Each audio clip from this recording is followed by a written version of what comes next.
because honestly, yesterday, I think we can bluntly say was just not good enough. I mean, not at all. They got blown out of the water by Daystar. That being said, out of all the teams you'd expect to elevate to have such a weak showing against, you wouldn't have expected to be Daystar at the Invitational. That being said, the biggest highlighter for me is for a team with so much experience, the entries are so abysmal. And even in the rounds where they were getting that opening kill, the converging of those rounds was abysmal. And when you're a team with this much experience, we talked about it with D plus Kia and them being able to win off of the back of the experience. This is the exact same thing. It begs the question of ego, in my opinion, because for Elevate, when they go to a different region, the APL, and they're barely struggling, they're losing to these APL teams, they come to the SI with this confidence, and the overconfidence is what's costing them rounds. Listen, I need that same ferocity coming into this matchup that we just saw Psycho having that conversation. You know, we want to talk about experience. Psycho has it all. Remember, the last time we were in Paris, Psycho won that entire event, similar to what we were talking about with Pino. He was on that NIP roster. So if any of these players are going to be looking up to someone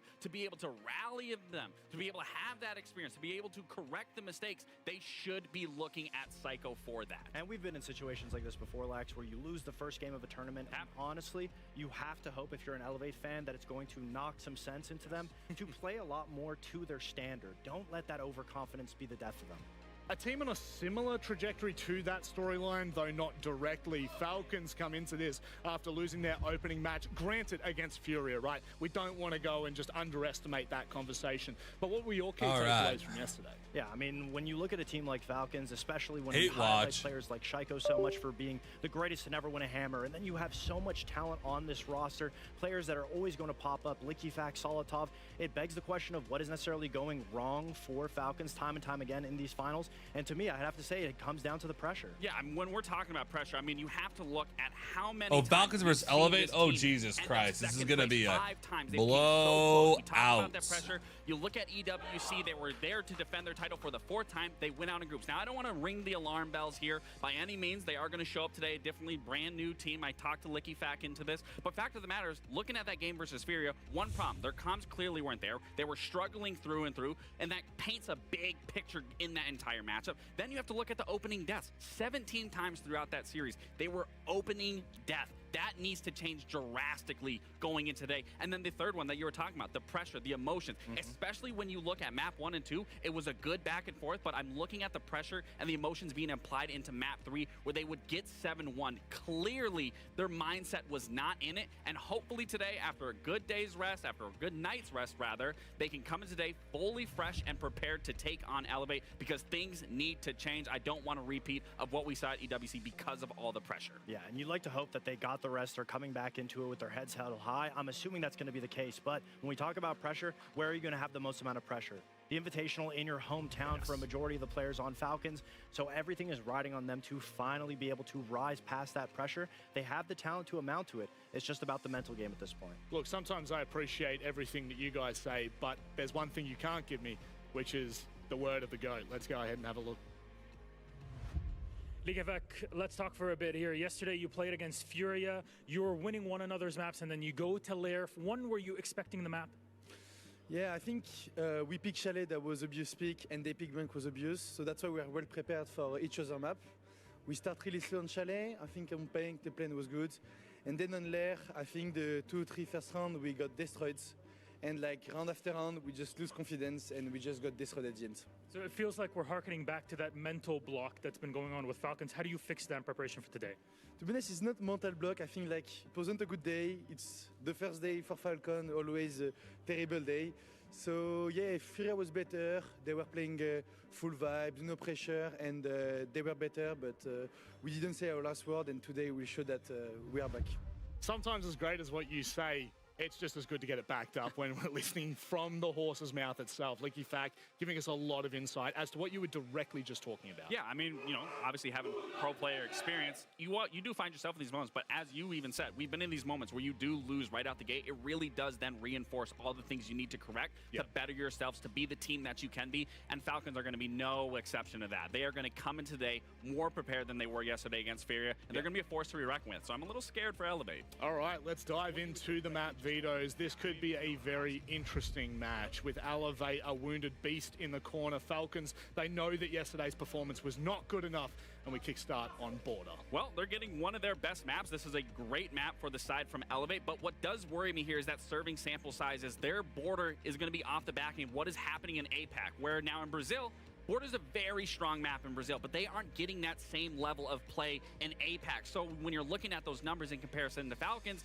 it is a little different. It's still going to be comfortable for them, but you have to remember, back at the Major, Falcons beat D plus Kia on it, so they're already still used to beating Brazilians on a favorite map. So I am very curious to see how this first map is going to play out. I mean, Elevate's in a peculiar situation where no matter what the maps are going to be, you're going up against Falcons. Them being able to get one of their best maps in Border obviously sets them off to right foot, but they're going to need to be able to achieve a good amount of aggression on that map, because when you go into Lair, into a map like Labs, these big maps where Falcons is so dominating on being able to slowly and methodically take position by position with their aggressive entries. What we didn't see Falcons do yesterday was the supporting staff being able to follow up those entries. So that is something where if Elevate was in the footage room, they'll be able to take advantage of that and know, oh, if we just put a little bit of walls and layering here, we'll be able to hit the back line of Falcons. And it really does show me that the fact that Lair for both these teams is going to be up, I really think it speaks more for Falcons. Obviously, losing 7-1. When you're losing 7-1, that's not just one person that you can pinpoint and say, hey,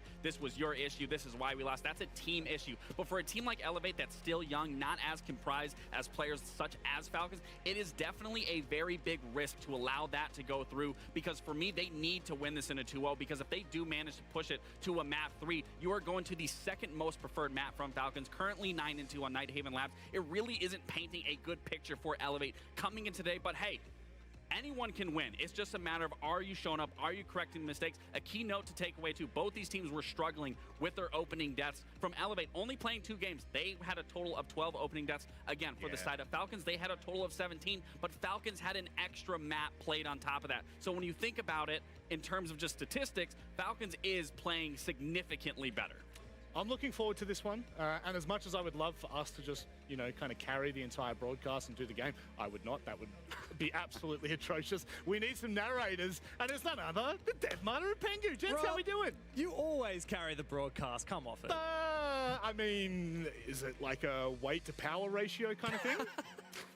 It's not going to comment on that. Yeah, I don't think I would require either of you to carry it. I mean, you're both looking very dapper, but I will say, Pengu, you have really lent into the theme of the this. flowers, you know? Yeah, no, I'm looking at the chain and everything. It's looking gnarly. I'm feeling a bit underdressed. I feel like I've gone for the I'm just a farmer. He said he's a farmer today. I don't know. I mean, we're quite opposite. I want to try and match this energy, but hopefully Elevate will be able to match Falcons' energy, because both of these teams looked pretty terrible yesterday. I have a feeling Falcons is going to take out all of their anxiety, all of their angst from getting slapped around by Fury yesterday on poor Elevate. Yeah, look, I know that if they match their energy, you'll match theirs. Go and enjoy the game, gents. Thank you very much, Rob. Wow. It's already day 2 of SI, Nick. A flyby. It has already flown by, but for these teams, hopefully it'll be a little bit longer than how it looked yesterday, because Elevate and Falcons both suffered devastating losses in their opening games, but we're talking about 2 completely different echelons of teams here. Yeah. Elevate, they have their work cut out for them. Falcons regarded as one of the best teams in the world and tournament favorites, and they need to bounce back. And as you said, I am a little fearful here for Elevate, because Falcons, they're going to be so frustrated getting beaten by Furia. They're going to take it out on Elevate today, and they always start slow. That was yesterday's agenda. Today's day 2, and Falcons, they can be ready to punch and strike first. Elevate got to give it 100% today to have a fighting chance to win. That they do. We're certainly going to need to see a lot more out of the hometown favorites of Falcons as well. We talked about this, but yesterday it was not a great showing. Not a single player over an 100 rated EPS. None of them going outstandingly positive. And we're talking about the most achieved players in the world. They've won just about everything you can, except a 6 invitational. You got to start somewhere. How about picking up a few points against poor Elevate? Have they won a Pro League final?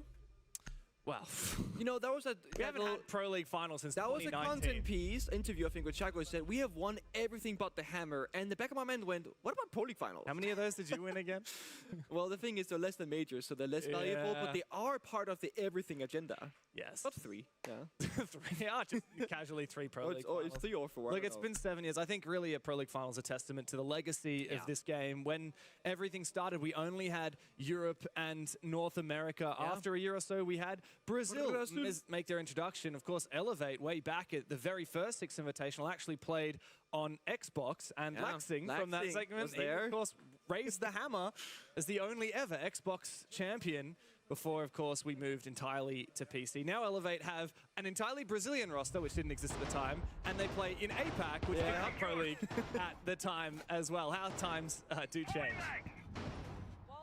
So Elevate, if things they start slow, of course, they're going to be looking towards Psycho, as the analyst has mentioned, where that's where the experience truly lies for Elevate. Sure, they also got resets and Ion, they've had some years under their belt, but it's Psycho who is also a world champion, who's raised the hammer with an IP, which was also in Paris, France. True.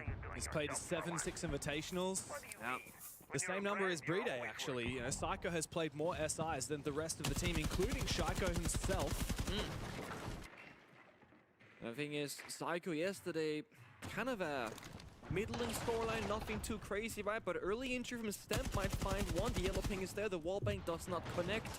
Shaiko will run away and play East stairs, and then actually, with the East door opening towards Archives, he will run all the way back into the hall, saying, let's not play East stairs, because there is no Asami. That's been banned away by Elevate, as was the Warden. So we're expecting that Glass, the Ying, the chaotic playstyle later on. Psycho, one of the best Glass players in the world. This is an excellent matchup for him. So it's all about taking map control, clearing these positions one by one, and an important one of those positions is Leakafac here. Verticality being contested by Psycho. Down below, time to drone up waiting, see what he can find out about East stairs. Maybe hopefully drone in Raps. I don't see a lot of Osa these days, Nick. No, they did make the shield deployment a bit fast, I think from 2.5 seconds to 1.8 in activation timer, so a bit quicker now. But, oh, there we go. Iron, clean shot. I was going to say the operator lineup on the attacking side. We don't see the power-ups, right? There is no Glass, no Ying, no Grim. 2 shields are banned away. Maybe that's why Osa's coming to action. Yeah, Osa has it his Good place, play. but at the moment it's Ion doing all the heavy lifting. 2 big kills from him outside of break, and Stemp has now taken control of East stairs. Falcons need to lash out, and who better to call upon than Shaiko himself? He'll find Raps. Goodbye to Osa. No more shields to worry about for Falcons, but there's plenty else to worry about. Shaiko on 1 HP as Elevate begin to loom around the bomb site. Just look at Shaco's playstyle right now. He's on 1 single point of health, like you mentioned, and yet he's peeking, playing aggressive, holding map control as long as possible, because Falcons, they're down, but they're not quite out. Elevate, Ion's been so good at finding these entries, but they're stalling. And with Osa dying, who's supposed to lead the charge forward? Who's supposed to walk in and get them some map control? It looked like that was Raps' job, and no one's replacing that position. And you know what else is the problem? Is we still have Aroma taking control of security. Thankfully, Elevate may be able to just focus up on the site. Big pick on Shaiko, and that's goodbye to bomb site control. Archives can be cut apart by Elevate as Falcons look to reposition. Brede goes down below. This is a risk. He's selling users on site, but if users can hold down the fort with his Goyo canisters, 1 kill onto resets, it might just be winnable. A C4 down below. It's good. Is he going to have the info for the 10 late rounds? seconds. Here it comes. They're going to wait for the fire, walk in, plant default. Brede's ready for it. You're going to be for denial. 5 seconds. Goodbye, Psycho. Brede can hold the diffuser from below. Stemp has to get active, but Ion's not going to have time to plant. And it's a massive clutch in the opening round for Brede. This is why Goddamn. the mid-round is so important, especially on a smaller map like I'm probably gonna Border. take a nap. Things can go from good to bad extremely I got quickly. to. And I'm, like, honestly, running on fumes. If it had just 3 more seconds on the timer, Brede can see the verticality. Especially with doesn't have any the yellow caliber pings, of has game no that we're C4 probably expecting going to the see in first this kill. is They going to can be still go for a plant attempt. 3 seconds. something that's to all they behold. needed. I'm gonna But they watch it in stalled bed. out for a good 60 seconds in the mid-round after Raps died on the Osa, and that is gonna give Falcons that. It's fine, guys. Slow start, but we get the round. Hero play from Brede. That was a 3 versus 5, by the way. 2 versus 4. Bride bided his time. The fact that he didn't go for that C4 until just 4 seconds were left on the clock is perfect. He said it was a high risk because he's, selling uses by the bomb side. But honestly, big praise to uses that we saw there in the kill cam. He was playing so far back in Armory small box, playing by the Goyo Fire, popping all the canisters. There was a very clear communication from Falcon saying, okay, Breed is going to be the win condition. He can see for the planter timer is low. Uses to stay alive. Because if Uses goes down before Breed gets a C4 off, they can sprint in deep armory, they can plant on concrete by the Archive's window, and that's how they would lose the round. Breed walking up a staircase, they all know it. Nothing's going to be happening, right? Yeah. So really big praise to Uses playing this strat with Breed.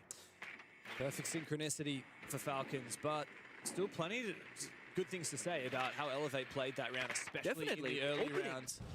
Yeah, just talking up the pressure, not taking too many risks, waiting for Falcons to expose themselves, getting those advantages, and then consolidating them. They did a very good job of that. It was, in a way, the Vulcan Fire that really, I guess, punished them at the end by playing so slow at the start of the round. But second round in, we go down to Med's Workshop. And Falcons are looking to get really active in this round, Nick. We've got the Valkyrie, Legion, and Vigil. That's a lot of roaming potential. I think it makes a lot of sense, right? You've banned double shield and multi-blitz. That's going to make the roam game a lot more freeing here on border. And you know that there should be a Ying or a Glass most of these rounds because Ward was target banned by Elevate, and Psycho is on Glass right now, although Falcons won't know it just yet. By roaming aggressively early, you're making them fight for the roam clear when Elevate are stronger for the execute by the bomb side. So again, very smart by Falcons. Elevate, all they need really is this the opening kill, because getting in the building can be the biggest difficulty. Yeah. But one thing I'm liking as an adaptation from Elevate is this Twitch pick from Stemp. Last round, a lot of the damage was dealt to them in the late rounds by good util, like the Vulcan canisters. Now it's mirror windows and bulletproof cameras that they're worrying about, but he's gone in and he's cleared out a lot of utility on site. He's taken down that mirror in Armory. It's just going to expedite the rest of this process for Elevate. He's the expedite, but I'm seeing 15 seconds left, and they're just now touching those top 4 walls. C4 gets tossed out, it clips the window frame though, so it doesn't get outside. Doesn't do any damage, and Shaku's still very much on the offense side of Office. Looking to, again, keep slowing down Elevate, play the layers, because Shaku can play for his life while his teammates fall back, and again, Falcons on the timer. That's right. Very late in the round for an opening kill to come through. Less than a minute remains. Shaiko hidden in the corner. He will protect that mirror window, but they do know his position. Ion should be an advantage. Good flashbang from the ace. He wants to make an entry, but he's worried about getting traded from behind him on that mirror window. Goes deep, and Ion secures the kill. A big advantage for Elevate, but Likafak will fight back. Now the Valk of Bride gets targeted by Raps on the Deimos, and Elevate have to make good on the last 25 seconds. There's a C4, there are 3 toxic babes. Falcons have a ton of denial, and Elevate, they lack information, but as I said, that Likafak injured and confirmed by Ion. Bride clutch got once more, perhaps. He's gonna have to. What can the Frenchman do in another clutch scenario? Raps drops down, he's got the diffuser, he looks to try and plant. Solotov, very aware of Ion's position above, and he wins the fight, but the C4 is denied, and Resets claims them both. Elevate, they don't overcomplicate what could be a very simple situation, right? Drop down with the Deimos, going for a plant, reset, swing when you hear the C4 rip. No, let's wait and bait and tank the C4 and get a second guy planting after, because again, the timer is low and you want to utilize the man advantage. One thing is opening kill, another one is opening kill conversion. Yeah. It only really matters if you get the opening kill, if you can turn it into a round victory. And we see teams, and this is the thing. Elevate, they are an APAC team, but they're a Brazilian team in APAC. It's complicated. But APAC as a region, they struggle with opening kill conversion into round victory, and then they also struggle with throwing man advantages. And the Desk also said the same thing here, where APAC, when you play in there and you dominate the opposition, you can get to the ego, and you can start playing these rounds a little bit looser than you should, and against the better teams from other regions, that's the exact kind of rounds that you will now lose instead of win. I mean, it's definitely a problem that we see happen a lot with APAC teams. I mean, I've casted the region for a very long time. I've been had my my heart in my throat, heartbroken time and time again, and yeah, it's just classic. You see teams, I mean, Enterprise yesterday, they really struggled. That was a hard game. If they play Oast, they just farm everyone, because Oast is it's not very competitive at the moment. If they go and play the rest of APAC, they struggle a little bit, but it's still hard. You need competition that is really going to test you. Oh, wow. That's a hell of a lot of damage from Solotov onto Iron. No kill confirmed, but he's now very vulnerable. But yes, Elevate are much more used to playing weaker competition than Falcons. But that said, I've been impressed with the first 2 rounds we've seen from them so far. It's a damn sight better than they did yesterday against Daystar, ironically a team that they should be much more familiar playing against. You mentioned import rosters and O's looking kind of weak. There was actually a mostly European team in O's that ended up not actually doing all that good. So maybe import isn't the answer for everything. Look, Elevate, D+, and Game and Gladiators have all proven to us that just importing players from a quote-unquote better region doesn't mean you're going to win. Nice shot from Shaiko, but he will likely be finished off by this nade. Yeah, good trade. But I'd take that. If I'm Falcons, what, you lose your Valkyrie, you take out the Blackbeard, Iron is still low HP. Yeah, I'd take that every day of the week. Absolutely. I mean, Shaiko has been in the front lines like significantly compared to the rest of his team, and him going 1-for-1 every single time is going to be worth it here. That's why he's playing those passive ult operators like the Legion, like the Valkyrie. Iron, though, working overtime. Bro is 5-1, finding every single opening kill or trade for his team. But when he's now put on 1 health, what can he now do? He's walking down east stairs, close by that side windows, but again, 1 stray bullet and he's going to be injured or confirmed dead. I did say this yesterday a few times, but Iron is actually 9th best play in the world in Stage 2. Pretty good. Just behind Shaiko in number 7, by the way. You know, it's hard to use the Deimos pistol for kills, but making rotate with it, that's even harder. I want all the Deagles and Revolvers to have that same level of destructibility, please. So you're not nerf Deimos, is what I'm hearing. It's not a nerf Deimos, it's just... Oh, it's buffing others. Yeah. It's all relative, isn't it? Bang, Solotov.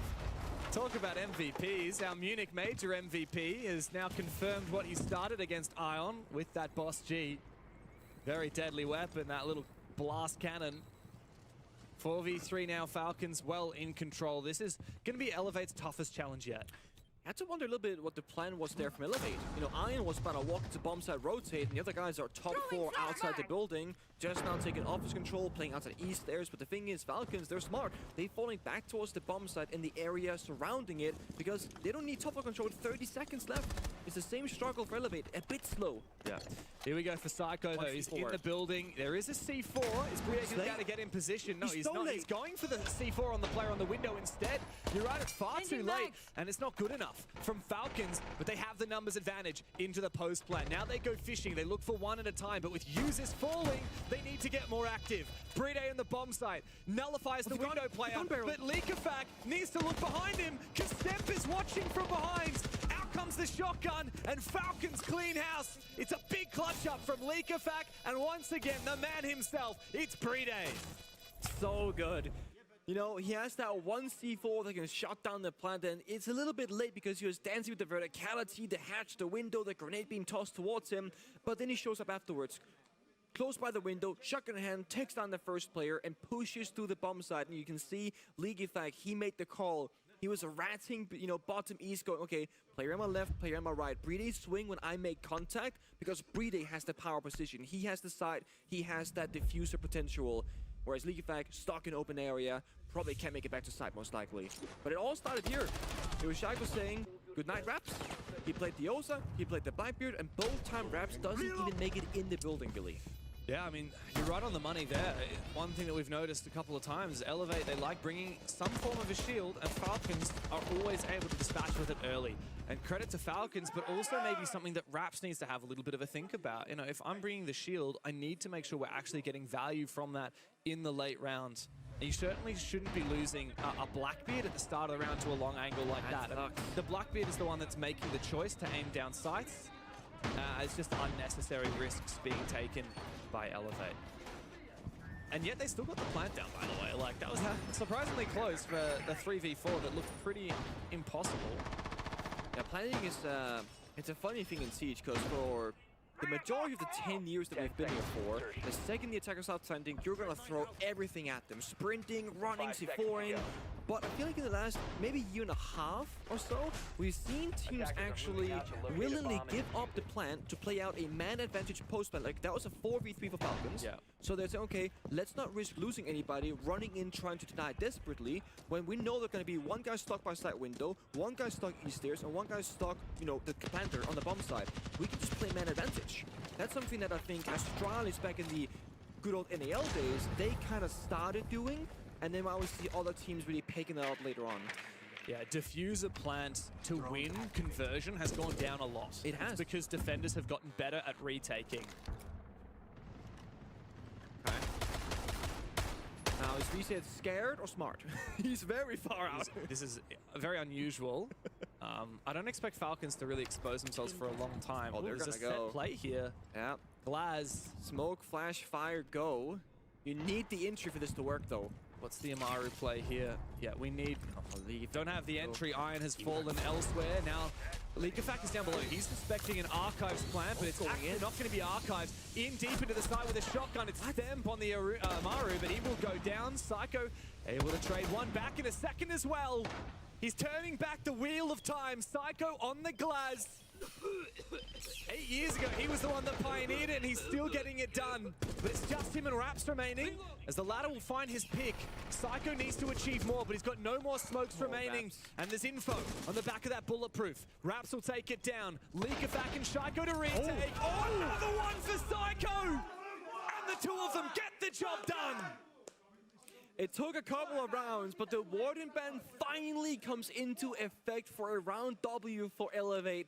The glass goes in, and it's funny because he kind of sacrificed the Amaru. He's in the middle of smoke, he can't see a damn thing, he gets smoke banged, but then that's where they go, we have the upper hand. Glass can see everything and gets 3 kills in the round. Raps got 2 kills, and then the 2 most important one can argue. He clears the CCTV player of Benrir, which is the only reason why Raps could get to the Armory bomb site with the diffuser in hand, and then he gets the final kill saving Psycho. But before that even matters, it's Psycho, the most experienced player from this roster of Elevate, just finally fully showing up. There are a few players that we associate so iconically with specific operators throughout the eras of Siege. Perhaps yourself on Smoke, Canadian on Pulse, maybe once upon a time, Canna Raketti on Ella, Psycho on Glaz. Always, Psycho on Glaz is a testament to his ability to play through all the different buffs and nerf that operator has had, all the different metas that we've seen over the last 10 years of Siege. He knows when to bring it out. He'll even ban the Warden against you. I love to see it. Yeah, I was one of the unfortunate players who faced off against Psycho back when Glass got reworked with the Thermal heat-seeking vision, scope. yeah. And it was hard. Let me tell you, it was unplayable, in fact. They had to nerf it into the ground. That was before Maestro, Bulletproof cameras, and Warden were a thing, so he's just kind of fighting with no tools. It was also back when you just always had the thermal vision. It didn't kind of deplete as you moved. Ooh, you could just move freely, actually. Yeah, you just had big glowing bananas. Yeah, as we say. But the thing is, that Glass playstyle is very specific, right? And there are different tools to deal with. Like I said, Bulletproof cameras, the Maestro Evil Eyes, C-Force in general, trap operators, Smokes, Toyotas. and Elevator smart, right? They're not fully investing into one singular way of playing the game. This one, I feel like this could be a cheeky one. Whenever I see a Thatcher, I'm always thinking, you know, since he got reworked, you can now kind of specifically target things flying at you. We saw a great play yesterday. Furia against Falcons used the Thatcher to execute and deny the C4. Exactly, and that's what I'm thinking this round could be as well.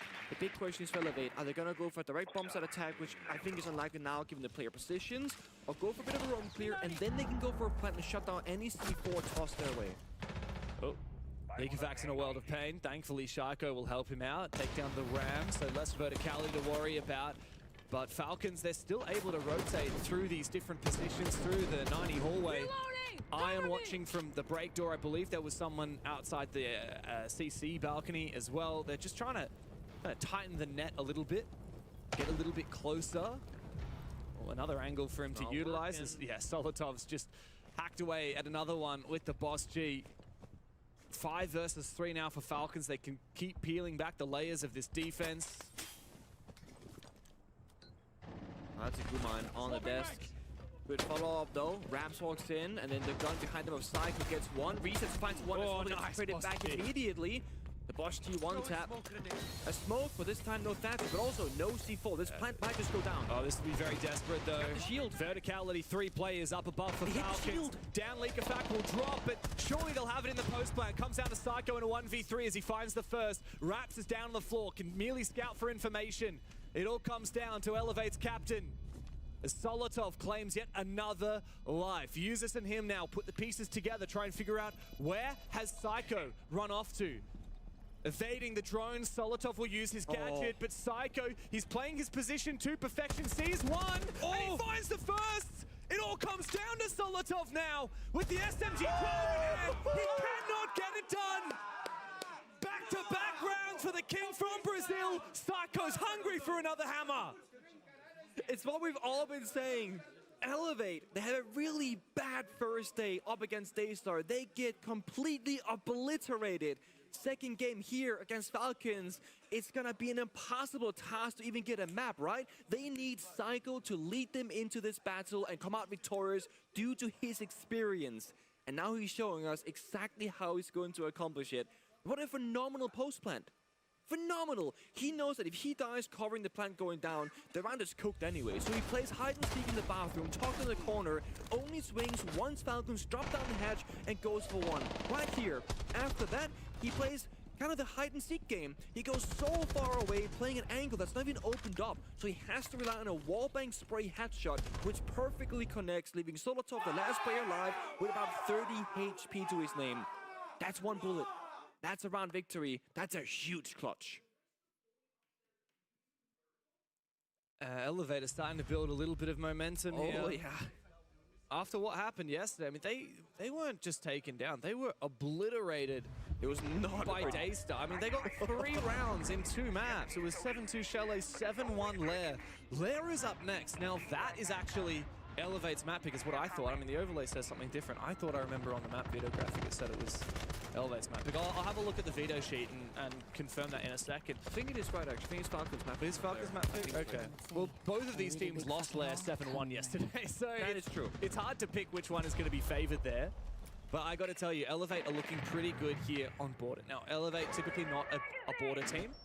It's been at least 2 months since they played it. Last time they did, they lost it to Weibo. Falcons, on the other hand, they're on a 4-map win streak here on Border. So I would have expected that the Europeans would be favored here. So the fact that Elevate are looking so strong in the first half is very impressive. That said, keeping poking and prodding with aggression from Falcons is certainly a way to put Elevate on the back foot, especially if you're going to take out a player like Psycho. It's a very obvious role Shaiko's been playing in this match so far. It's been, I'm going to just disrupt my opponent by running at the issue and going either 1-for-1 or getting a freebie. He's running out, he's spawn peeking, he's always being a thorn in their side, and he does it again.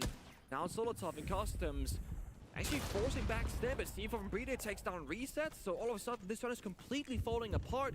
It looked like Elliot was gonna rush the bomb site, but they're lacking manpower, they're lacking bodies, although Rams is by the chassis. This is the thing, right? It might be lacking bodies, but they've got the numbers in the bomb site, and that's where it matters. There's no way he plants here. Raps is next to some soft walls, though, and there's still so much map control. Good bait, though, and a kill found for Stemp. Ion's claimed one as well, but the Blackbeard in the bomb site has been taken down. Falcons still retain the numbers advantage, but Elevate have pretty solid positions. As I say that, Stemp is still actually outside the building. Maybe he can rotate back into position. Ion needs to go fishing, though. And the other problem is that diffuser is in the bomb site. Yeah, as the Shaiko's still alive, all good for a triple kill. Starting off the round, maybe finishing it as well. He's everywhere. He hears him. He knows. 4K for Shaiko. Easy swing. Does not miss. And this again, his entire game plan is just to be annoying. He's doing all these quote-unquote rat plays with Elevate. They're not respecting it. They're thinking, we're going to execute, we need to hold these angles and go over here. They're completely oblivious to the fact that Shaiko has this playstyle of just getting in their face. Yeah, and as we close the half, it's a slew of opening kills for Falcons in a row and tying up the score 3 rounds apiece. Elevate now move onto their defense, and I did double check. You are right. It is Falcons. Well, it's Falcons map pick number 2. It's not me who's right. Well, the It's overlay production was who's right. My memory is wrong. That's all. It's not about who's right. It's about who's wrong and who we can blame. And I'll cop it. Elevate did pick this map, which is a surprise to me because it's not historically one of their favorite maps. Definitely. And Falcons have been so good on it in the last few months when they have played it.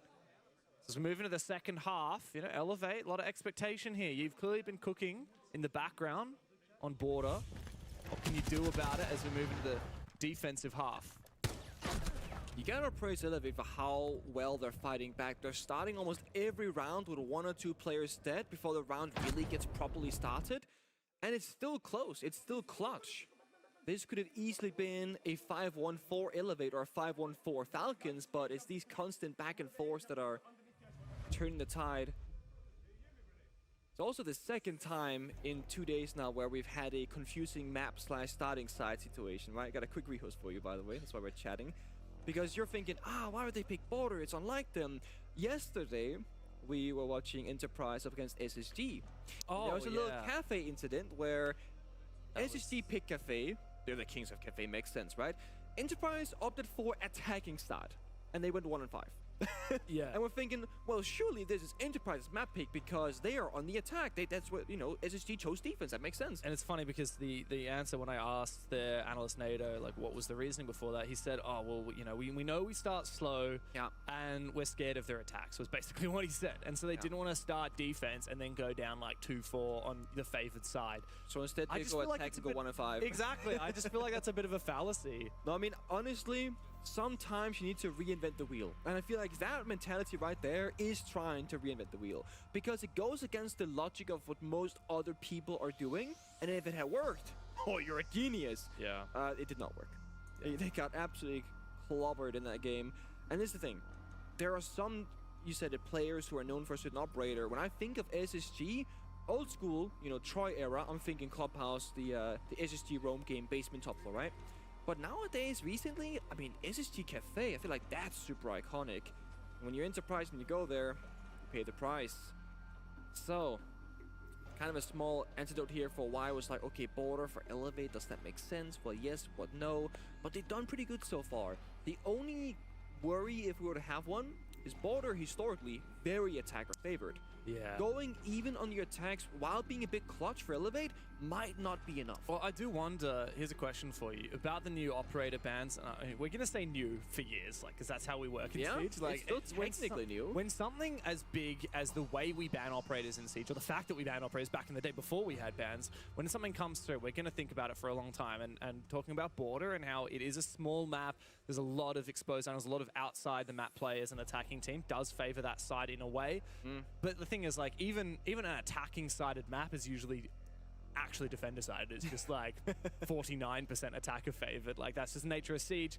You've got essentially a 6th player on the defensive team being the clock. How much does the operator veto play into that, right? You know, like, if you have the ability to ban out a bunch of shields and you have a lot of choices on defense, like, okay, well, if they ban Mira, we can play as Army. If they ban both, we can play Warden. If you know, how much is that going to factor into whether it's attacker or defender sided? So there's like, what, 2 or 3 big things that kind of skew, I think, the favoritism of sides. One is, of course, the new operator ban system. You can target things and tailor it more. The other one is we have attack and repick, which technically isn't that new anymore, but still quote-unquote new mechanic.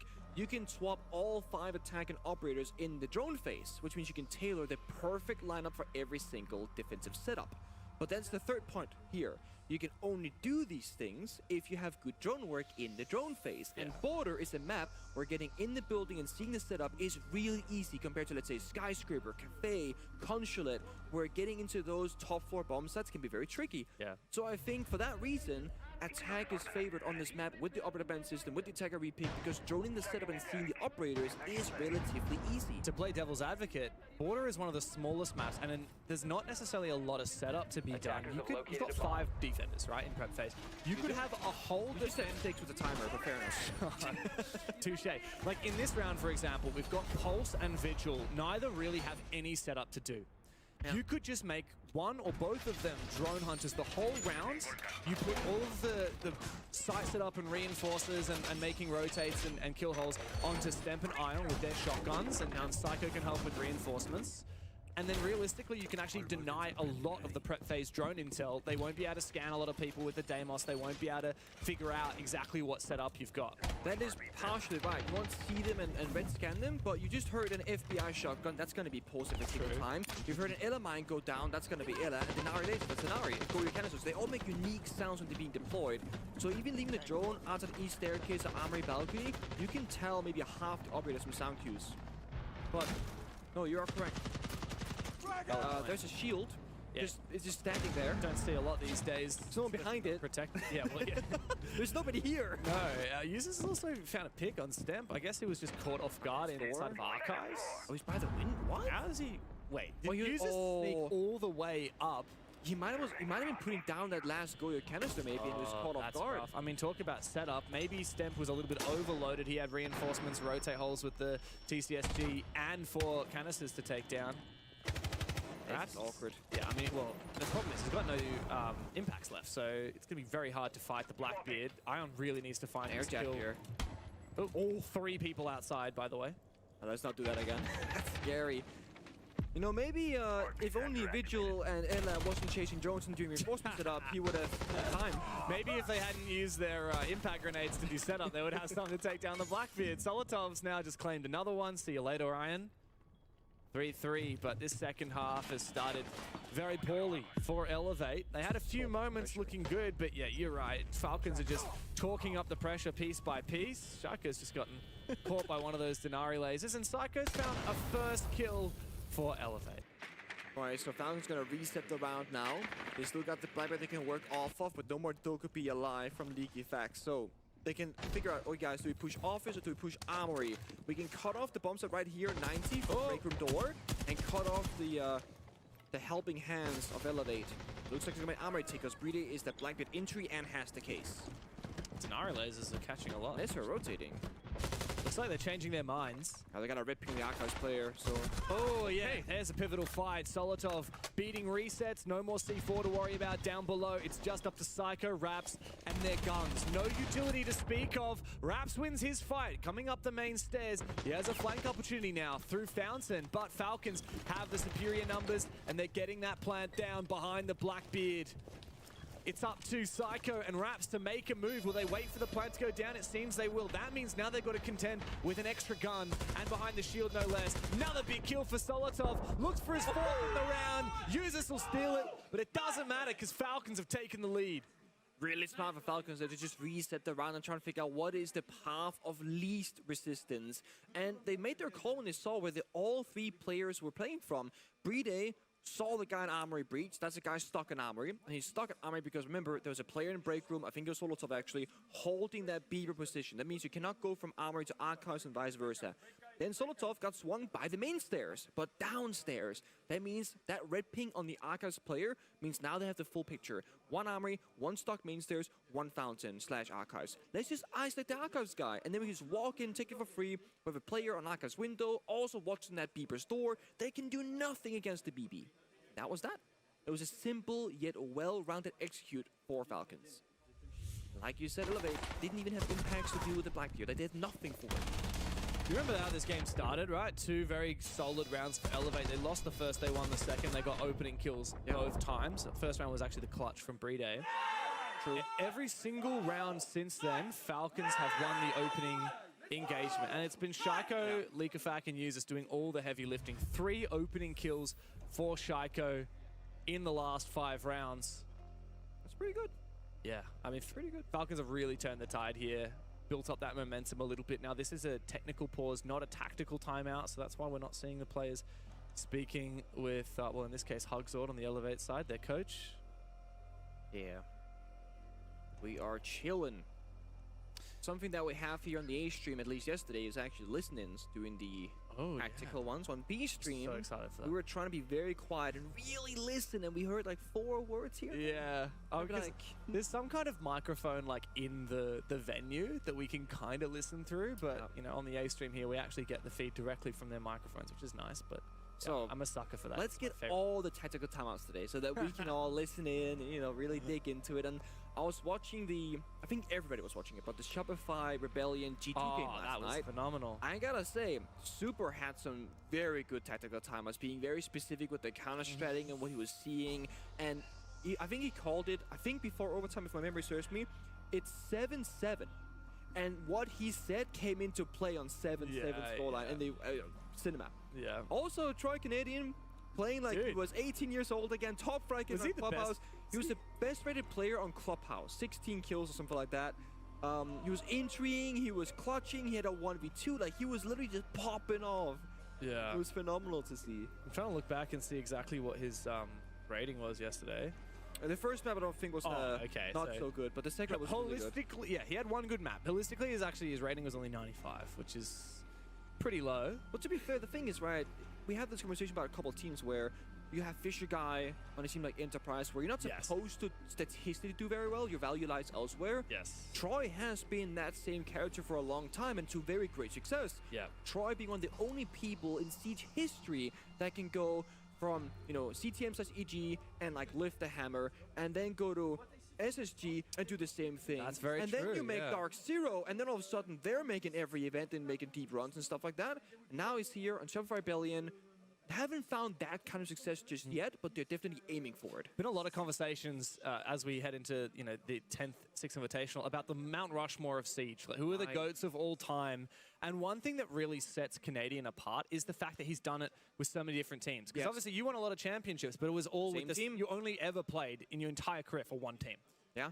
And Fabian, it's similar. Like he spent, he had all of his success with Penta G2 until M80, right? And I guess technically the two different G2 technically coaching G2, but yeah, as a player, he never found success on Phoenix before Penta, Vitality after G2. True. It was all Penta G2, same with me.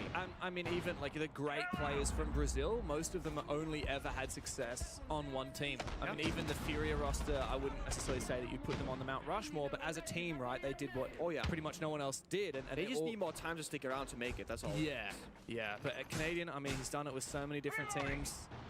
Psycho is a player who's trying to kind of forge that legacy of his own now on his reprisal, but it's funny because, you know, I was speaking to some people from the Brazilian community yesterday, and they said, oh, it's kind of funny, we forget that it's like he's died because he's moved to APAC. He's like, doesn't play in SAL anymore, and they're just like, oh yeah, I remember that guy. It's like you forget he exists because you don't see him every day. And then you see him every 6 months when he makes an event, and you're like, oh no, I remember that guy. To be fair, he's a world champion, isn't he? When he rocked up at Reload with Elevate for the first time, I was like, am I seeing a ghost? Because he had matured like, might be like 4 years since like COVID and whatnot, right? And I was like, wait, that's like, looks like an older Psycho. I was like, it is Psycho. Because mind you, back when I knew him, so to speak, he had no tattoos. He is decked out now. Yeah. So I was like, it's the same guy, I guess, and he's got a beard. Speaking of Psycho, he was actually the second worst rated player in the tournament yesterday, and Brede was the third. Oh.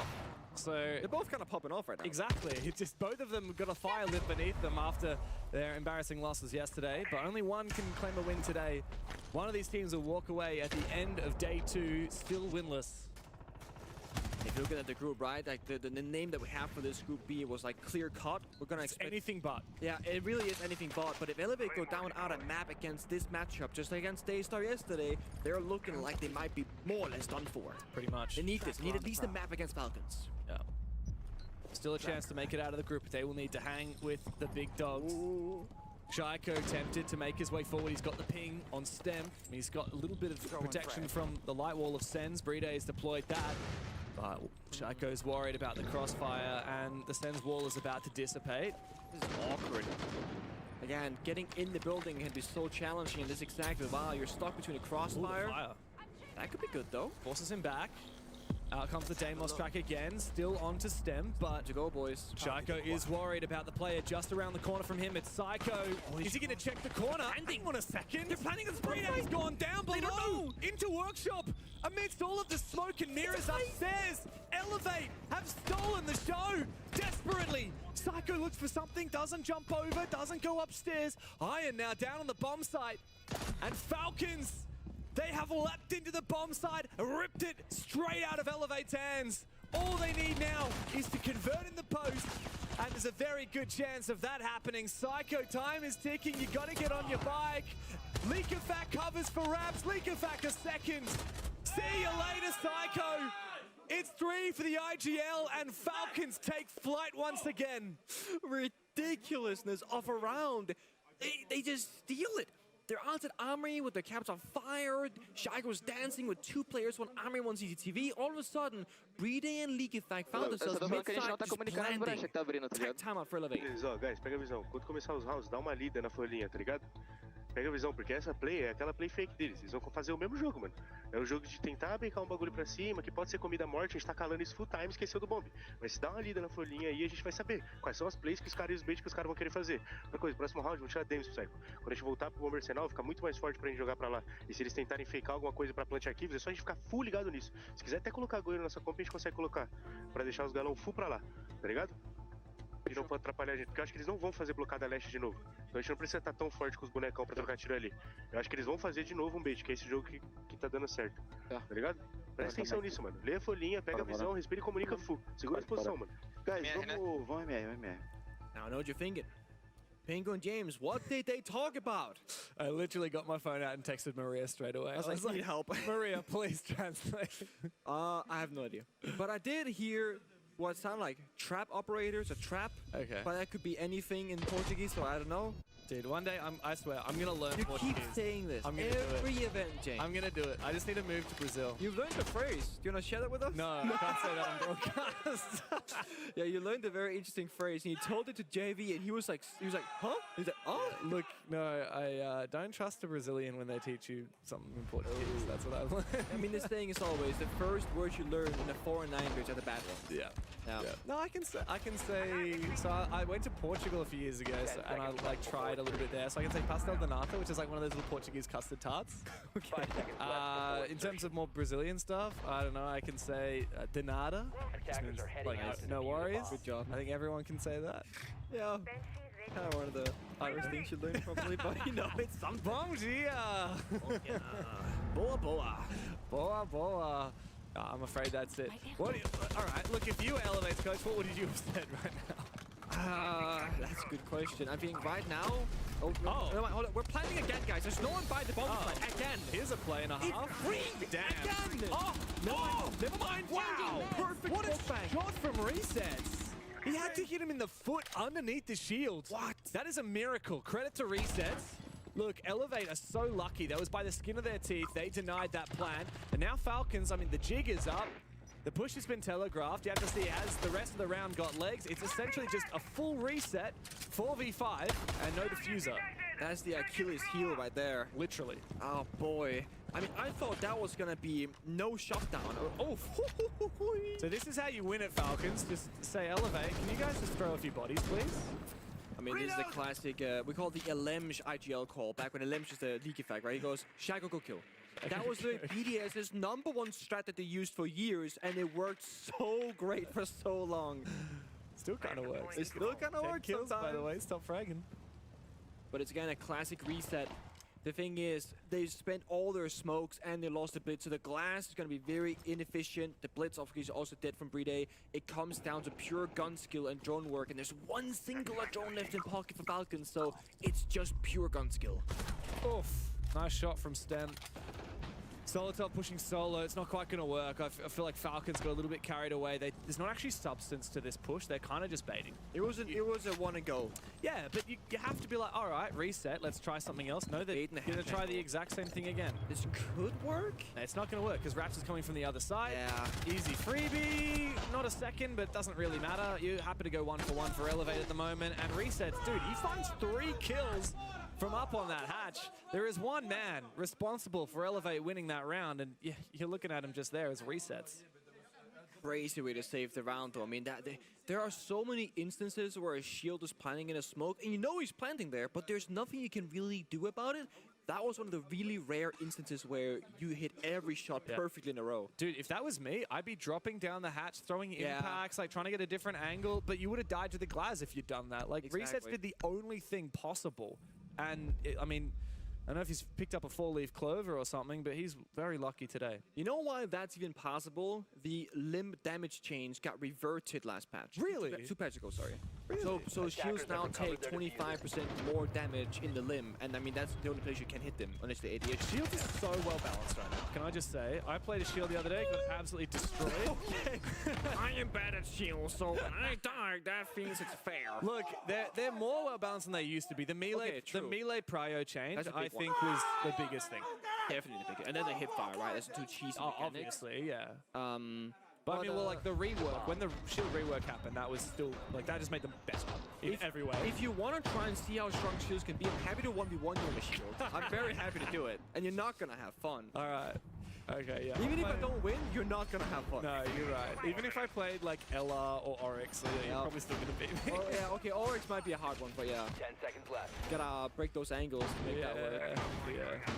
But no, it is the case of, like, I do think... So I'm a big believer that any meta is a good meta. Like, think LNG meta, Shield meta, Lion Dokkaebi meta. It's all great if they don't last too long. Yeah. Because a meta will eventually become bad, annoying to deal with, and maybe boring to watch. People figure it out. Like, exactly. Everyone's doing the same thing. Yeah.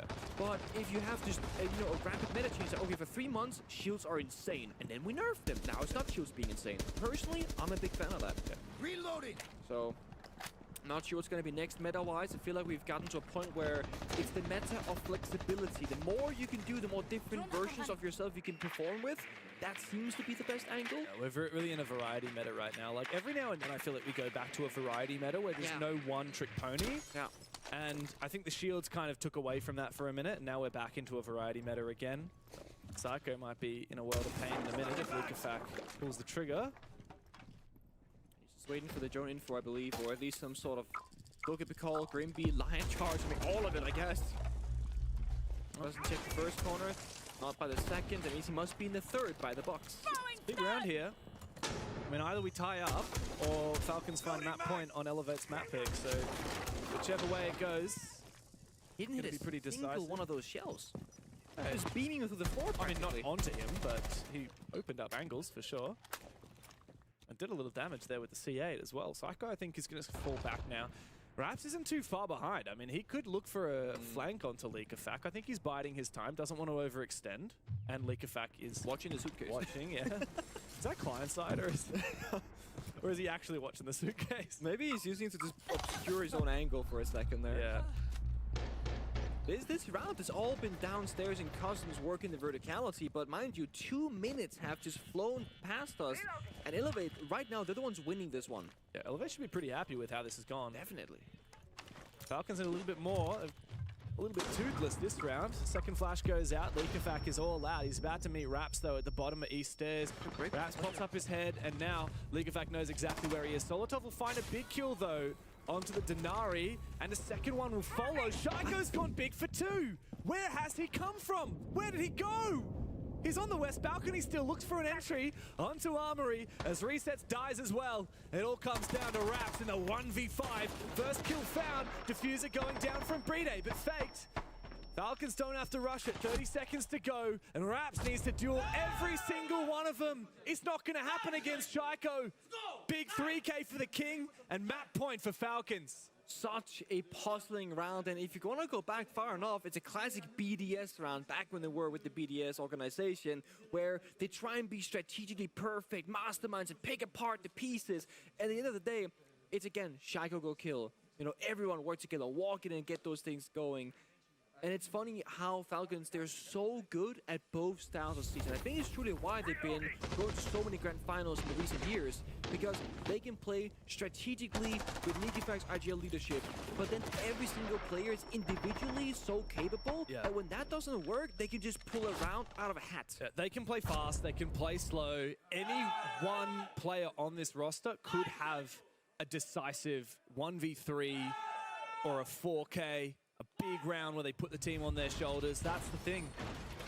And yet they still haven't found that hammer yet. And this, you know, that was a conversation that was in the Down But Out podcast. Yes. Successor of the 6 on 6 podcast. Yes. That was the this podcast. Can you be the GOAT without raising the hammer? And it's a big conversation.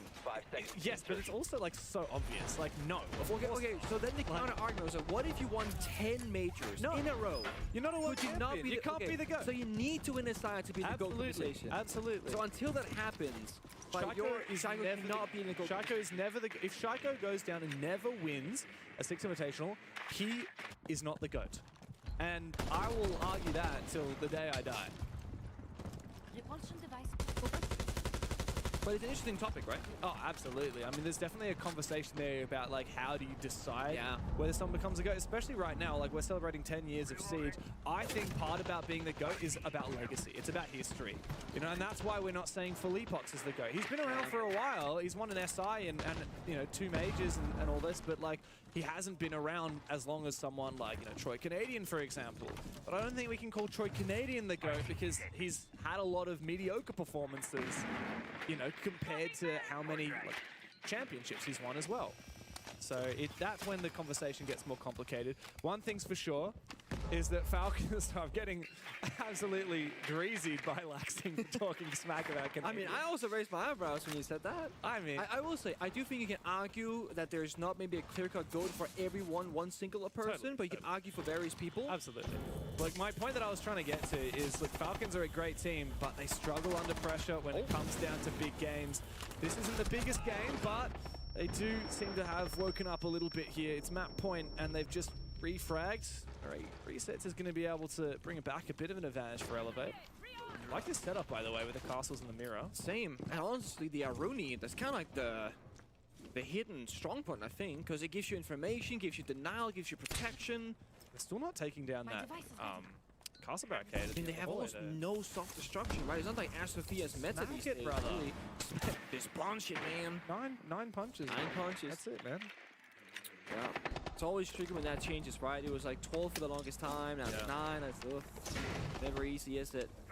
But Falcons being from behind on match point. You see that 1W. There's a great flash and a breach and a kill. Yeah, this is what Falcons needed, isn't it? The opening, equalize the numbers, open up a hole into the site. But how do they kill that player inside of Fountain? Resets on the Warden, still got a C4 available as well.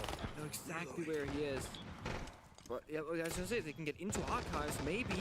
Step is 1 HP, he goes down. Okay, we need Recess to have a big moment, but he's caught off guard. And Iron now into the 1v2. Leakafak, he can force this plant down. Refuses to cover, but Iron, he finds the first one down into the 1v1. Just 1 bullet required, and it's straight between the eyes. Elevator not down and out just yet. That's gotta be a missed comm from Falcons because they sprinted past the chassis, that default plant position, and as far as I thought I saw, Falcons had information that the last player was running from 90 in towards Armory. It's a Rooney DMR. We opened the wall, but Tag time out from Falcons. it was bandits. I think you guys wanna, if they're gonna do the setup again, they're gonna waste time CC, for example, if it's Stellars, they're gonna fall back, Fountain, Cade. I feel like we should ignore this, no? This full setup, you know? We just surround site. We just yeah, no, it was good, but I feel like we should ignore it because they're really bad at refragging each other, helping each other, no? I feel like if you're going for the setup, you're just doing what they want, you know? Maybe like we take TC, Doka be Lion, we take space, you know? I feel like taking the whole map is better than just opening walls and going together, no? I think they play like this because we push everywhere, they don't like it. Yeah. We do this. I feel like just take space together and then go together. Damn, I could listen to their comms all day.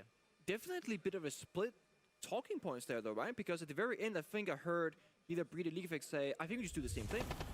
So I see Julie's point 100%. We're playing into their setup, and that's what they want. But I also heard somebody say, but it worked. No, like it actually did work quite well. Like they kind of saved the round, of course, but still. And that was a 2v1 where on paper you shouldn't really ever lose that. Yeah. And had that worked out, it's just map is over. Yeah, it's funny. I feel like just based on the rounds we've seen so far, both are true. You know, Falcons could directly counter Elevate setup. Like in that round, you know, the mirror, the castles, clear the mirrors, clear the castles, strip away their training wheels, and Elevate will fall over. Yeah. Or you can just be like, hey, let's ignore this and go elsewhere, because that worked. Remember that workshop rush? Yeah. We saw Armory execute Teller's rush should have worked as well. Teller's rush almost worked. So it's actually kind of both things. Both styles of play work for Falcons. The thing that was really telling for me was Julio highlighting Elevate suck at refragging. Yeah. They suck at helping each other. They're a bit slow to react. I think that is where you need to dial in. 100%. Well, let's see what Falcons will have to go for, because the thing is they're expecting... Do you know what the bomb site is? Yeah, so this is the genius thing for Elevate, right? They've got customs, by the way. They have gone to, on paper, one of the least played in the whole game's history. Almost never works, and only a handful of teams have played this in the last 10 years. All right, Elevate got balls. I like it. And it picks apart the entire tag timeout from Falcons. Juggle, juggle. No, he fell away. Sophia stun over to the top of the wall to deny the juggle right there. Very nice. Very beautiful. That's a classic one from Falcons, but not one you see a lot these days. And this is where we look at Falcons, we look at leak effect, right? When you have such an experienced IGL who's very good with his head, he can say, okay guys, stop playing customs, they're trolling, it's an easy bump set to attack. Whereas if you have less experience or have less of a strong IGL leadership voice, maybe now you go, we haven't attacked this in like 4 years. What do we do? Yeah, you do not get a lot of practice attacking this bomb site. Instantly, Sophia, EMPs, breach the wall, Sophia stun above, easy doing. Yeah. Problem is what happens above here. This bomb site is very vertical oriented. You can hold Armory and CCTV and see everything downstairs, almost like ventilation. Bomb site next to you can deny every plant spot from upstairs, and now Psycho's got info with a drone as well. He can see where Falcons are scouting out on the bomb site with their own drones and try and call where this push might be coming from. The win condition tends to be for this bomb site. How do you go at clearing out this top floor? Will Falcons actually hard clear it, or they try and cheese it? Looks like they're going to do the latter. Shaiko's trying to contest the vertical, but against the Iruni, it's a challenge. Bride will help him out and take out Ion. What do Elevate do now that their pivotal vertical player has been eliminated?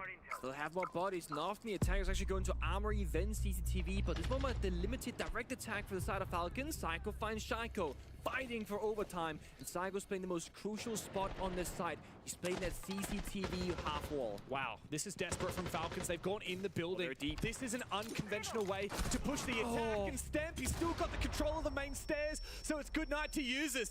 On the verge of pushing OT, Elevate have the advantage, and Leakafac's feeling desperate. He's caught in a crossfire, but it seems to have been an opening for Falcons thanks to Solotov. Look at him. He's deep on the bomb site. Brings out the pistol, needs to reload the primary, needs the rest of Falcons to come and support. And this is where we test Elevate. Can they refrag it out in the 3v3 on the bomb site? Such a hard read here for Elevate. Almost no information available. The flag is coming again and again and again. Oh no! He takes down Bride! What are you doing, Bride? You can't let it slip through your fingers in a moment like this. Solotov will fall, and Leakafac is not long for this world. Elevate, on the least played bomb site in the game, have pushed us into overtime. It's ice cold. This is like theory at the highest level. We can talk about, you call it, look at Shaiko's head. I mean, he says, what is happening? He's lost against, where's after a tactical timeout? But it's so good. You call it on match point where if you lose it, you go to overtime for Falcons. If you win it, you go into it for Elevate. This is the perfect moment to go onto the offside because it is not expected, and we saw it. We heard the tag timeout. They never even thought about this as a possibility. They never talked about. They were talking about CC, but not that. The guy in the fall back towards Fountain, reinforce the walls. I think we can just ignore it and go Armory Workshop. Maybe we can rush Tellers. Nah, mate, you have no idea what you're talking about. Elevate have just outplayed Falcons, and the frustration, the seed was planted yesterday by Furia. 7-1 on Lair to cap off what was a grueling series. Falcons, they get some points out of that game for winning a map, but it's nowhere near good enough. It's nowhere near SI Championship material. And here in Paris, France, where 3 of the players on this team call their home, what are Falcons doing? 10 seconds left before insertion. We're all thinking the same thing. I mean, this is going to be Falcons' grand final to go. You know, home turf, home crowd. They've lost so many finals to win this one. But then the other side of the coin, the pressure that comes with that, right? And Ligifax said himself in the introduction interview with Milos, you know, Falcons, we start slow, it's fine. This is day 2. Still technically early, but how slow exactly?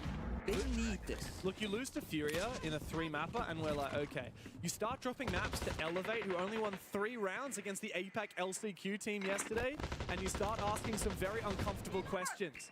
A year ago, when Falcons lost the SI Grand Final in Boston to FaZe, we said, well, next year's their chance. We're going to Paris, we're going to France, we're going to their hometown. Surely that is their moment. If they don't get it done here, I think we're going to have some very uncomfortable conversations about this roster. It's going to be a long night, that's for sure. A swing, a white one at that, gets shot down by Shaiko. Again, he's been so formidable outside the east stairs and inside it on defense, locking down this position in particular. Iron, he tries to fight back. He's 10 and 10, so he's done a pretty damn good job. Pretty even numbers from the side of Elevate. Everyone's putting in the effort. We got resets on Pulse Shotgun in overtime, and there's a lot of long angles here to fight. Look at the confidence here. Psycho takes a bit from Shaiko. This rivalry continues as Psycho falls on back into break. A flashbang might mean the end of him. He can get out with his life as Likafak makes his way into CCTV. Falcons are tightening the noose, tightening their grip, and the flank from Likafak finds the second one. The rug has been pulled out from underneath Elevate. A 2v5 for resets and wraps. Whoa, okay. Reset's got hands, takes down Ligifac, but he's much more than that. They got no side control, mind you. They're playing just out of east stairs, and there's Eustace finding one and a second. Falcons, yes, they go into overtime. Yes, they lost the attack on Customs, but then they found their round victory right after on a more default kind of side. And now it's map point again for Falcons, but this time they move onto their defensive side, and we have to hark back to the first half. The bands get reset to our first half bands. Right. And yeah, it's been a hell of a long time since we saw Elevate attack, but they were pretty damn good. They had a variety of attacks. Their shields didn't work that well, but the glass worked like magic. And that Warden ban is certainly going to play into it as well. Yeah. And we never really addressed this, but that last ban was actually going to be the Ying in response to the Warden ban. So Falcon's very much aware that there's going to be some trickery happening, most likely. Yeah. This is a bit more energy out of Falcons. Julia's trying to keep the team energized, but you can see this has been a grueling map for these guys. Emotionally, this is a lot to deal with. After the 3-mapper that petered out with a 7-1 in the finale yesterday against Furia, like, you are expecting like a 2-0 comfortably against Elevate. And while Lair may find a little bit more fruit for them, because it is their map pick, you certainly can't just put down this disappointing performance on Porter just to whatever. I mean, this is a significant result already. So deep breaths, Elevate, of course, being on the attacking side, we can talk about Porter being attack our favorite, etc. When you get into overtime, you gotta make all the first moves being on the attacking side. I do think that that pressure to perform just elevates a little bit more, right? Because if you go in on the entry and you lose that gunfight, you're playing 4v5 on what could be the final round of the map. When it comes down to clutching, when everything matters the most.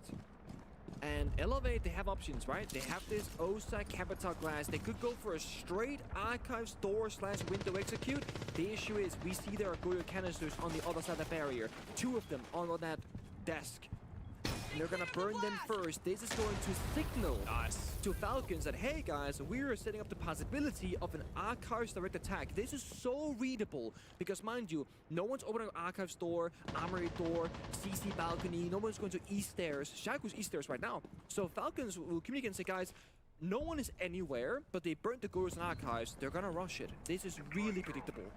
It is, and that's why usually if I go for a push like this, like you want to... the Thatcher rework, gotta catch the C4 the smoke. Put the shield down. This could work, James. Wow, the double Oster shields. The Capital and the Glaz. Oh, the Thorn. So you can out the first Thorn. So the Thatcher rework, you can very easily catch every throwable mid-air. Oh, what? He jumped in. The Glaz can't afford to die early. What's going on from Shaiko there? Gets very aggressive. As we restabilize, Elevate still have the advantage, but the problem is we no longer have the Glaz to work with. Now Solotov has retaken that position. The C4 can still be nullified by the Thatcher. Oh, good shot from Resets. That's big. 4v2 now for Elevate. And this is looking more doable than ever. We still have the Osa shields to plant behind. The X factor of the C4 can still be counted by the Thatcher. Thatcher gadget. He's ready for it. When he sees any icon on the screen, he's gonna spam left click and catch the C4 midair. Out it comes and deactivated by users. Is able to deny the plant. Where was that from? Over all the way in Armory. How is he able to get the angle onto Raps when the shield is still active? I don't know. But with the shield still being there, you could just walk in and try again. But if the C4 wasn't shot, it's still beeping. That can be, you know, popped no out shield. by Breeder. The shield is gone, actually. Oh, that's I swear it was there a second ago. Maybe he died while he was holding it. Also, it didn't get planted. Maybe he picked it up and there was a shot onto the foot. So what Okay, now? this is awkward. I mean, Elevate have to recompose. They have to rotate 30 seconds. That's just kind of reset it. Now, I mean, Elevate, they've had their plan A completely destroyed, and now they decided to Thorn Trap. Not like this. No, with the Thorn buff coming in clutch.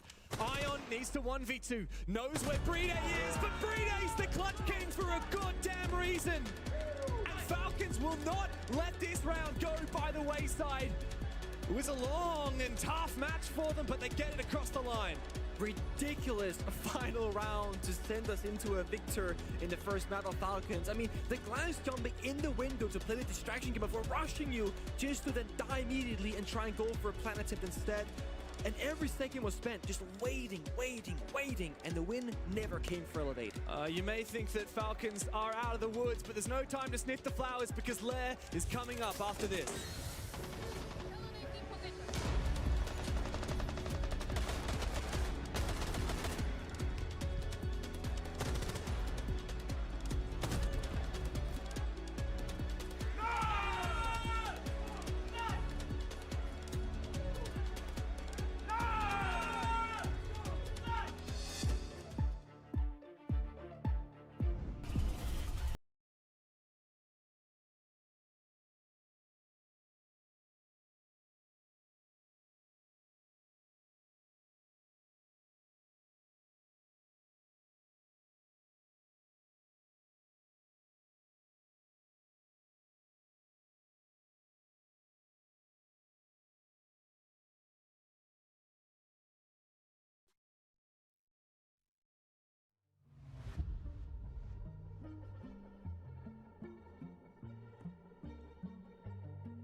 think a lot closer than most would have anticipated. It goes overtime, but ultimately Falcons, they show their grit and they take the map, and a very important map to take. But Lax, I mean, like, did we expect this caliber of game? No, absolutely not. I mean, I expected Falcons to come into today based off what happened yesterday, playing exactly how we saw. But for the side of Elevate, I wasn't really expecting this level of play, especially on a map like this where, you know, I was talking about that serving sample. Yep. They definitely made me put my foot in my mouth for sure, given the fight that they were constantly having. I mean, it was really a battle of heroics from both teams.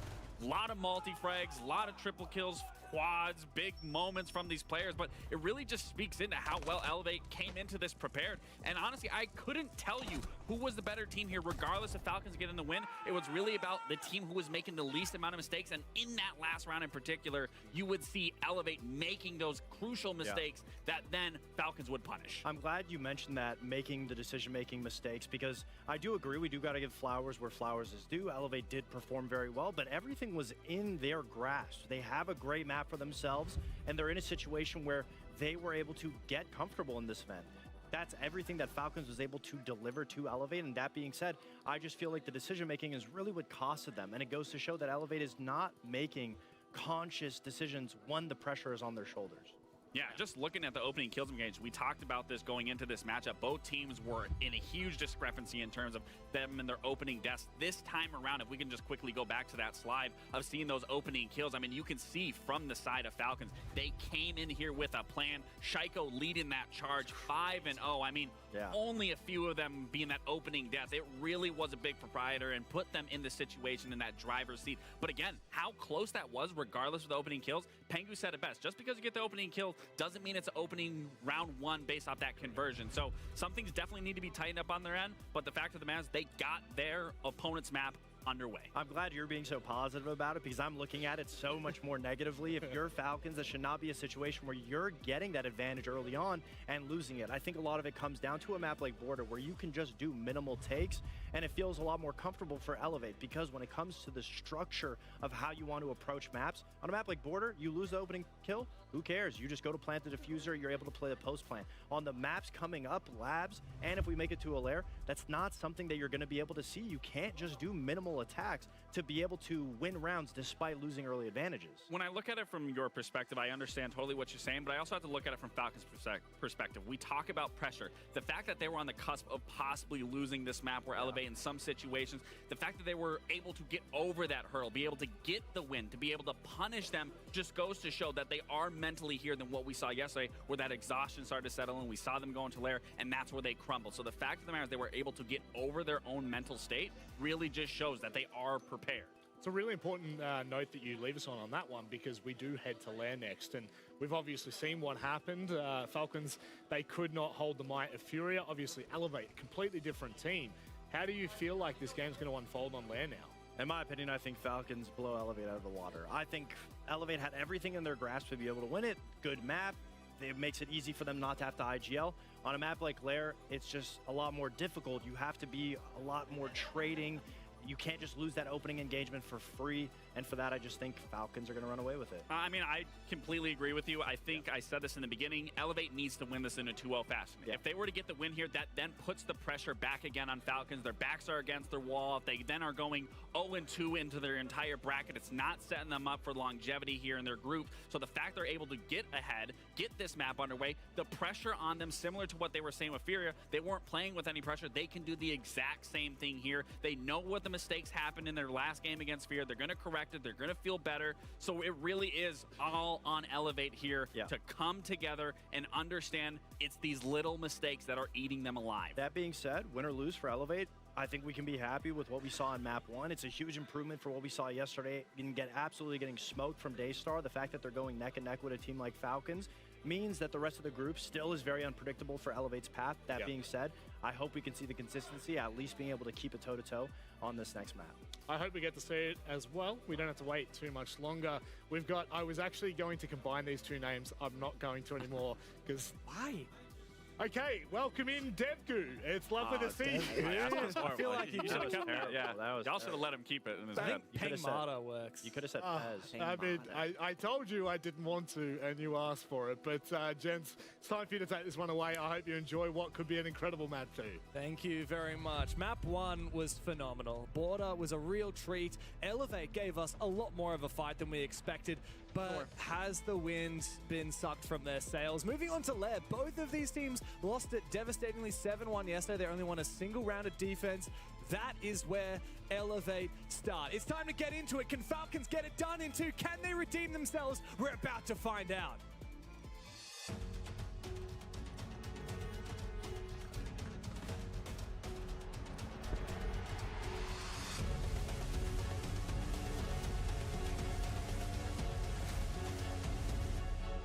If you are a fan of Elevate, they need your power so much right now because there's another game happening later today, which is gonna be Daystar playing up against Wildcard. Oh, and yeah. If, you know, Wildcard catches the top or even a map, Elevate are in a very, very, very clear bottom. Because mind you, whatever happens here, Falcons took a map of Fury, they got a point on the board. Yeah. They lost to Daystar, they got many points on the board. If Wildcard and Daystar keep picking up more points, Elevate are gonna be dead last. Yeah. And that's why every single map matters. You need as many points as you can. A lot of people, or like we said, everyone assumed that it was going to be either Elevate or Daystar that goes home at the end of the group stage. And they played each other first. They played each other first, most important game. And not only did Daystar win, Elevate didn't get a point. They, in fact, only got 3 rounds out of it. Pressure is now on for Elevate to pick up points elsewhere in the hopes that they can jump back over Daystar or maybe jump over a team like Wildcard instead.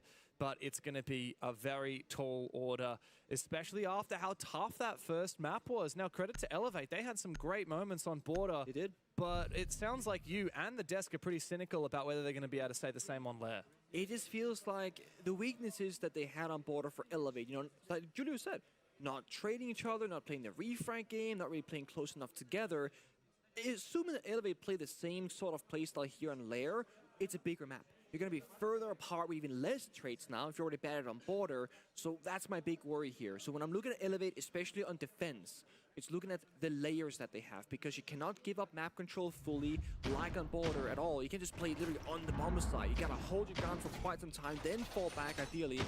And in this opening one, I mean, look at the defending lineup. We are talking utility out the west. Sue, the Clash with the Shanga, crazy map control, good plant denial. Then we're locking down the walls with the Bandit. Where they're protecting everybody with both the Wamai Disc and the Denari lasers. This, I think, is an excellent defending lineup. The Arbor Bands, just to mention them, it's going to be Grim and Deimos from Elevate, and then the Kaid and Mira from Falcons. Yeah, like you say, Falcons have got their work cut out for them on the attack, but they'll waste no time. Liquefact sneaking in, not making much noise at all. Suppressed Pistol will take out the camera and not fully destroying the barricade, just crawling under it so it doesn't make a lot of noise. Now he's going to drone himself in, it seems. Wow, Lurky Liquefact, nothing more iconic than that. Still one of my favorite things that you've said. Lurky Leaky. I wanted to go back to Cafe because one of my favorites was Bakery Takery. Okay. Did you drop that yesterday? No, I didn't. Oh, I didn't hear it yesterday. I didn't actually. Because there was a flip one time from Enterprise Attack where they flipped into a Bakery Takery. Maybe if we're lucky, we'll get that again. Missed opportunity. But very quick to the action here is Falcons because, again, Elevate not holding the extended area around the bombs that they're playing very close together. They baited with the charge, then the verticality. Breach guaranteed as well. This is Elevate already losing a lot of map control very quickly here. We're unable to really fight back. The saving grace is mentioned. The Clash, very hard to remove from action. You got the Capital and the Bug and Nomad, of course, they can try and do that. Full stamp. And there's a freebie, Lurky Leaky. I mean, they know he's down there. He just blocked the floor. Yeah. And they send one player, not 2.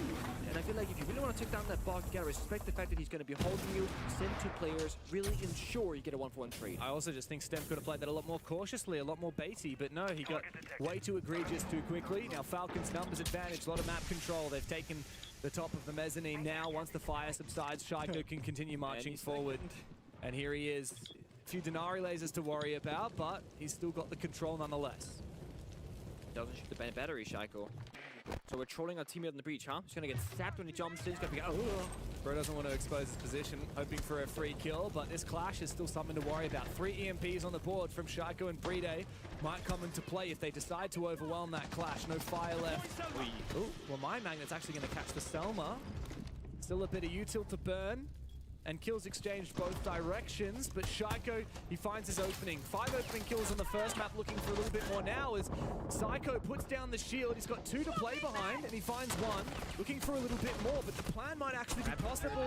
Won't be necessary at all because Falcons have just stabbed him in the back, and it's a very convincing opening for the European roster. I mean, it's just a blender. Both teams just fighting 4v4 from their own respective side. You know, of course, Elevate playing from the bomb side, Falcons from the hallway, but it's not a plant attempt, it's not a plant denial attempt, it's not a flank attempt either. It's just a fighting. The funny thing is, it's another round for Falcons. They didn't deal with the deployable shield, and it didn't clear the clash either. And yet they win. Yeah. They just walk in and go broop, broop, broop. And, you know, they even hacked the bug below, who got the opening pick, by the way, Leaky Fac. And I'm thinking, okay, now go downstairs, you can bog below the shield, bog below the clash, force them further back, get the air jabs going. It wasn't necessary. You just don't need to overcomplicate it if you're Falcons right now, especially if Elevate keeps selling opening kills to Falcons at a discounted price. And that concern, it shows immediately. They're not playing close enough to get on it. But back at opening depth, like you mentioned, I would love to see, I need to see Elevate say, hey guys, let's make this play, let's kill the bog. And if they send 3 people and get it done, I'll be happy. Or if they're contesting him on the vert at the same time. There's a lot of options. But yeah, even just the way that Stemp went for that flank, you know, he was making so much noise. He didn't shoulder bait or anything like that. He didn't bait for info. Yeah. It was not quite good enough from Elevate. I think they need to give a little bit more respect to Falcons. I mean, we always talk about how formidable they are in gun skill, and yet Elevate are like, you know what? We'll take him. We'll take him 50-50 gunfights. I mean, that wasn't even a 50-50. No, it was not. It was not. Look, Elevate, they've got some good fraggers themselves. I said this before, but Iron had a phenomenal stage 2. Psycho had a great map 1 today. Yeah. But yeah, not a single player on either of these teams went positive yesterday in terms of their rating. Setting up a sequential breach. Falcons are, once again, though, showing that they have quite a lot of depth to their strategy. This time it's a shield, and it's a lot of info gathering. It's a lot of drone work. We've got the Brava IQ combo, so they can spot out anything particular and go for the hack. I don't know about this defender lineup now. I mean, they're playing the 2-brow without wall denial. Yeah. And then they're playing the Scopos, loose roaming top floor, but normally people have no top floor. I think the Scopos is a little bit of a troll. It feels undercooked, like almost they're picking between 2 different bomb sites, if you will. Because Scope, I mean, you can solo them Scopos, of course, but now you're just a roam gun up against, you know, Monty, Donkabee's open as well, not being picked, of course. Solitos being live droned here, and he wins the fight under resets. That's a very pivotal player to take down. You can see the Brava's already hacked a lot of these Banshees as well to enable these early entries from Falcons. Bomb site down below, but a lot of roamers upstairs, including Stemp, who will at least trade back. The first player from Falcons, it's Shaiko. The weakness here from Falcons is they don't actually have any vert capability. So it's really going to be more about the direct attack, and there's still a lot of roamers at large for Elevate. One back on the side now to get those crossfires going, but they get shut down immediately. Leak Effect, great shot. Now Brady can walk it in for free, give the information. Fire pop behind him, stuck in this room with the Goyo. Yeah, right. Okay, no mind. Wow, that was an open and shut case for Falcons. 2 rounds in a row, and the second one looking even more convincing from the first. Elevator in pretty dire straits.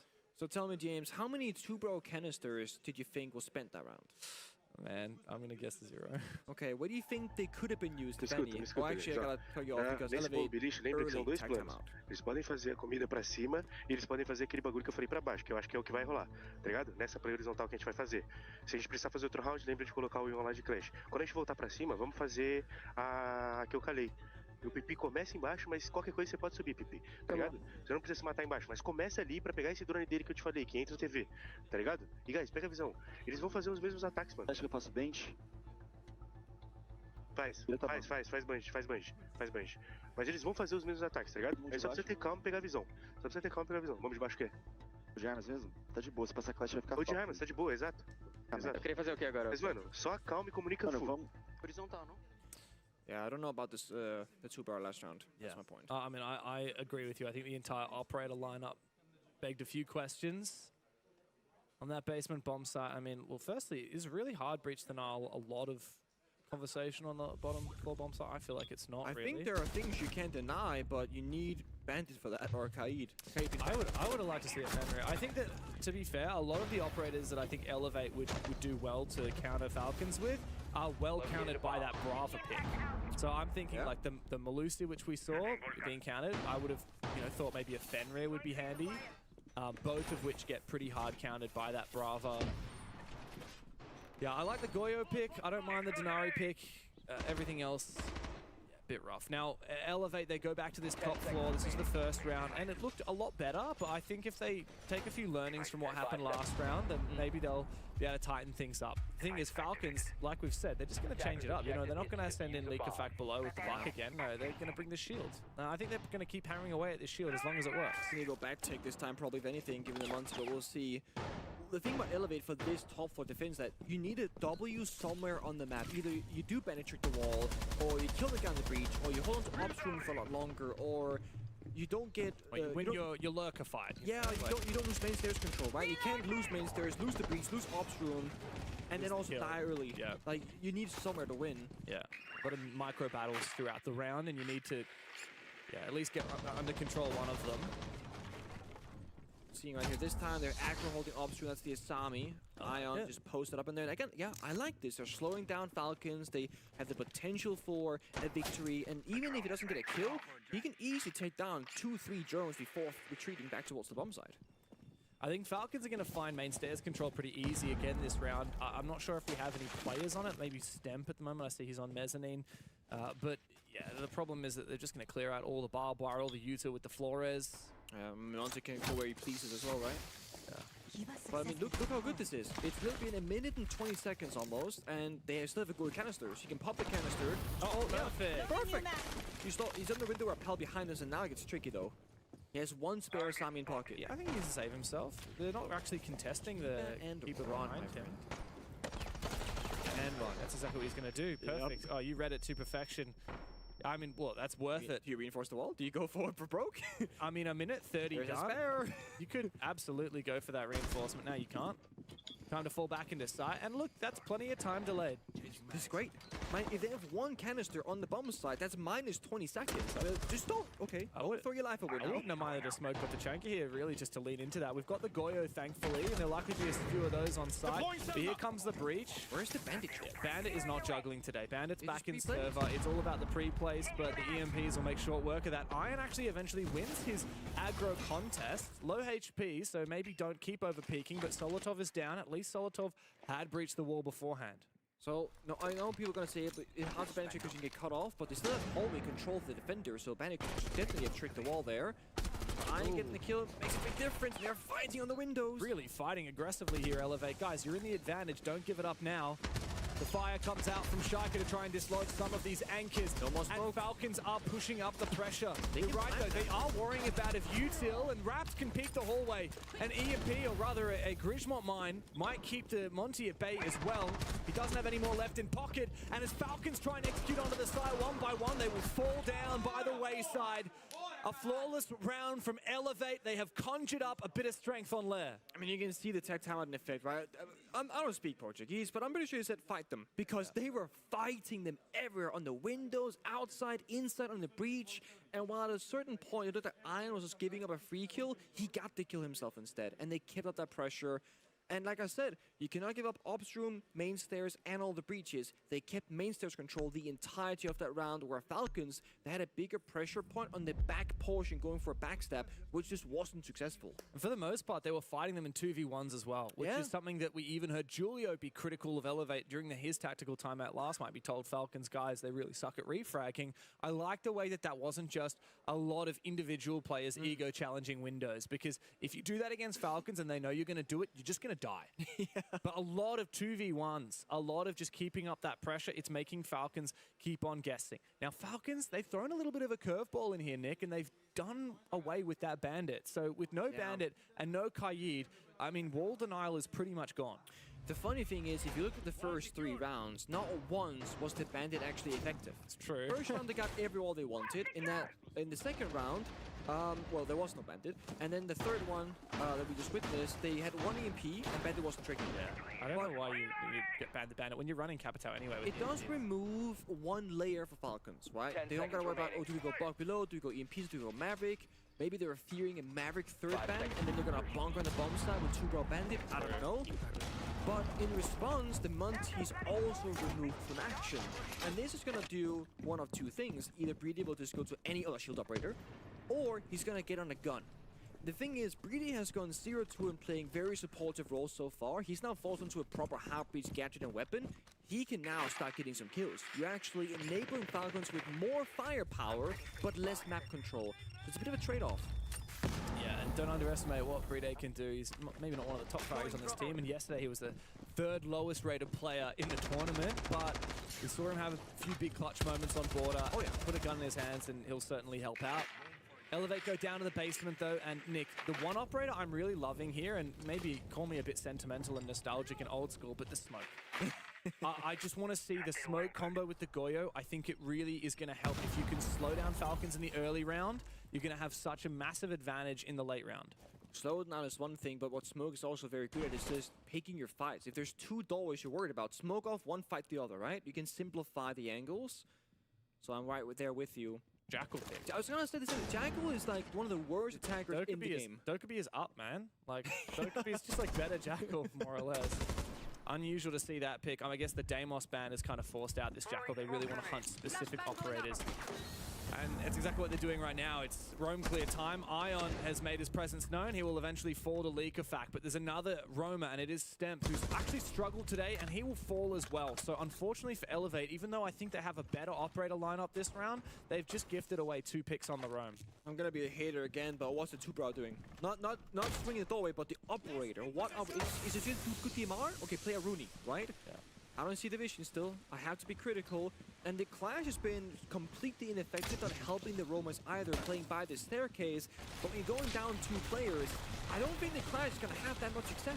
Honestly, give me a Fenrir. Roam with your Fenrir gadgets. Like, just force them to push into you a little bit more. Force them to drone you a little bit more. We're seeing Elevate, both Ion and Stemp actually peeked into Falcons when they died, rather than forcing Falcons to do the hard work of peeking. Now, the one good thing is there's not a lot of time left, but Falcons with a 2-player advantage. About to be a 3-player advantage. No! It seems like it's just going to get evened up again. Leakafac will be hunted down, but they did manage to take one with them. 30 seconds to play, 4v2. Falcons should have this in the bag as Bride starts to force the plant down. Psycho puts his shield up, and Solotov needs to cover. Resets has found his second of the round, looking for a little bit more, and Psycho supported as well. The verticality up above from users might be able to hold it in the post plant. If Psycho and Resets cannot find him, it's all up to the Clash now. Shield back in his hands. Psycho has to get the job done. A little rotate, and maybe this is possible, but the Vulcan fire still burning away will block him from getting to that diffuser. He can put the shield down, but he won't be fully protected, and Usus knows exactly what's going on. Bride from the other angle, and the vertical dominance of Falcons will win the rounds. Great post plant, and honestly, I think both teams did a really good job in the late round. So Elevate, they recognize, hey, Leakafac is solo and Garrett. So send the Clash plus a gun and just chase him down. That is an excellent play on what they should have done in the very opening round when they sent only 1 player for him when he was playing Buck. But the issue is they lost 2 players early. When you send 2 people, that's all your manpower. Yeah. The third guy who was solo bomb side, he got shot the same second, so they traded 1 for 1. Side is completely free. Their plant is completely free. And we all know post-plant with verticality, that's in attacker's heaven. I mean, the fact that it was Falcons who were popping the Vulcan fires in the post plan, I think tells you that Elevate ran out of bodies in the late round to properly play their setup. Also, I don't know how Resets, I think it was Resets, whoever it was playing the Smoke died so early. But like, the Smoke should be one of the last players alive. In that case, it was the Ella and the Clash. And that to me is also a bit of a red flag. That said, there was still some good moments in that round. And if Elevate hadn't lost the roam so devastatingly, I think they could have won it. Definitely. Attackers have located a bomb. So I think it goes back to what the very first point kind of was from both us, from the analyst desk, is the opening kill and opening depths has been the big issue for Elevate. Yesterday and today, where they will fall early in the round, play 4v5, and then maybe get a bit desperate and try for more, and then go 3 versus 5, 2 versus 5. You know, it keeps falling apart. So if Elevate can stabilize in the first half of the round, like they did on their only round victory, that can make all the difference to me. On map 1, Elevate won 4 out of 14 opening engagements, and so far on map 2, it's only 1 out of 4. That is just nowhere near good enough. And the one time they got it was they ramped up. Yeah. High conversion rate every single round so far we've seen this map. So all you need to do, James, is get the opening kill to win. And then just hang off the mouse and keyboard and say, job done. The thing is, when you're talking about like a regular FPS game without gadgets and, you know, the hero shooter, if you will, taking down a player is just a player.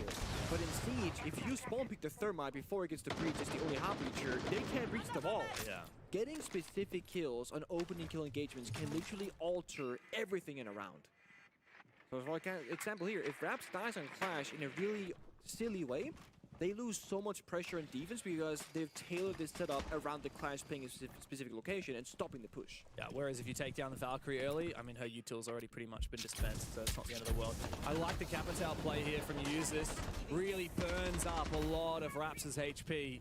He does get away with his life, and he might be able to retake, but you can hit what? Hang on a second. Leakerfack is snuck into sight. Sneaky beaky like. He comes straight back out again though before he's able to be taken down. The Clash tries to retake, but Falcons, they've got so much going on in different places at once. They have ripped apart this bomb site.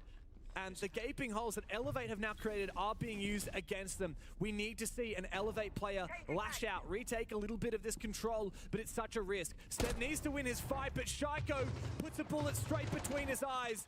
Dead onto the bomb side now. Shaiko is hungry for more. Resets is all that remains for Elevate as Falcons continue their reign of terror on Lair. They're planting 5v1 Beast against Smoke last alive, James. That's what you wanted. Yeah, just stay alive for as long as possible, buddy. Ideally on the bomb site in a position where he can use some of these gas babes that wasn't are mentioned still available. Well, the problem is Falcons said, look, we don't really need to clear everyone on the top floor. We see the bomb site and we can take it ourselves.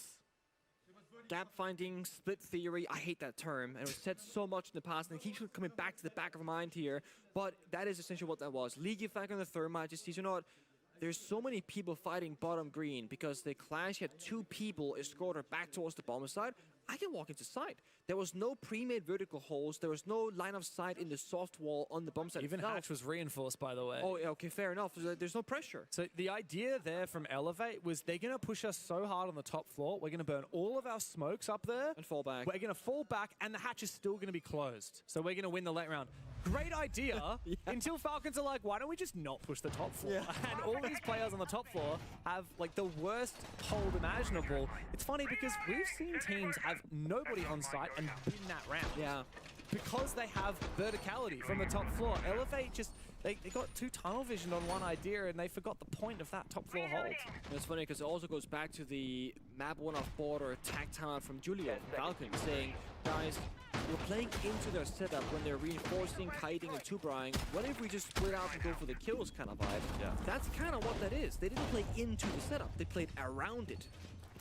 Great success. And this just feels like Elevate might just not have the best grasp on layers and map. Looking at yesterday's result and today's, you know, losing to Daystar versus Falcons losing to Furia, it's not quite the same story. And around like that, getting absolutely hard countered, that is a gut-wrenching one for the mental.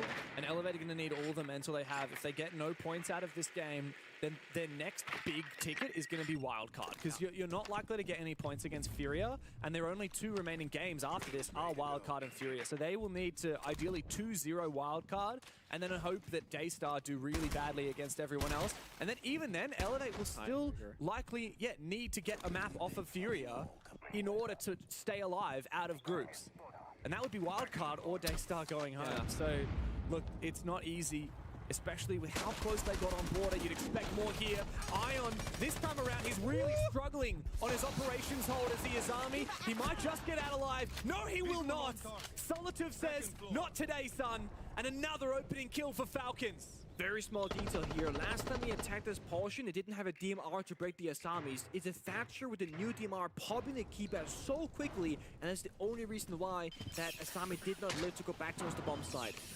Very small detail, massive in terms of impact. And finally, the Fenrir gets picked. This is something I've been wanting to see this whole time, but I just don't think it's being utilized well enough. I mean, if the Fenrir is only activated after your defender has died, and the defender isn't playing around that Fenrir correctly. A bit of panic from Ion. There was so much pressure, right? There was a boss below that could go for him again. The window, repelling for him already. Double cross, full fire. So good for Falcons here. And then that's 13 seconds now. They got buffed duration by 3 seconds. But if I'm Elevate, I'm regretting banning the Monty, wishing I'd banned that Capitao instead. It is dominating. Shaiko has been unreal with this gadget, and Falcons just continue marching forward, lapping up the map control. Next step is Breach on the side, and then poise for a plant. Yeah, I mean, they have 2 crystal mines that can, of course, stop the plant for a second. They got a single toxic bait. That's it. It's been pre-placed in the hallway.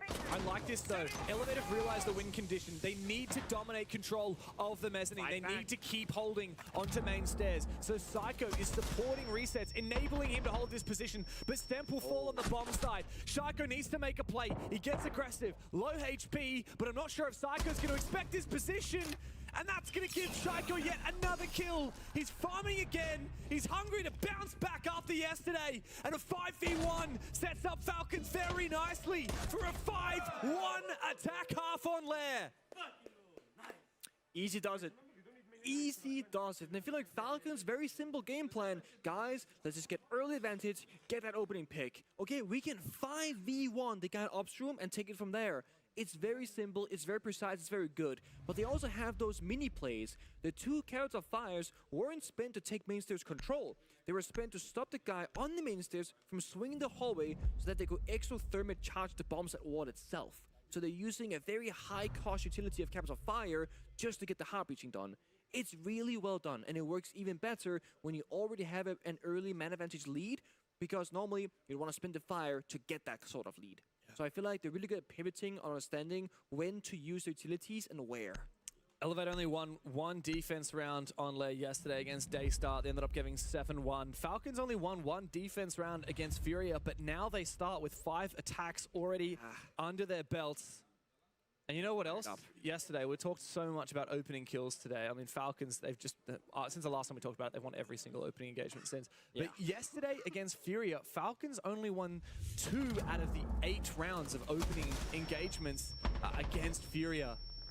So Falcons, I mean, they've really flipped the script today. They're controlling this early game. They're knowing exactly when to rotate back and forth. And there's so much confidence oozing out of players like Solotov and Shaiko right now. In a criminal gunfight, Shaiko wins in the hallway. He's 1 HP with the para in hand. Just goes, boop, easy kill. Breeday's planted the last 3 rounds in a row as well. Yep. And let's be honest, probably could have planted 1 or 2 more if the round didn't end so quickly. Yeah. Dude, I mean, just look at the scoreboard, right? Like, Breeday has only died twice. Breeday, Solotov, and Users, only 2 deaths in 6 rounds. Yep. That does tell the story. The thing is, you have all these different strong operators on top of the bombs, right? We saw it a bit. Used the Tashanka clash exactly like Falcon's probably going to as well. And that's the issue with the operator bans, is that you kind of want more sometimes, because there's so many things that bother you, that annoys you in the server. I really appreciate Falcon's target banning the glass here, paying some respect to what's happened on Border and Psycho and how capable glass can be. And Elevate, they go for default bans, right? Kaid Mirror. But there are so many other issues now. How do you deal with the ban?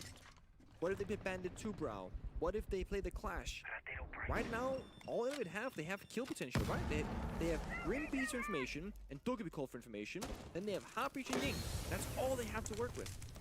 No verticality, no buck, for example. What are they planning with the Ying here? There's 2 Candelas used very early, and a 3rd smoke, and then last Candela as well. Wow, it's a set play. That's a Elevator throwing everything they've got at Falcons, and they're coming up with nothing in return. 3v3, Resets has just snuck in and found 2 kills, but a big flick from Breeday recomposes for Falcons. A trade back again. Elevate have set the pace, and in the first minute, we're down into a 2 versus 2. Hungry for more, but getting flanked. Raps doesn't know what to do about it. He's got no EMPs, no gadgets to speak of, and Shaiko is coming to support. All up to Resets now. He started this round off with 2 kills, but he will be the final one to fall for Elevate. Big Deagle kill for Shaiko to finish it off, and match point Falcons. Absolute chaos in the server, and for a second it looked really bad for Elevate, but then Raps and Resets pick up 2 kills apiece, and then it looks winnable. or 1 and 2 kills apiece rather. And it was so close, but again, you know, having the balls to go for that play when you're down 1 and 5, I gotta say, that's respectful. But also, you get a 1 and 6 now. You can't afford to do it again, and you're probably gonna lose a straight up, you know, brain power play. We got the IGL versus IGL trying to counter-strat each other. Elevate right now just being out-challenged on the fundamentals. The communication, the crossfires, the trading game, the counter-strategy. This was kind of what I think it was Fox actually. They're saying, I think it's going to be a landslide sweep for Falcons here in Lair. He doesn't think that Elevate's play style he has to offer can play well into it. Very evidently, Fox is right. Because in almost every single statistical area, Elevate has been the worst team here. They had a great shot on border, good map for them. But on Lair, it's just not their map. And I think that they're really going to get targeted now. If this is the second 7-1 in 2 days, I think people are going to say, guys, I think we might take Elevate to Lair. They're not going to play Lair ever again, at this event at least. They're going to ban it. First rotation. It's got to be done. And it's a very tight turnaround, very vicious format we've got here. Every day you play another best of 3. What can realistically Elevate do between today and tomorrow to prepare for their next game? Well, it's not time for that yet. This game is not done, even though it starts to feel like it. It started to feel like it a long time ago. I think the end of Border really kind of sold the story. Falcons up 6-1, 5 match points to lock in their first big 4-point game out of 6 Invitational. It's going to give them a bit more space to exist as well, because mind you, Falcons, when they got everything to lose, can of course a bit of a mental boom. That's been the story for quite some time in Grand Finals. But give them a big lead in the groups, a guaranteed spot to go further. They can play a bit more free, knowing that they've secured their spot to keep existing at this event.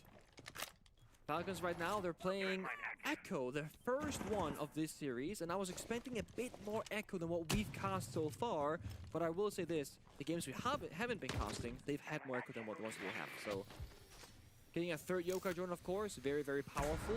You can now do the exact same Yokai drones as before the buff, plus a third one, and just go anywhere you would like for the roam assistance, and the plant them out option, whatever. You're essentially Valkyrie with wheels. Yeah, it's crazy how many you get now. Such a good buff for Echo. I think especially at the top level, the better players are going to be able to abuse that extra gadget. Good pick from Reset.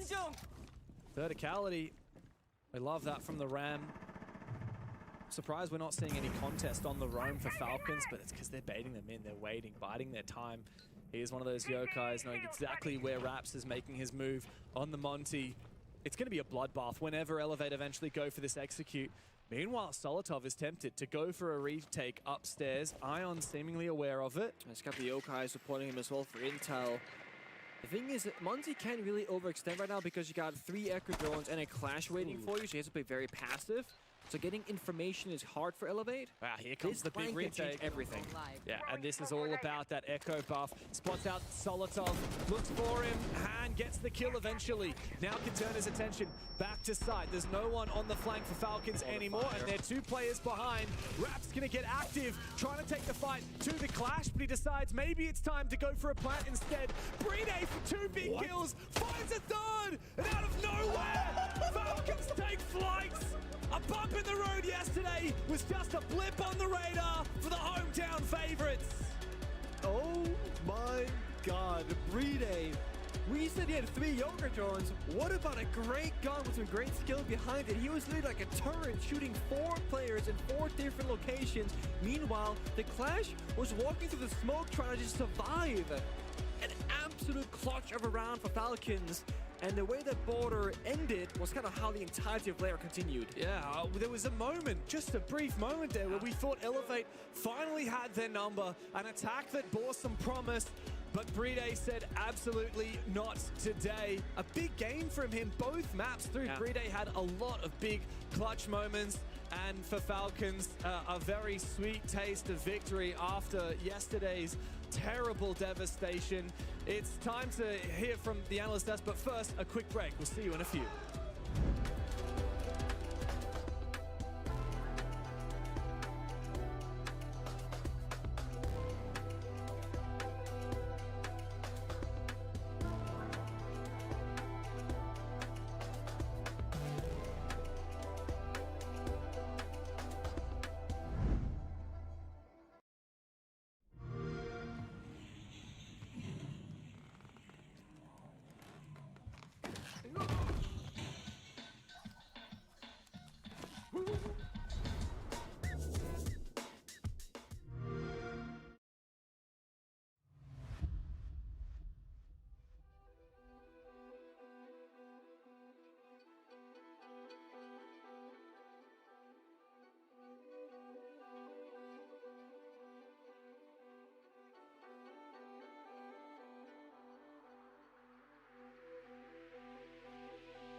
And there it is, Team Falcons victorious. Likifak, the man himself, joining me here. I was talking with Eaglemees a couple hours ago, and he's saying, you know what, Lair yesterday, that was a different story. This morning, you told me that it was just an off day. I think you proved it in this game. Yeah, I think that's why we pick Lair. They lose as well yesterday 7-1. So we were like on the same steps, and we were like, no, yesterday we just lack of confidence. Today we'll see that, we'll show to everyone that we are still one of the best team on Lair, and I think that's what we did. Is this something that's also to kind of give you a bit more confidence? Yeah, I think what happened yesterday, we all know that was just like this first day, and we wanted to prove ourselves that yeah, that was this, and today we did. So yeah, that was for us as well. Now to recap a bit more, let's go back to map 1. That got a bit tight, going to overtime to win it 8-6. What was going on in this first one? I mean, Border, I think, was a map we expect from them. And they play really aggro, no, really sleepy in defense first, in attack, sorry. So we took our time. We did 3-3, is not that bad for Border defense. Then we went attack, everything was really good. And then at 6-4, we did small mistake, going to 6-6, but at the end we still managed to win the game, so that's the most important thing. There you go. Thank you very much, Likifak. Now for the people, because we're here for the people. We're in France. That's how it goes. Can you give us a little flex? Thank you very much. Hell yeah, look at this guy. He's got it all. Team Falcons, victorious. Damn. All right. He's got some guns. He's got some flex now.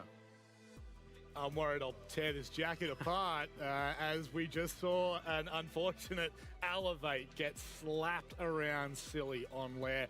I think what I find a little bit interesting with that interview is the openness of Lair and the fact that they were happy to go there, but more so about Border. They knew that this was going to be a good map for Elevate, and they expected it. I mean, that's what we were saying. It really was everything in Elevate's favor. I mean, good map, good team to go up against. It really gave Elevate every single opportunity they could to at least get a map. But once it got to Lair, it went as expected. That's what we thought. When it comes to a more methodical map, if we take Falcons out of the equation, that's Elevate's biggest issue. But Falcons, on the other hand, just so good at being able to slowly pick positions, get those opening kills.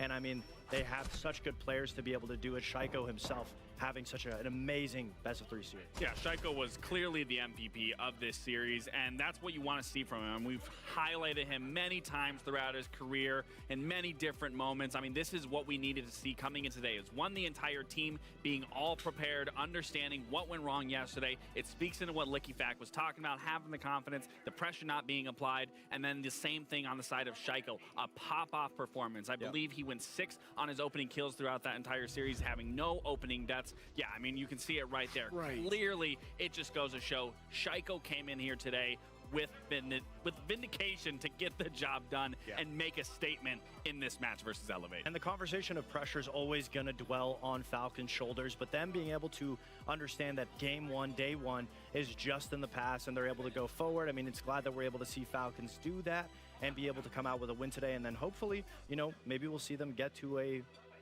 finals tournament that they actually do win, but that's a conversation for a different day. Yeah. For today, Falcons is able to win. As for Elevate, though, I mean, again, opening kills, biggest issue. This is the problem, right? Is we've got positives for Falcons, we're lovely. Elevate, kind of a 50-50. We're happy with their first map, but what are the key takeaways now for Elevate? This means an 0-2 start. Yeah, and again, me and Fox have been there. We've lost almost every single series where if we lost one more, we were about to be out of the event. But once you got your back against the wall, it really forces you to play the most perfect siege of your life that you possibly can. And I have no doubt that they can replicate it, but it really does come down to every single individual being able to step it up, whether they're doing their own bot review, whether they're in these situations that they find themselves in, to be able to correct it in those moments. It is going to be on every single player on the side of Elevate to come together in unison and complete the task. I mean, one thing I'm happy that we saw in map 1 is the confidence issues, them being overconfident, having a huge ego when they played against Daystar in day 1. Today we saw they play against a team like Falcons, they want to be able to beat them, and they play a completely different version of Siege. So if we can continue to hold on to that if you're Elevate and know, hey, let's get our egos in check, and maybe we'll be able to come up with an upset in the future days. Let's have a look at a snapshot as to how this group now pans out, of course. With 0-2, Elevate going...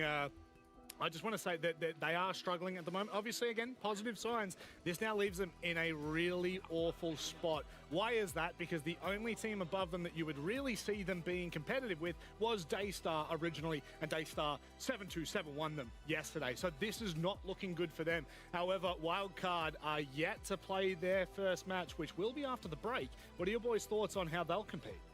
I'm I'm going to be honest. I'm going to give them the praise that they deserve. Reload, everyone wrote it off as that was a Mickey Mouse event. I don't think so. I think it was still a very competitive event, to say the least. And then you can write it off the second that they went to Munich. They also got a top 4. They beat very big names. They knocked out G2 from the running. So I got to give Wildcard the credit that they deserve and every reason why they're even here today. And I think they're going to show up for it. I agree. When it comes to events, Wildcard looks like a completely different team than they do domestically. Absolutely. That being said, obviously it's hard to put all of your cheer into the wildcard roster until you see them play that first match. Yeah, and obviously that first match is coming up very shortly. They're going up against Daystar, but before we get there, it's Chapter 3 of Siege Tales. Welcome back, Siege fans, to another episode of the legendary tales of Six Invitational. Proof and promise. Every legend must be tested, and every promise must answer to proof. This is the tale of North America. Once questioned, once doubted, North America did not answer with words, but with trophies. N80, no longer a surprise, no longer a story of chance. From Manchester to Munich, these players proved and rose among the very best. Not because they arrived early, but because they stayed. And across the server stands a team built differently. Shopify Rebellion. A roster of ceilings, a test of alignment. When they move as a pack, they look unstoppable. But you know, legends are not built on potential. They are built on control. At the edge of this rivalry, two forces collide. Spoit, a phenomenon from the moment he arrived. A major champion in his very first chapter. Measured aggression, discipline sharpened by experience, yet still chasing that next crown. And Gunner, when confidence ignites, few can stop what follows. Two major titles, peaks that shake arenas, a force to be reckoned with. Steady flame versus raging fire, but without direction, there becomes chaos. Canadian, the architect, the greatest in-game leader this region has ever seen. Titles across eras, systems built to endure, loud, demanding, relentless, and hot and cold, quiet but unyielding, a champion twice over, a stabilizer, a closer, where one commands, the other adapts. One team plays to defend what they have proven, the other to prove what they can become. North America's story is never finished. At the Six Invitational, proof is never permanent, and promises, they must be kept. Because at the Six Invitational, you don't play for respect.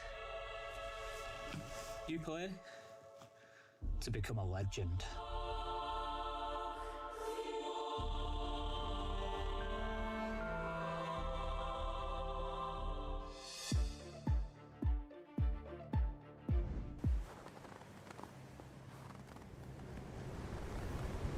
Keep an eye out for contact.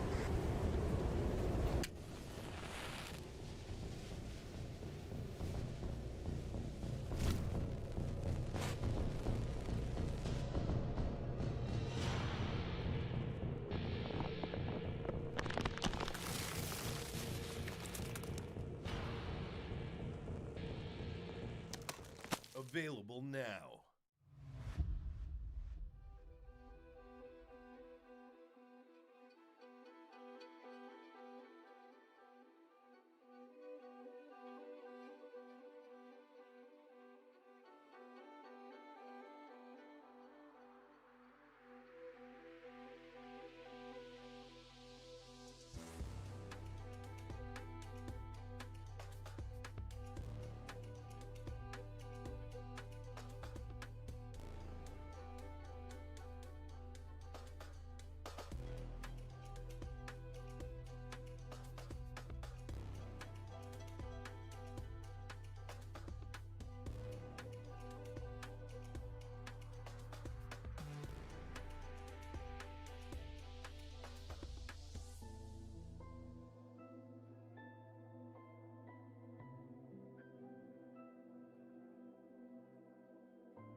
An exciting time if you're a North American fan. Wildcard, they are now up. This is going to be their first match of SI. It's an exciting one as well. After the prospects that Daystar showed yesterday, beating Elevate very convincingly. And now we kind of get left in this world of, is it possible? I don't really know. If we were to just throw a comment out there between these two teams, do you think that an APAC team could actually do this? I do, absolutely. I mean, if any team, Wildcard still has a lot to prove in my eyes. Daystar impressed us yesterday, and they have that warm-up from yesterday's match. So I think so. I think it's possible. Well, let's deep dive into Daystar, the team that we're kind of alluding to that might have an opportunity here. A team full of gunners that have been here for quite some time, not exactly at the SI, but this team have certainly been bumming around for the last 4 or 5 years together. And how do we feel as though they might actually do here?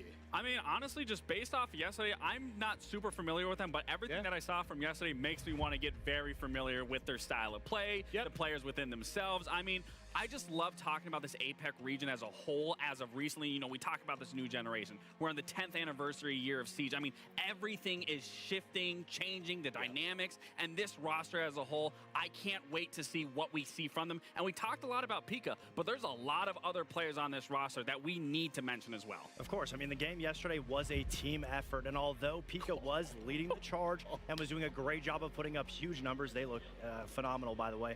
But that being said, fundamentally, this team is playing on all cylinders. Not only is Pika getting kills, but he's on that secondary supportive role. He's getting put into the position. So the other two players we have to highlight are Seal and Azuki for the fact that they're entering, they're getting those opening kills, doing really good as well statistically, but they're doing their job most importantly. They're getting that entry, setting up the rest of the players to be able to be in a position to capitalize, and everybody else from there is able to close out rounds. And that's what I'm really enjoying about this roster is they're so fundamentally sound, and that's not something that I've used to been able to say about APAC teams. It's always been sporadic. It's always been chaotic. It's always been a question mark in some of these situations, but their style and the way that they approach Siege, it is very easy to digest when watching and so easy to get behind their hype, and they trash talk a little bit, so I do love that. It's very refreshing as well because we always talk about how APAC doesn't have as much experience against other regions, so the fact that they're coming out of the gate already getting a win under their belt, being able to go up against now Wildcard and a North American team to get more experience,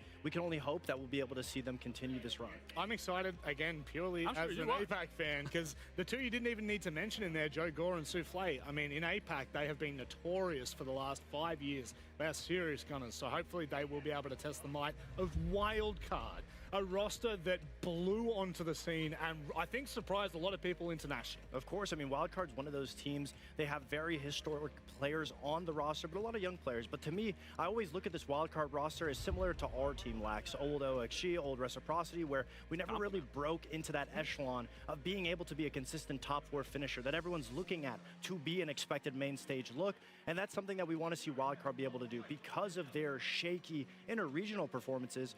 We don't know if we can really trust them when it comes to major events. But so far, it's safe to say that they're proven when it comes to major events. And a big part of that is the new blood, the fresh rookies that are able to come onto the scene, specifically Spiker being able to IGL the pack. Yeah, absolutely. And, you know, we talk about this younger generation, this new generation. Spiker is of that new generation of IGLs. And we have to give the credit where it's due. When I first brought Spiker into the league, I wasn't really sure because we didn't have a lot of time to cultivate anything, to make anything last. And again, I wasn't sure. So throughout 2023, throughout 2024, he didn't really make a statement. But then we go into 2025. He gets to reload. He leads his team with the charge. They get 4th. People wrote it off as, oh, that was a Mickey Mouse event. I didn't take it that way. Then you look at it immediately falling into the Munich Major. Another 4th finish, knocking out a G2. Unfortunately, getting knocked out by M80, who ended up winning it. So that's got to feel good in some regard. But now they are here at their first SI for Spiker, Bay, and Baby Shark. These are the times that we need to see Spiker really come alive, where he can really cement his name, his legacy into the Siege history books, and I absolutely believe he can do it. Yeah, he can. He's shown it, and at least for me, when I'm speaking on the interest of being an IGL for a team, going to your first SI, being able to lead, I mean, Spiker has already done so much, shown that Wildcard can be extremely adaptive, and that's the hardest part about being such a young IGL, despite him, you know, being an IGL for 3 years, still very young to the scene. Yeah, so absolutely. being able to adapt in server at a tournament like this with all of the pressure, it goes to show that he will have a long career of IGLing on his hands. Both of these teams have a very exciting prospect in this game, kickstarting, you know, a campaign for Wildcard, whereas on the other side, Well, what can Daystar really achieve at an international event? Let's have a look at the maps to at least give a bit more direction as to where we could go with this series. We kickstart with Nighthaven Labs. I mean, that's a great pick for Wildcard coming out the gate. It's arguably, in my opinion, one of their best maps. I know it's not statistically their best map, but that being said, the way that they're able to play it isn't anything special, but it's the way that they play it against other teams, constantly adapting, VOD viewing, and understanding how they're going to be able to pick apart the opposing team on Labs. They can go aggressive, they can go defensive-sided, and as the rest of these maps pan out, they all look like Wildcard's favorite maps. I mean, yeah, I was just about to say all three of these maps look very heavily favorable for the side of Wildcard, but that's not to take anything away. Cafe, I think, is going to be a very strong map for Daystar. Just the way that they played Lair, with all of the layers on that map, it can be similar to a way that Cafe has played with the top down, with the vertical pressure being applied. So I really want to see how Daystar applies on these attacks, how they're going to enter that building. Because if I'm thinking how Wildcard is going to play, they're going to try to meet them at the get-go. They're going to try to take those aggressive gunfights early and then play off those layers, play back with one another. So I really want to see how Daystar plays into that and then plays their style of siege to counter what Wildcard is going to throw at them. Yeah, I'm really excited to see the entry duo of Seal and Azuki on Daystar and how they manage Wildcard, because if we're talking about meeting them at the gate, that's exactly how Labs is. We've seen Wildcard do it time and time again, where wherever the opponents are going to be, they meet them right at the windows, right in forklift, right in garage. They fight them head on, and that's something that Daystar hasn't really been tested. I mean, they played Elevate, so they haven't been tested, period. But that being said, I'm excited to see how those entries will be able to bounce back and forth around the Wildcard defense. Yeah, one of the big stats I think that sticks out to me when I look at Daystar and I look at the last year that they've played, their attacking win percentage on Nighthaven Labs is at 40%. It's very low considering the bar that for most attacks, I think they're at least about the mid-40s. And the other thing, they haven't played it for 130 days. It has been a very long time since we last saw Daystar compete on this map, and it was against, I'm going to say a name and just see what both of you, Arrival 7. Yeah, cool. Arrival 7? Glazed. Absolutely 6-7. glazed over. Yeah, don't. Not on this desk. Not on this desk. So I guess the storyline here for Daystar is that we haven't seen them for quite some time on Nighthaven Labs. We're looking to the entries. We're hoping for a bit of success. One thing that I will say that North America teams struggle with is adapting and playing against teams that they don't have footage on. They don't have VOD review on. They aren't able to adapt because they've seen it happen before. That's something that Daystar doesn't have much footage, good footage to say out there to be able to pick apart if you're a wild card. But that's one area where Spiker, someone that we've been highlighting all day so far, is going to be tested, is how he's able to manage against such a new team that doesn't have much footage on. I was going to say, I believe that's actually where Spiker thrives, is in that chaos of the unknown, being able to quickly identify whether someone feeding him that information or he's gaining himself and being able to rotate and facilitate many of these rounds into their favor. So I would actually argue, I think this is in Spiker's court side for this matchup. Well, it's time to welcome into the conversation our narrators for this match. It's your big boys. It's holy moly. I'm sorry, I don't know if you could hear that in the background. That scared the crap out of me. Ace, are you ready for this one? I think we are. I think so. Yeah? I'm looking forward to some more Siege today. We had a great day yesterday. Few surprises, few expected great performances, Secret, SSG, Furia, and then, you know, more of that to come today. And you got some more big boys rolling on today. M80, of course, playing. Faye stepping up. Wildcard is stepping up. I'm looking forward to it. It's good. Yeah, a couple of big matches to kickstart. Hopefully we see some APAC supremacy. Enjoy, boys. The cope is strong with this one, that's for sure. But we were saying actually earlier on, to be fair, I've been hyping Daystar up before this match a little bit as well. Dez has been doing that, basically. That's the look he's been doing. What I'm saying is, do I expect Wildcard to win? Yes. Do I think it'll be closer than people think? Yes, I do. Okay, Tim. I do. I'm not even going to argue with you. Time will be the greatest judge, won't it? The thing is, no, because it's going to be a 2. I'll tell you what, let's just get into the game. Let's do it. Let's do it.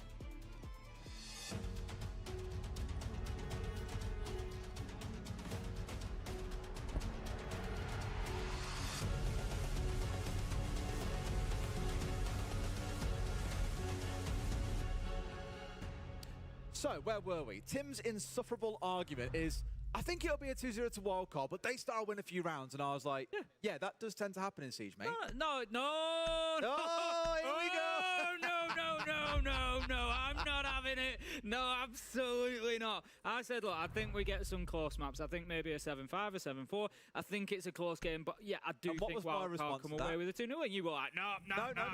What was my actual response to that, Tim? No. It might sound like that to you, but the actual response was, I think it depends on which side, on what maps. And I think with how this one goes, and from the labs that we saw yesterday, this is one of the ones where I think Daystar will be pressed to get over 3. Now, of course, I'd love to see them do more. It's, you know, a couple of these guys have been on the international stage before. They were at SI23, but for 3 of them, they have not been on a stage of this caliber. And you're against a team, and the reason probably why I'm so excited about Wildcard is this is a team that, as the Death said, kind of came out of nowhere a little bit last year. Reload was like, all right, then you went pretty far. You lost to an eventual finalist in CAG. Okay, then so be it. That's cool.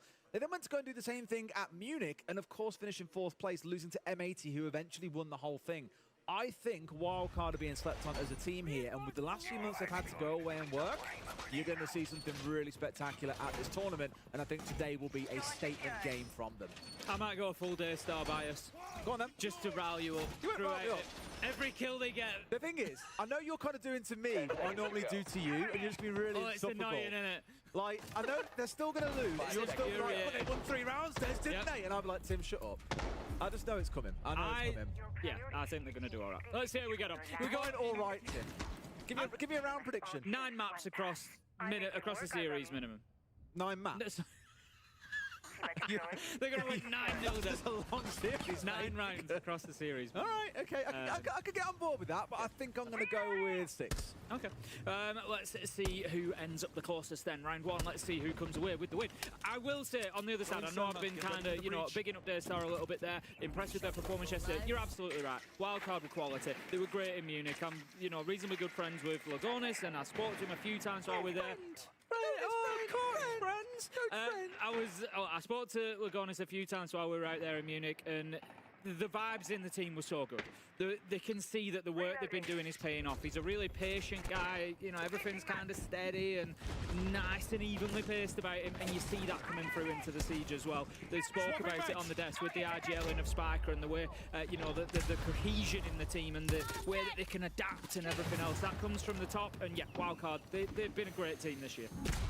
And as well, I'll go back on my slander on Daystar because you are right. They had an unbelievable performance yesterday against Elevate. I think they took every round but 3. Yeah, 3 rounds. They were very, very impressive yesterday. This is the team with a former world champ on it, by the way. Absolutely, yeah. So this is kind of where the proof hits. They've got to prove themselves here against the big team in Wildcard. Not that Elevate aren't and haven't got the capability to be a big team, but I think it's fair to say yesterday was a little bit of a walk in the park for them. This one might be a bit of a different story. But now Wildcard have got very focused out on the east side of things. They've got control of Electric now as Dash steps in on the Nomad. A couple of players off towards his right, and we've also got Baby Shark looking on towards Catwalk. So very clearly, a heavy push in towards this east side of the top floor right now. No one looking to hit Fish or in towards Garage just yet, but they may well do soon. That's my concern for Wildcard here, is what they're doing is they play into basically overwhelm Daystar, because you've got Seal playing out on Catwalk, you've got Pika playing out on Aquastairs, so you've got a couple of players that are kind of away from the action here, so Wildcard could flood in numbers, IT, Connector, Electrical, and overwhelm Joe and Souffle, who are playing in those areas, and that's something they need to be aware of. But Souffle, he manages to take one down. Azuki as well. There is a couple coming back from Wildcard along the way. Leaves us 3v3, but Pika has had to relocate. He's had to move from Fish Stairs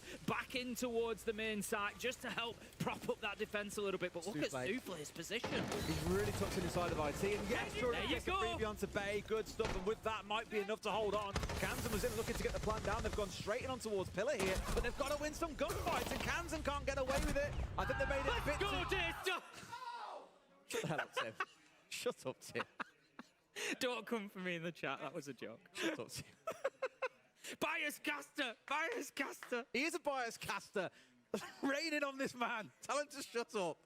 But no, it was a weird one. Like, very commonly we'll see a bit more focus coming in around Garage, around that Catwalk tape, because it helps put pressure in towards IT. Souffle wouldn't be able to play there, for example, if IT was fully opened up and they had players coming in from the backside towards Garage. But because it was very one-directional, coming out from the attacking side of Wildcard, it was very comfortable for Daystar to manage. Don't get me wrong, still played it well, both sides getting a couple of kills back and forth, but I think just a little bit too, again, one-directional from Wildcard. Completely agree. As I said, they were trying to kind of overwhelm that front line of Daystar, but what I like from Daystar was when they did lose players in that front line, they actually replaced them really well. Pika moved in from Fish Stairs at the right time. They moved across, Joe came in from Catwalk. They knew that they needed to fill those gaps, and they did in a dynamic way. Souffle's play was was pretty ballsy, to be fair. Yeah. Getting straight out there, up to the breach, hiding himself away.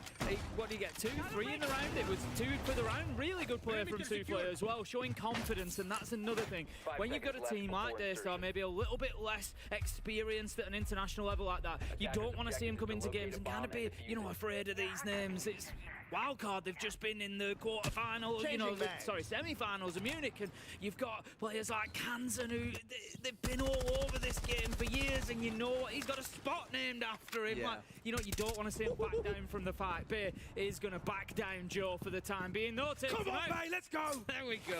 That's the entry for Vicecaster. You're going to push me so hard to the wildcard side because of this is the thing. Just because I'm stubborn and I want to be competitive against you, I'll do exactly that. It'll be absolutely ridiculous. One thing I'll touch on for that last round as well on the Maestro, like being inside of IT, 99% of the time a player dies there, they get a flashbang thrown, and they just died to a player sat on the IT wall. It was a big risk taken by SenVale that paid off, but a little bit towards wildcard, not identifying that and not doing anything about it. Minute into the round then, we've lost one player from this one. Joe has gone by the wayside. Wildcard are actually making really nice progress at the minute. They're not like rushing anything, which I like to see. They've gone a round down to Wildcard, but they're not, sorry, to Daystar, but they're not like getting concerned about that. It's one round, it's no problem. We go on with our game plan. They're not like getting baited into getting aggressive or trying to snatch it around or anything like that. We're a minute 10 in, still plenty of droning going on. Baby Shark, Kansan, both outside the map, Dash as well. All just sending those drones in, getting that intel. Where are Daystar? How are we going to break them down? Learning the lesson from SenVale as well. You know, SenVale's punished us last time. We weren't aware of him. We've not dealt with him. Let's make sure that doesn't happen again. Beautiful kill. Kansan manages to pick up Steel. We've got another battle going on there. Baby Shark can't quite find his man. Flashbang will be active as well, but right now, Wildcard in the driving seat as Bay finds another. Yeah, this one looking a little bit pedestrian in the sense they're still trying to challenge this window, and Baby Shark just carries on, finally getting him in the end, but there's been 3 players to go for this fight, Tim, and that just means elsewhere the diffuser can go down. Great use of flashes throughout this round. I do want to stress, by the way, from Wildcard, excellent in making sure any aggressors or any defenders were being pushed away by the flashes and collecting kills off the back of them. Brilliant round. Yeah, really well played from Come on, Wildcard! Really good round from Vicecaster. Really good round from Wildcard there. Like I said, they've adapted from that first round. They've recognised that Intel was part of the problem. They were punished by SenVale. They weren't going to allow that to happen again. And then they have gone in there in a nice structured way. And it plays into what they were talking about on the desk as well. Fox and Lax were talking about Spiker and this IGL-ing and how the team the blueprints. Look at them. How the team is so controlled. And that's what we saw in that round. Really nice control. A really nice IGL'd round. No rushing. This is how we're going to go and deal with it. These are the positions we need to take out. Really good stuff from Wildcard like that. All right, so one apiece. You've seen a little bit from both teams so far. A good defense in round 1 from Daystar and a brilliant attack in round 2 from Wildcard.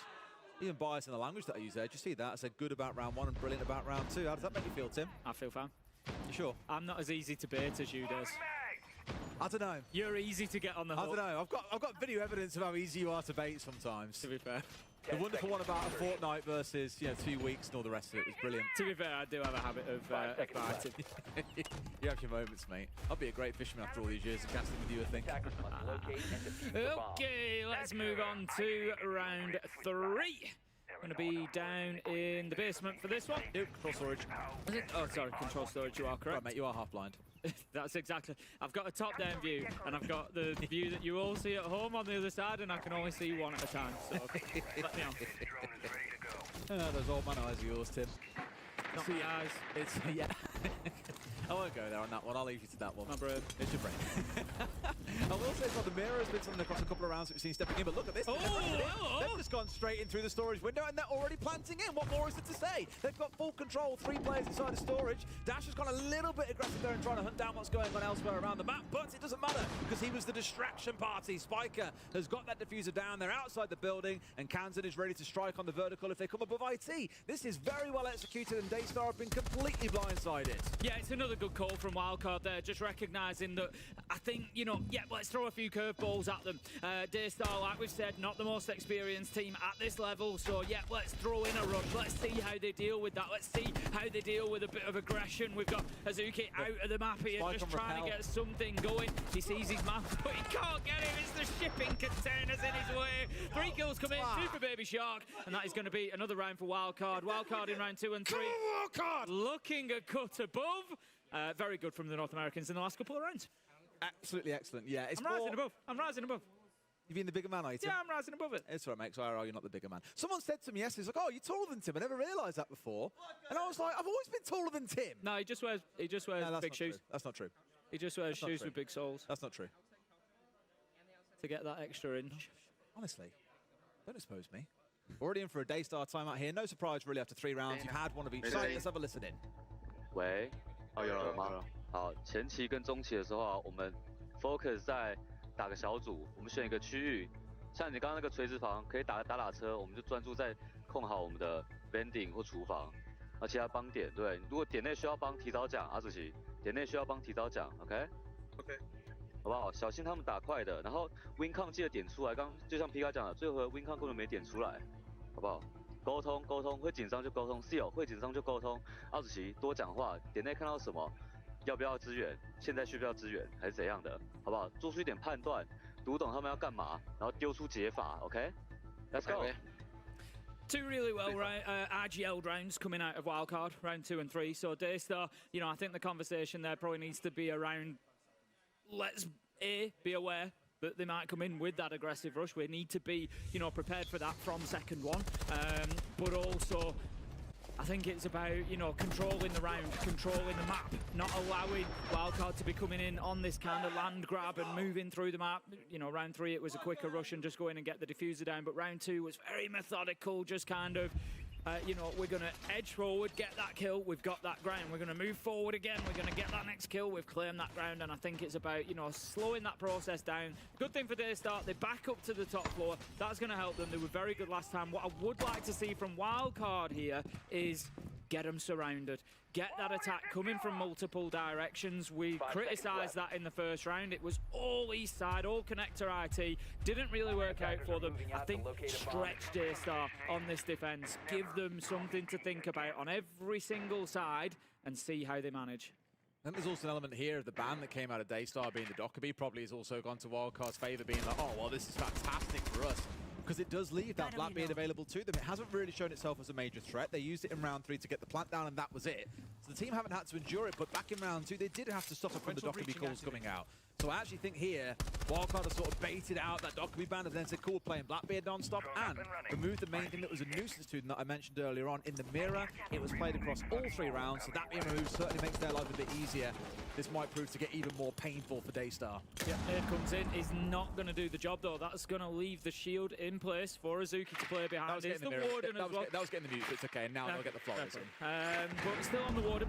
Going to make it difficult he to... missed.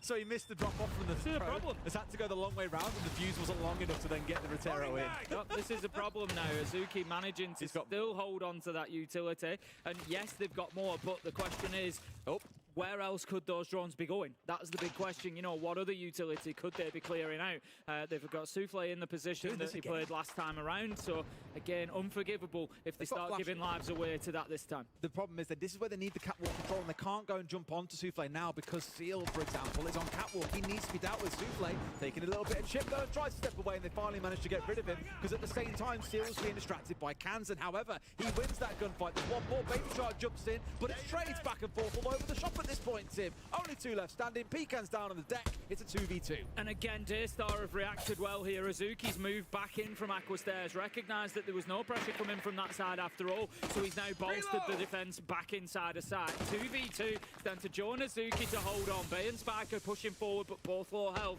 as there is a bit of chip damage on the Daystar side as well. Time is the big factor. There's plenty of it for Wildcard here. They can take their time, they can see if an opportunity presents itself. They've got to bait out the last smoke from Joe, and then they can worry about trying to make their play, I think. And that's probably the little dance they're playing now. But the problem is the attackers don't really have an easy way to get through and deal with the setup out of these last 2. They're standing side by side, really straddled across the 2 sites. I was going to say a rotate away might be a good idea here to push in towards Electric, but Joe's made a move of his own. He's inside Electric. He's got the shotgun close range. He's in a good spot to be able to contest this if they do try and push through. And they're going to know from... There you go, Bulletproof Cam, as I said. They're fully aware Bay's walking in. Azuki's got his teammate telling him where and when to swing. Does exactly that, and now it's up to Spiker. About 30, 40 HP. He's going to be opening a wall with an exothermic. 15 seconds left to go. He's got no option, really, other than to just go in looking for kills. He's actually used that exothermic as bait to then go around the opposite way. The barbed wire is going to make the situation even more difficult, and Daystar have played this well. Nice and calm, not got carried away. away, not gone chasing the kill. Another successful top floor. It's 2-2. Played it really, really well. And yeah, it was good, that. Again, still have question marks. I know there was some attention put out towards the west side of things, you know, trying to get the shield in Aqua, that no one actually pushed in through there. And then this hopping in through the window in towards Garage Catwalk, again, a bit curious. Like, they lost 2 players trying to do that. It just feels like if you'd actually committed players to trying to get control of the bottom of Garage and working up from there, very common that you stick a player in that Garage box and then have them walk up the stairs later. With that, they'd be able to put a lot more pressure on towards Souffle inside of IT. They could pressure Seal, who was up on Catwalk. Just feels like a bit of a missed part of the puzzle there for Wildcard across those 2 rounds, and that leaves things 2-2. Well played by Daystar, but now they've got to win on the 2 rounds that they haven't managed to win, or the 2 sites, sorry, they haven't managed to win so far. Yeah, that's the big factor for Daystar now, because I think Wildcard, looking at this, if you can get your 2 attacks on top floor, you know, they're the ones that you lose, and then you get the other 4, and you come away 4-2, going onto the defense and out Evan Labs, I think you're going to be more than happy with that, to be honest with you. So for me, Daystar, they want to be finding at least one more round. 2 would be fantastic, but they need to be picking up one of these other sites. Basement really is the one that you're looking at. I'm just having a look through the players. There's not a huge presence off site. They've got, you know, one in sort of cafe hallway. Cargo stairs is pretty much site, and then they've got Souffle upstairs in IT. So they could really do with Souffle doing a bit of work here up on the top floor. Maybe get that entry kill, you know, really open things up and give Wildcard something to think about, because last time Wildcard attacked onto this site, it was just such a steady, methodical, procedural round from them, and it was clinical, to be honest. Daystar didn't stand a chance. Right, well, Bay is on that ramp, so a lot of vertical control to be established on the top floor first. That means pretty much everyone on Wildcard will kick things off up on this top floor. Get it cleared out of the defenders that are up here, of which right now there's only the one. It is Souffle dug in on the 2-brow.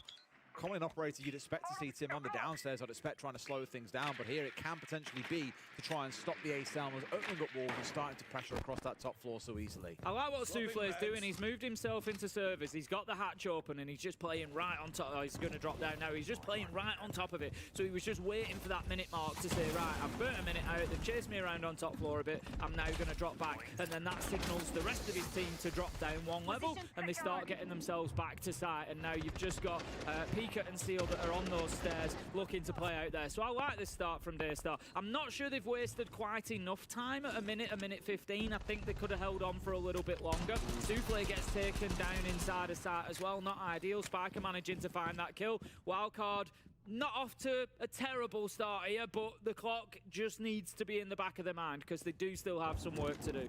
The real painful part is there is Souffle. You've lost the 2-brow that's gone down. As mentioned earlier on, he was the big stall part of this that can slow down Spiker opening up those walls. It's a dream catch, don't get me wrong, for Wildcard.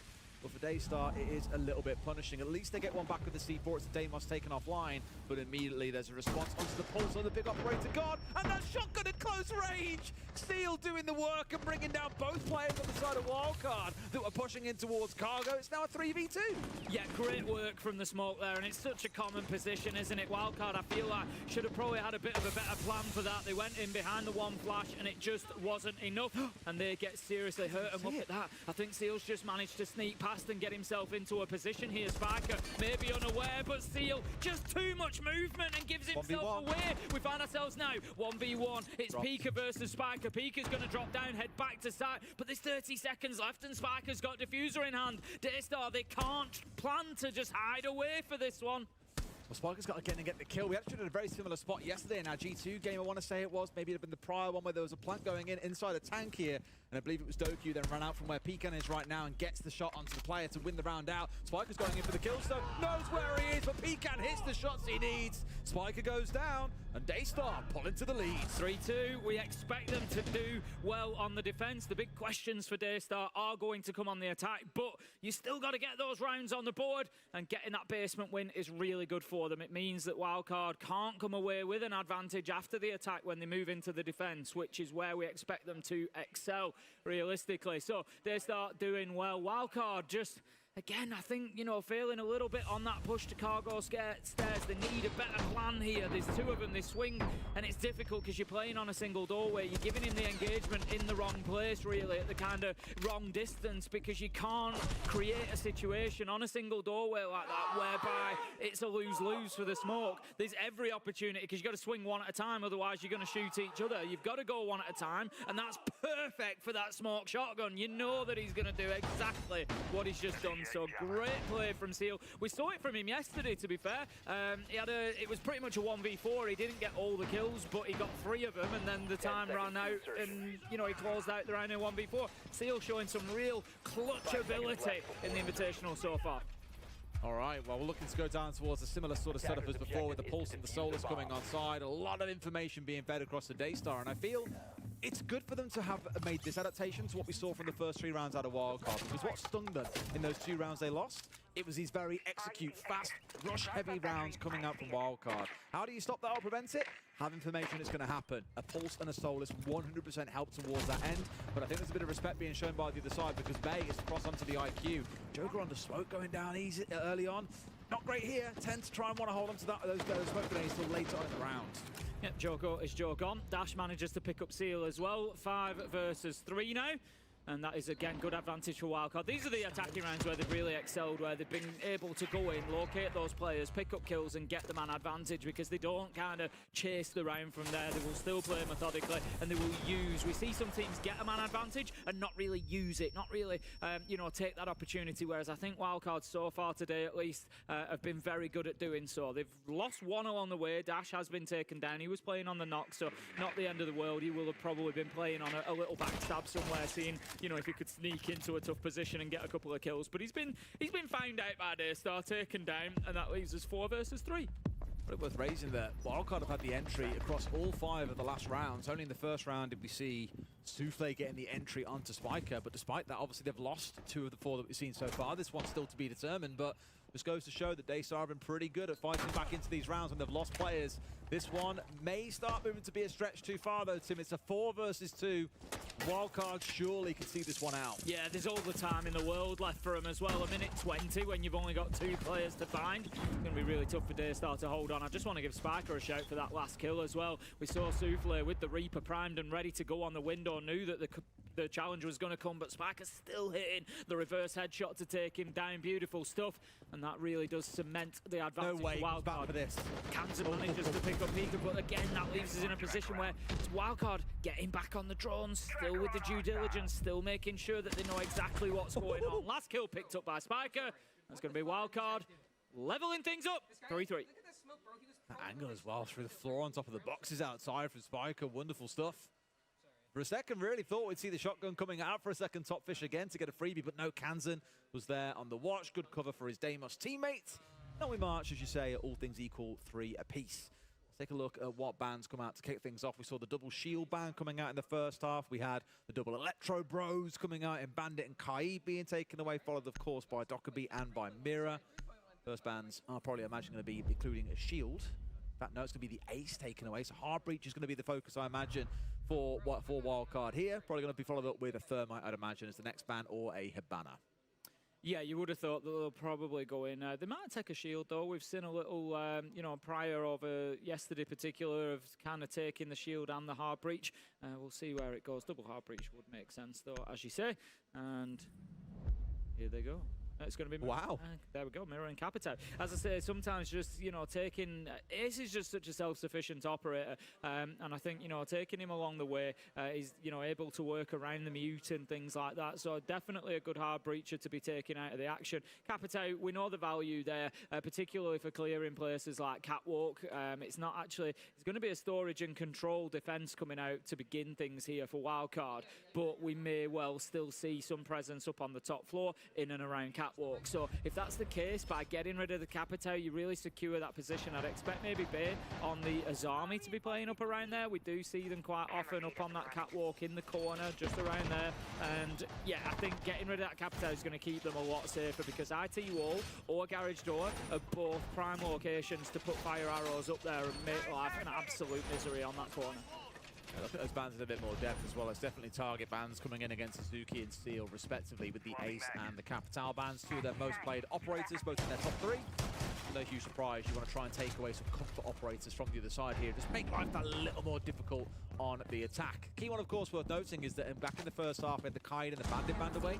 Here, the Bandit's available, so naturally we're going to see Baby Shark jump straight on towards that. Both IT walls electrified off, and I imagine they'll also go towards the wall that looks in towards Connector. At least that appears to be the case.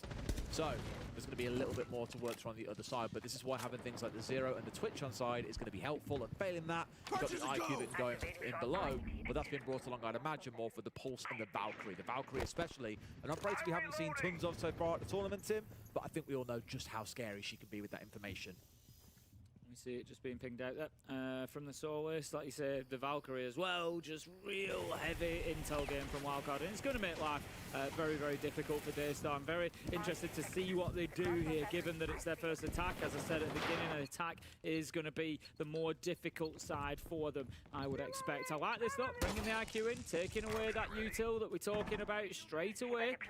Still a couple of cams left active, but I'm sure when they go into the region, it's not going to matter, because the damage has been done before they could get there. Sparky takes down Joe with a nitro. This is the thing, they've been playing into this intel game all day long when you've got the Soulless, the Valk, and the Pulse on side. It's just horrible to play against. And as you've seen, one C4 thrown, one connected. There's still 2 more in back pockets, Tim. Plenty more boom to go around in this round. Well, let's not do it again. I think he was a little bit too far across that it went on the electrified side when he was trying to get the non-electrified side and just happened to catch it. Okay, unlucky. We're going to see... Not ideal, as you famously said, Tim. No, not ideal indeed. 5 versus 3, Dash manages to pick up Seal, and Wildcard just having the run of the show at the minute. They're up there on the top floor, making it difficult for Daystar to come in. Every time they try to get in through a window or door inside of the map, they're just being challenged immediately. SenVale does manage to pick up one onto Dash, but in all honesty, you feel like that's maybe all they're going to be getting out of this round. 2 versus 4 now, a minute left to go. They don't have Diffuser. Azuki's down, actually, going to be finished off by Spiker, and this one looks like the race is run. I do love how mobile we've seen Wildcard throughout this defense as well. Like, it's something we commented on yesterday for a couple of teams, G2 especially on Clubhouse, a map that very famously had as their permaban. They played it extremely aggressive, always trying to get onto the flank of Shopify Rebellion. Sometimes it worked, sometimes it didn't, but it was the fact they didn't stay still which made it hard for Shopify Rebellion to deal with it at times. And I think you've seen that out of Wildcard here, not resting on the laurels, not sitting back on site. They have kept on being mobile around the map and hunting down those final couple of players on the Daystar side. Really good first defense. Yeah, it was very, very solid, and that's why I said, you know, that's when we're going to see the real test of Daystar, is when they get onto that attack. The tactical timeout, of course, has already been taken, so there's nothing that the coach can do to kind of interject any further here, and it's going to be up to the players to figure this one out on the attack. But yeah, you know, number one here has got to be getting inside of the map. Now, don't get me wrong, I think control storage, if we're being reasonable, control storage for me is probably... If we're being reasonable. If we're being reasonable, because I know what you're like. What am I catching strays? What? It's not a stray, is it? It's based on past behaviour. I think control and storage is one of the most difficult sites on Nighthaven to get inside the map. The places that you see, you've made the face. I knew you were going to make. I think because it's that mid-floor, you've got players above, you've often got players below, and it makes it very difficult to get in anywhere. All your points of ingress are kind of within a room of the main site, whether that's up and down, whether that's left and right, they're kind of within one room. So you've always got somebody fronting you up when you're trying to get into the building. Whereas I think for, say, a top floor, there's no reason that you shouldn't be getting in. You should be into meeting, into connector. You should be able to push in maybe towards Catwalk or Aqua, get one of them. And I think getting boots on the ground inside the map is much easier when it comes to a top floor or a basement defense, because you're kind of taking yourself to one extreme of the map, top or bottom, and it just gives you that bit more space as an attacker. Reasonable. No comment. I refrain from commenting. You'll never know if I agree or disagree, and that's probably the way that this should end. As it stands, we're back up on that top floor again, and it's more the same with the Bandit coming along. IT electrified off, but also, of course, got Connector electrified off at the same time here. So it will be that little bit harder to push on for Daystar, if not already made harder by the fact that Seal has been picked off nice and early here. Again, Wildcard are playing quite aggressively. They don't want to give over any real ground to the other side. Always want to try and keep Daystar on their toes. And it's true of more structured teams, but I think also slightly more like fragile teams like Daystar, who are still trying to, you know, find their feet a little bit. I think especially here at a big tournament like this, again, for most of their players, it's their first time on the international stage. If they've got a game plan in mind, okay, here's our set strat, here's how we attack, here's what we're going to do. Best thing you can do is get up in their face early and pick off a player or two and just totally upend that game plan and force them to think on their feet, because that is where less experienced teams tend to struggle. And I think you're going to see that happen now that we're into, I was going to say a 4v3, but at least they've equalized this out into a 3v3. Yep, Joe finds Kansan, and that leaves them with at least a little bit of breathing space. But the problem is they don't necessarily have control of too much. They've got Azuki on the elbow of Warehouse Catwalk. They've got Joe inside of IT. Souffle is the big question mark at the minute. He's kind of headed over towards Aqua, but there isn't really space out there because Dash and Spiker are both playing in that location to defend against that push. So if you're Souffle, I think you've got to take the drone there, maybe hop in and help Azuki from, you know, Catwalk instead and try to push through IT. Joe does manage to pick up Spiker though, and that creates a little bit of room for Souffle. Does he know that Dash is down here on the stairs though? Not 100% sure. Baby Shark close range though, gets one. Will he find a second as Joe's trying to push onto him? And now Dash and Souffle are taking their own engage. There we go. Baby Shark's on for a triple. He's got to find a quad to close it out. Souffle pushing in, looking for his man, but of course that's a drone. Baits it out with the throw. This is so winnable with the DMR. He's up against, you know, SMG or shotgun. Those are the choices. If he can keep this long angle to the engagement, it really benefits him, but he couldn't. He went moving in to try and find that kill, and he gave Baby Shark exactly what he wanted, and that was that opportunity to just close the gap a little bit and hit the shots with the SMG. Great finish from Wildcard, but Daystar, you feel like that was probably, if you're not going to win a round, it was about as close as they were going to come to getting an attack. I think the problem there in the 1v1 was he hesitated, Tim. Yeah. It's all good sitting and holding the angle, but he kind of ran and then stopped at the doorway where he was exposed to both sides at the same time. Wasn't then good up ready for the challenge to come in. Just looked a little bit messy, unfortunately, for him. And it does give Wildcard the round to go 5-3, opening up that 2-round lead in our favourite round in the game, Tim, of round 9. Wildcard win this one. They've got a 3-round lead, and we're at map point.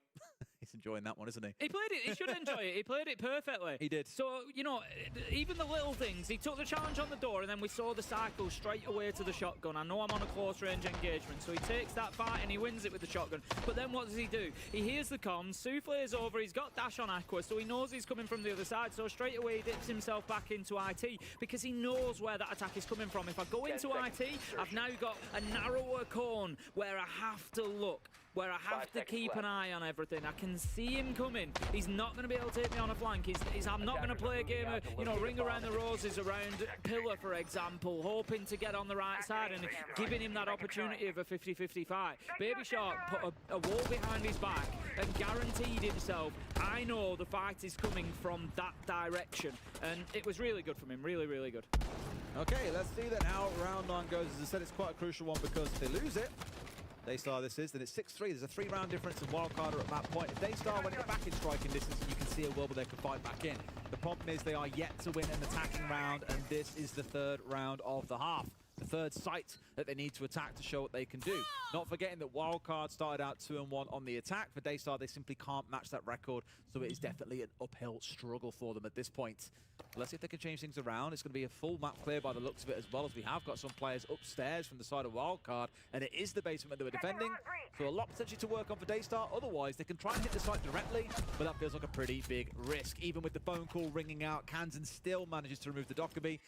Arguably there, Pican miles ahead of the rest of his team, way out of position, and pays the price for it. Yeah, this is where I was a little bit worried about Daystar. As I said, you know, getting onto the attack, having to react to what Wildcard are doing. You're much more playing Wildcard's game here. You're playing into their setup, and Wildcard are just super organised, and they're defending really, really well at the minute. So very impressed with the North American side. They're making it so difficult for Daystar to really gain any ground. They're using intel well. We've seen the Valkyrie being brought repeatedly. Wouldn't be surprised to see it banned out after this round, by the way. And yeah, I think doing a great job at the minute of just holding Daystar at bay and giving them nothing. Ooh. Batman in the form of Blackbeard, apparently. Takes a little bit of chip on his way down there, Joe. Almost fortunate in a sense that the C4 was in the hands of Dash at the time and not his gun pointed directly at his feet, but steps up with a wonderful shot onto Baby Shark. But that's the problem, Tim. They get one, elsewhere they lose two. Yep. Once again, we're in a 4 versus 2 for Wildcard. The trades have been great from Wildcard, and again, it just comes down to that team play. Joe manages to pick up pace, so that's second, nearly makes it a third as well there. Seal just getting caught out almost as well. 1 versus 3 as Sparky takes down what seemed like the real threat, the Blackbeard on the side of Daystar. So now Seal with super low health. I said he had a 1v4 yesterday. He's not going to do a 1v3 today. Dash, he races towards the end of this one as he manages to put them onto map point. It comes back to all that I said earlier on. Wildcard, if you look at the kills that came through there was nothing going on around sites itself. Everything was either getting C4s upstairs, it was looking for kills around the first floor. The initial kill towards the Dockerby, for example, was right in the middle of control and storage. It was a very strange place to be in to lose a player so early. But Wildcard are not sitting back when they get these entry kills. They are constantly pushing forward, not giving Daystar time to recollect themselves. And that is what's making them just look so disheveled, disorganized, chaotic right now. It's working wonderfully for the North Americans. They're at 6-3. We're going to Kitchen and Cafe here, Tim, rather than restarting our cycle. And interestingly, no, it wasn't the Valkyrie taken away. It was the Ram taken offline instead. Okay. I mean, that makes... His army, sorry. Shut up. Shush. Don't talk. Carry on. Makes perfect sense. Shush. Makes perfect sense from both directions. Be reasonable, Tim. I am being reasonable. Thank you. Both bans make perfect sense. I thought you were going to say it makes perfect sense. Yeah, speaking about Valkyrie, and it's a ramp underway. Lol, there's attack and defense. Hello. That doesn't make sense. Yeah, it makes perfect sense for Wildcard to have taken the ram away, knowing that they were going to Kitchen. But also it leans in towards a basement defense as well, and it leans in towards custom supply. So 3 out of the 4 sites, they're going to benefit from that ram ban. It makes absolute sense. Azami, yeah, I think fair enough. I don't think they will have been expecting to attack onto Kitchen necessarily. I think you're looking more towards Warehouse elbow, like I said, on that catwalk, and there's Army playing in there. Look, it's one of those, isn't it? It's pick your poison. Is there value in taking the Azami out? Yeah, of course there is. Have they played Valkyrie and hurt you with it every round? Yeah, they have. So are they going to do it again? Yeah, they will. But if you take the Valkyrie away, they're going to do the same with the Azami. The problem is that you're playing against a very top-tier defense at the minute in Wildcard. So, you've just got to pick what you want to deal with, really. And also, I just want to stress, I spoke about it back in the first half. That's now been 8 rounds in a row that Wildcard have found the entry. Yeah. They start finding the entry only in a single round. That was number 1. This is the kind of worry that I had for them coming into today, was you are against a different caliber of competition today. I know you had a great day yesterday, but Wildcard are probably a top 4 team at this tournament, given how their performances started to shape up last year. I think they are being met with a harsh dose of reality, unfortunately, at least here on Labs. Maybe things are different for them on map 2. If things carry on as they have, it could be very, very rough, as I expect Wildcard start on the defense on map 2. I just need Daystar to get one more round.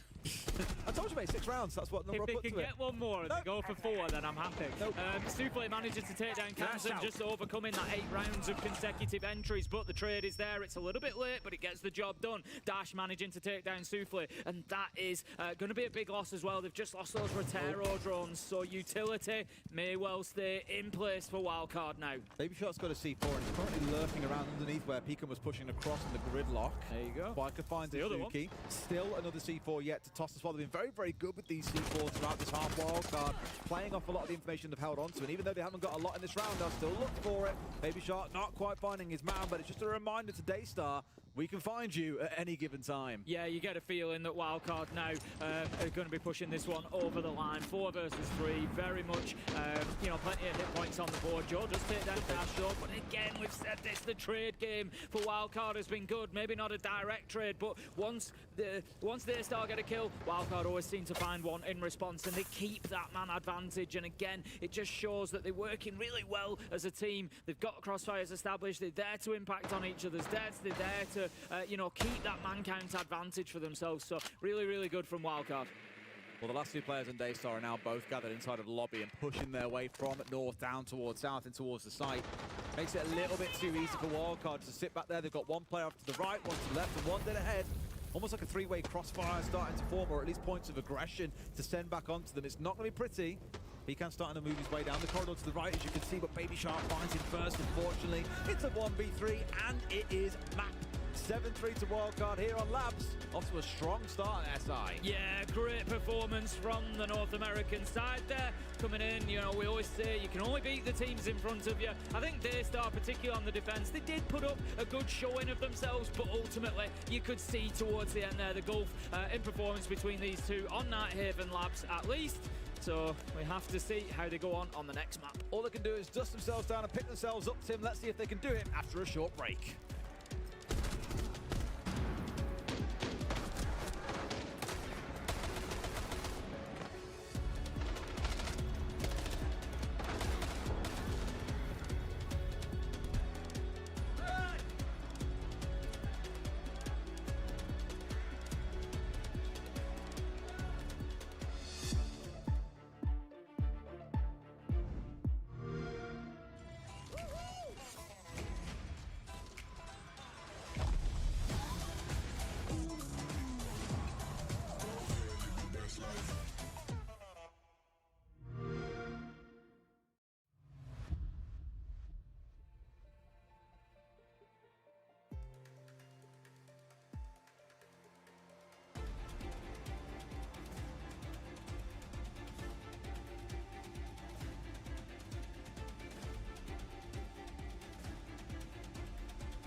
It is a tale as old as time. You get a little bit of hope for APAC, and then it slowly but surely fades away. My question to you, was that first half veiled with a positive 3-3? I don't think so. I think on a map like Labs, you obviously want to have more than just a 3-3. Daystar looked like their entries were struggling to be able to find picks on their defenses. It cracked their confidence a little bit. Then when they went to attack, they didn't have a response for anything Wildcard were doing. They weren't bringing the right operators to answer the information that Wildcard was gathering, and Wildcard's entries from start to finish of the game were just doing so well at finding those pick and isolating Daystar. Yeah, and as an Australian, I've got to say, okay, as an Australian, yes, Are you I Australian? love APAC. I am Australian. G'day, Yeah. mate. How you doing? You would never have known. G'day. We typically have quite the stereotype around Australian beaches, in particular sharks. We are absolutely terrified of sharks, and today I think Daystar are taking that fear and moving that into the server. Yeah, they absolutely are. I mean, Baby Shark, we have to highlight him. I mean, one, he's in his own home here in France, but to begin with, the fact of the matter is, I mean, this round 8, to be able to bring this round back, swing it back into their favor, get the man advantage. Again, he is a rookie. He is just coming into this. I mean, this is only his second S-tier event, and he comes into this well-prepared, well-mannered, well-versed, ready to adapt on the fly, just no pressure on his shoulders. And for being such a young rookie, to be able to do that time and time again and lead by example, even with players behind him like Dash, like Kansan, who yield tons of experience, titles even, just really speaks into his own individual prowess to be able to make his place and his statement here on this team. Yeah, that's actually that's cool.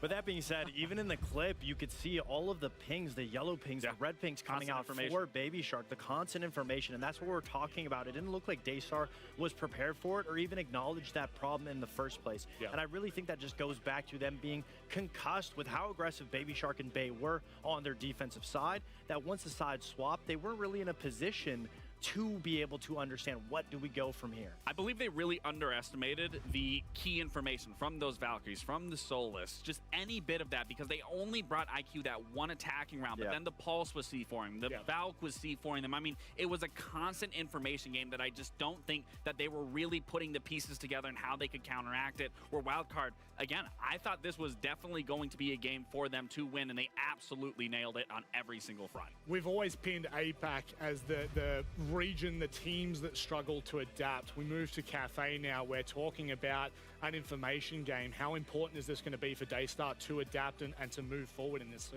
series? First things first, I'd imagine Daystar should at least at this point acknowledge the information was the biggest issue. They go into it, maybe ban out the Valkyrie right away. Also, Cafe, much smaller map than Labs. There's a lot less area to move, to be unpredictable, which was Wildcard's strength on their defenses to add the layers. So I'm assuming I want to see Daystar, the entries, be able to come back to it. Going slow, going together, the 2-on-1 positioning.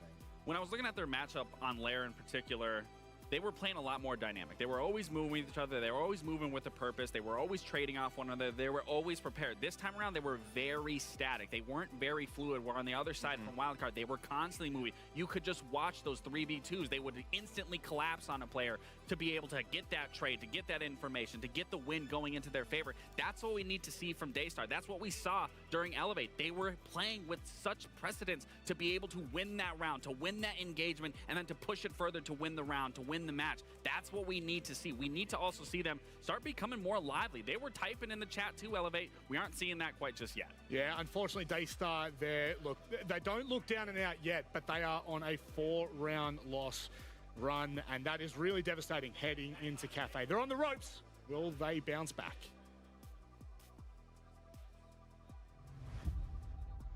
Will they? Will they bounce back, Tim? Yep. Will they? Yeah, they will, yeah. What's the score then, Tim? 7-0 this map for I them? reckon so, yeah. Yep. Yeah, there is actually a real upside on this map, that their attacking win rate is better than their defensive win rate. And it's because their defensive win rate is honking, Tim. They win a third of rounds on defense in this map, and I'm really worried about that for them. They've got to do an awful lot here on the attack, but also on the defense. Let's see how it goes. We're ready. Let's get into Cafe.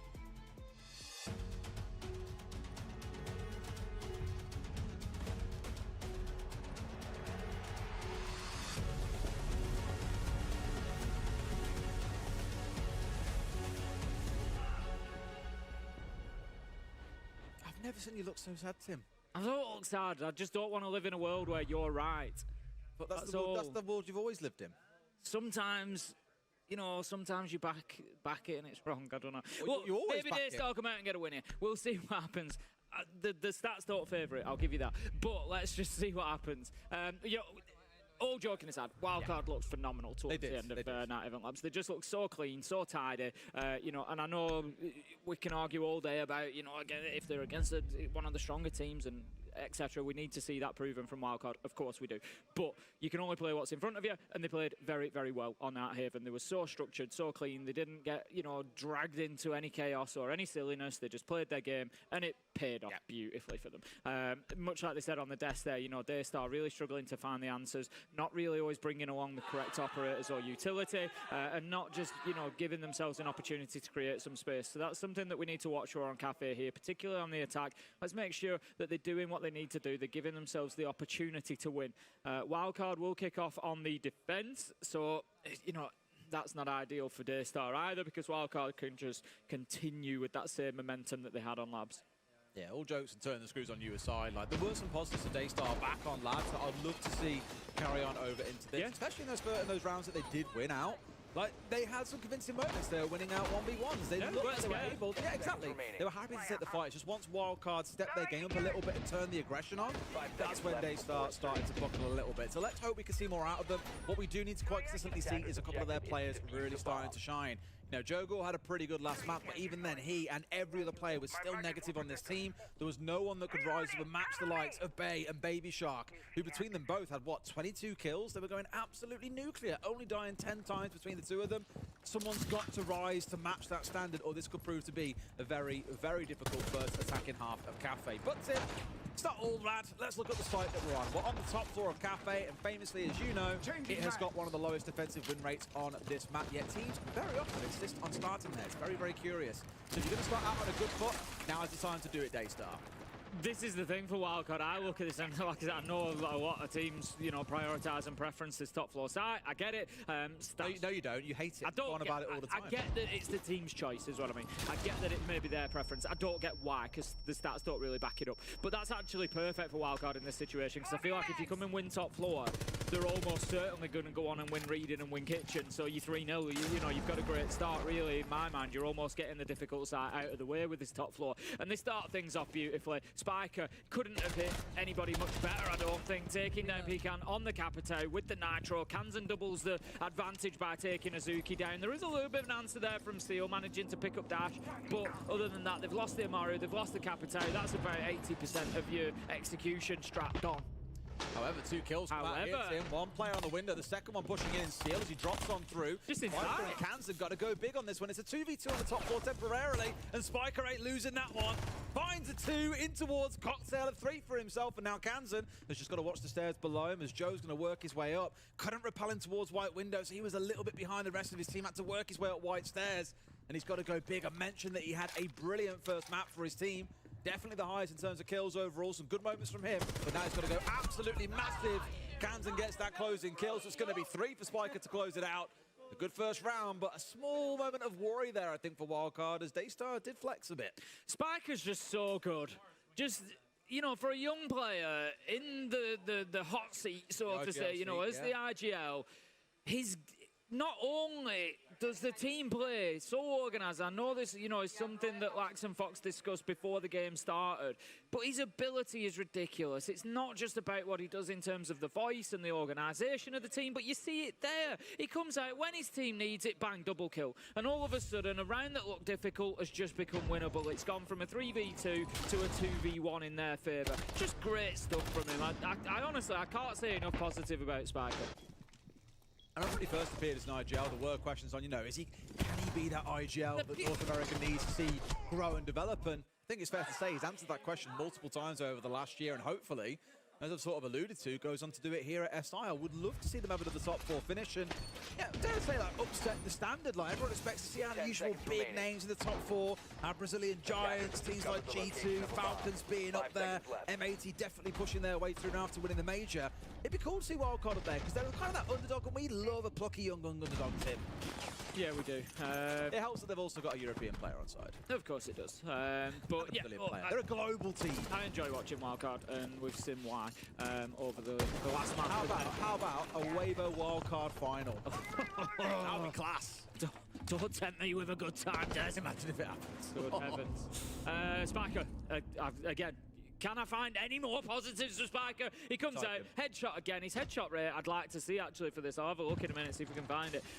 His headshot rate has been great as well, and that's why he's winning these fights out so quickly. We saw it in the last one. It was a 50-50 fight, but he hit the headshot, so he won the fight. He then hit the headshot for the guy next to the bomb chassis. He's just picked up a headshot for the opening kill, taking down the gridlock, so you're going to have those flanks exposed. Again, really good start from Wildcard, and they've fallen back and now look to control the round. Can't find that stat offhand, mate, but I'll try and get it for you later. C4 almost finding another player again. It's the C4s on Labs are terrifying enough here. They just keep on throwing them, Tim.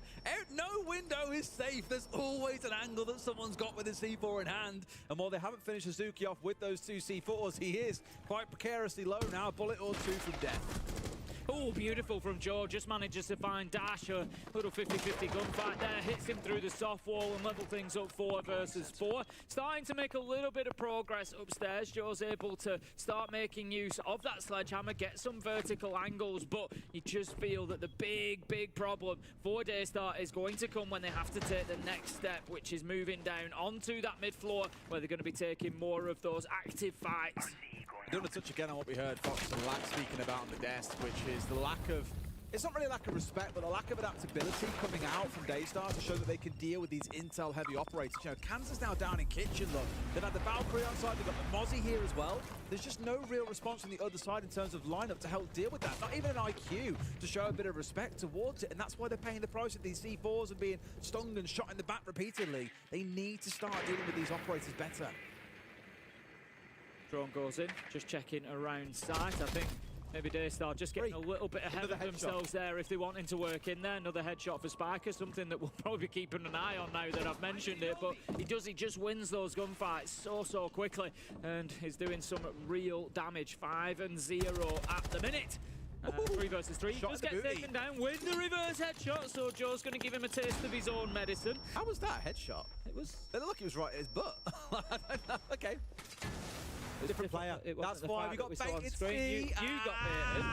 I didn't say anything. The Pulse is going to be picking up that. Oh, it could be a big nitro. It's just a little bit too slow. Doesn't quite get it. Steel's actually getting that diffuser down just directly up above him. He's not anymore. It's going to be a trade. They're going to have to go in, grab this, and try to throw it down on the ground. Surely there's going to be an answer coming from the Pulse. There we go. Shotgun goes up through the floor. Canton picks it up, and Wildcard once again in confident control of round 2. Very comfortable so far, absolutely. And again, a really good round making use of the operators they had available to them. The fact that Pulse dropped downstairs and wasn't contested by anybody at any point during the round sort of says enough. I think about the number of times that I've seen teams attack on towards Cafe and they start down the basement with the Dockerbee to go hunting for roamers. That's normally what's done. Let's have a listen. 配合从看车做起，好不好？不要每个人想要自己 C 了，好不好？我们专心打我们会的东西就好。Like guys， 啊，执行的时间。 压慢一点 ，alright， 好不好？他们一直出暗眼，我们拿 IQ 跟 Twitch 来看他们啊 ，fuck 那些 default 的角色 ，fuck 那些我们，fuck 那些 default 的角色，康他们 ，OK， 慢下来，听得懂吗 ？OK， 好不好？把配合做好，把执行做好，不要一直想做事，一直很痒，一直想做事，一直想很痒，想做 play， 不要再这样了 ，alright。 I love how there were about 5 words in all that. IQ and Twitch in there, so I think recognising, you know, we need in a bit, we get Twitch. Oh, you're recognising the wrong words compared to me then. Well, you know, it's maybe just a guys, talk, guys, okay, and then the word I won't repeat. Look, you know, I think looking towards dealing with the utility that they're facing up against. Coming into this next round, they are picking up IQ and Twitch for the time being, I can tell you. Slow down, let's not go Thatcher, Twitch, IQ. This could be a bit They are going max anti-util this time. The problem is that they face if we have a look at those last couple of rounds, yes, they've had the Valkyrie to deal with, but the last round particularly, they had the Pulse. It was the Pulse that did the real damage, and the Twitch and the IQ aren't necessarily going to help you too much. They're going to switch the IQ for Deimos, which I think is more of a direct response to a Pulse, for example. If you can get the track onto the Pulse, you're going to help your situation there. They've just abandoned a lot. Okay. Yeah. We have that conversation, and then it all disappears. I'm not too sure about that one, Chief. The thing is, like I mentioned earlier on, the Dockerby for me would be a brilliant choice here. Like for catching out onto a Pulse that's roaming around, Dockerby is perfect. Can't use his gadget during that time, you can hear where he is. So many teams on this map start with the Dockerby somewhere and use it to start getting pushed through the map, forcing these roamers back. It's why I think she's the most broken operator in the game. It forces roamers back towards site. They can't stay out aggressively. If they don't catch a whip of you on a drone or as an operator, you're dead to rights. And the fact they're not looking to play that is why I'm a little bit perplexed. You'll see more and more teams throughout the tournament use it because the top teams all know how powerful she is as an operator. Baby Shark's desperate for a jump out here, and he's taking intel from the Pulse. That's absolutely beautiful teamwork that we've seen there. Good response coming in from Daystar. They are ready to pick up the trade. Baby Shark loses his life. The Solus is a big loss, but so is the Hibana. That's their only hard breach available to them throughout the entirety of this round. And now that Azuki is gone, for example, if Frieza is fully reinforced off, which I don't believe it is, they don't have an easy way through. Only really soft breach now available in the form of the Buck, or of course in the form of the Ram. But if that hatch is closed inside a fireplace, they are not going for Frieza. And I imagine that comm has come straight back to the rest of Wildcard. They have got no hard breach. Let's make sure we now play different parts of the downstairs where they have to push through because they can't use fireplace anymore. Yeah, 4 versus 4 then, and the push is all gonna be kind of just repositioning itself at the minute. Nothing going on outside of Bakery, just relying on this top floor. They need to get Seal in there doing some work, along with the Ram as well. Just get those angles opened up. But Wildcard, they're not in kitchen anymore. They've basically all dipped out of sight, as you would do when the verticals start getting opened up. And again, it just shows how Wildcard are a step ahead of the game here. They know exactly what's going to come. They've got the entry kill. They then move on, and they get themselves out of sight, so the verticality is not going to hurt them. And it's just time that they're wasting. This is a good way to do about it as well. Spotimus one's a little bit out towards the side, isolated, trying to get a kill back here. Oh, of course he finds it!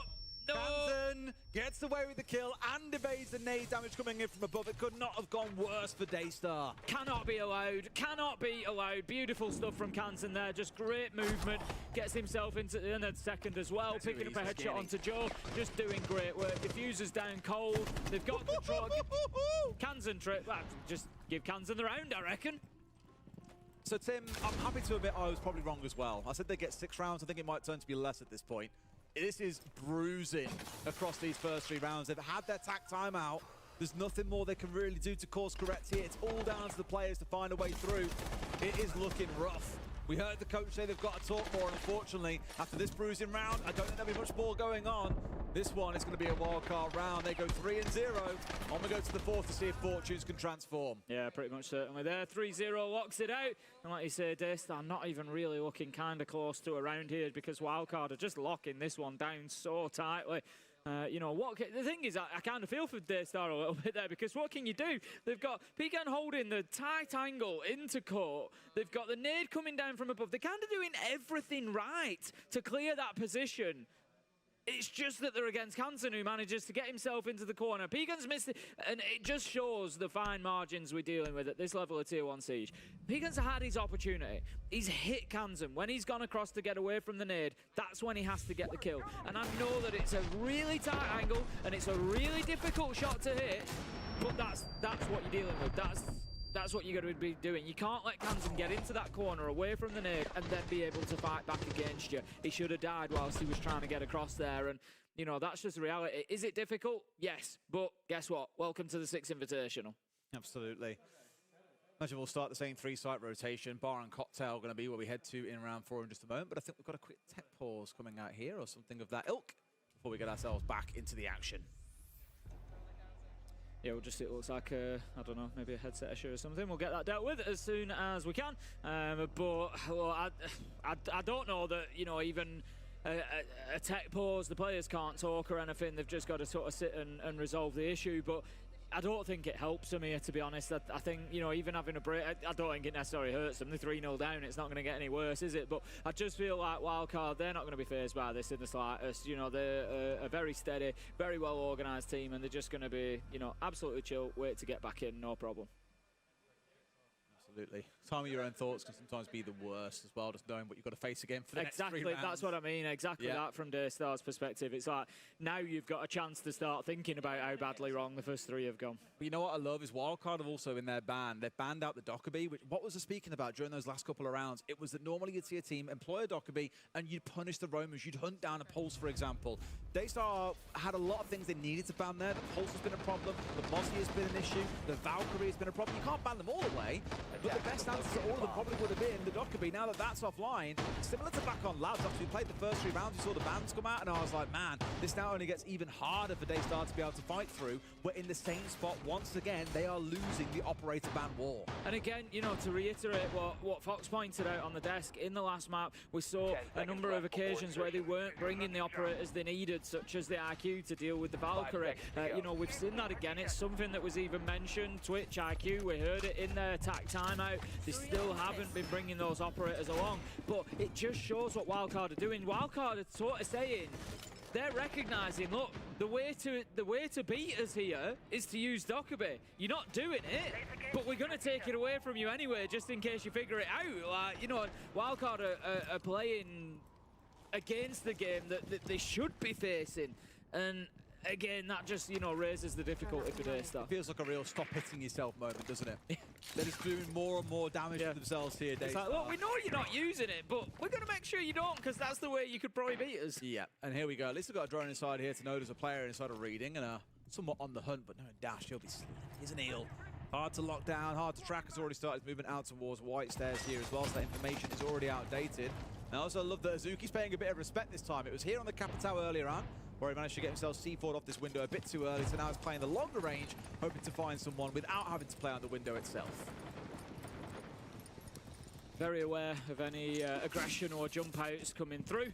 And sending the shield. Joe on the Blackbeard is going to be the one that tries to create a little bit of space. He's going to have to get through cans, and Toxic Babe Canister does come out in Cigar to prevent that Blackbeard's progress, so they continue instead with the focus on the windows. But now Azuki just holding that angle. Gonna lock people in place where, if anything, he wants them moving. How? No. How? No.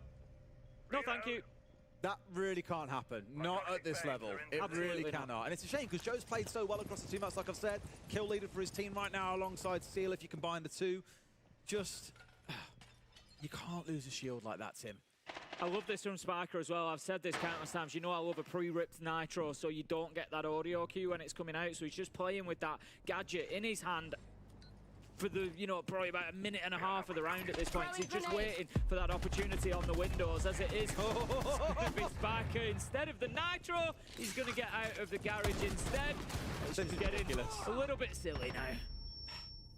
It's, again, best time to disrupt your enemies when they're getting set up for an execute. They showed that back on Labs. They've done it again in this round in particular on Cafe. They are looking like they haven't even had to get out of first gear here so far, Tim. The defense is looking very, very comfortable for Wildcard. Yeah, it is. Look, maybe things will get, you know, a little bit better when they get onto the defense, Daystar. I'm just trying to talk. That mouth, that lung full of copium, Tim. I'm just trying to talk as a game up here. I'd just like to see Daystar have a bit of a run back. No, what you really don't want to see is me be right, which so far I'm being proven to be. Yeah, that as well. Look, like I said, you know, Daystar showed us a bit better than this yesterday, I think.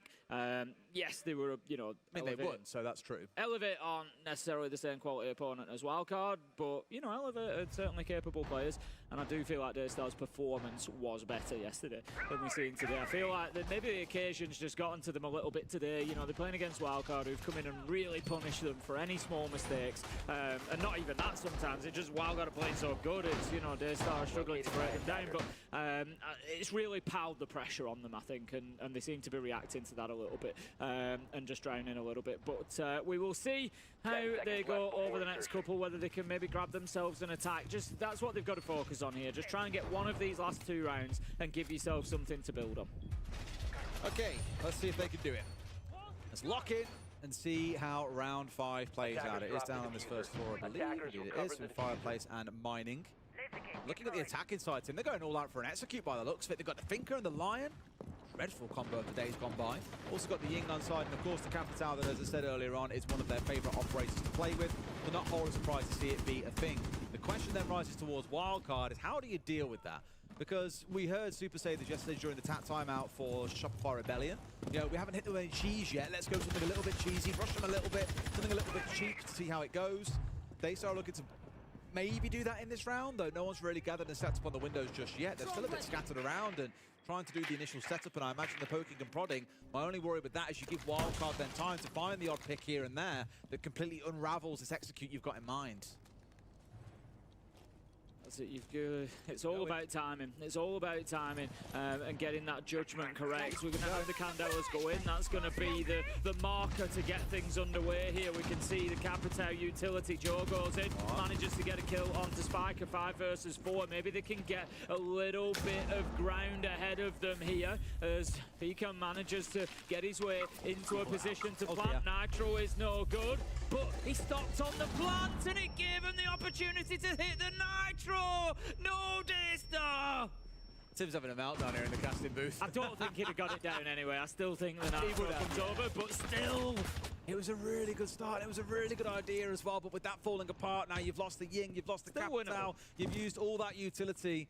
It's going to sting. It's going to be hard to recover. They're going to have to do it the old-fashioned way, Tim, by going in and shooting people. They've got 2 stims left on the Thinker as well, so Souffle is low health, but that could be bolstered a little bit. You got Kansan and Dash both on low health, so Daystar, they just need to be careful here. They've got a minute left. Let's use it. Let's find out where these players are. Use any available drones that you've got, pick up their positions, and put them into unfavourable fights, because with their HP, particularly, of course, Kansan and Dash, they are going to struggle to come out on top if you go 2v1 at them. They might get one of you, but you're almost certainly going to find the trade.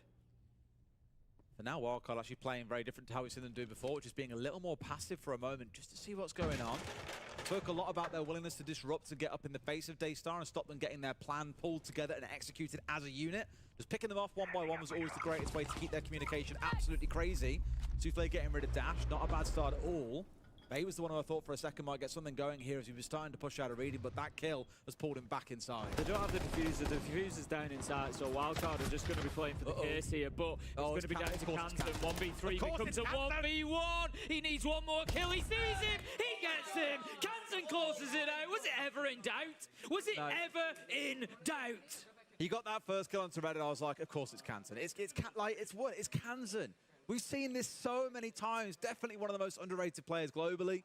Again, as you said, he's got a spot named after him for that unbelievable play in Bank. Like, terrifying.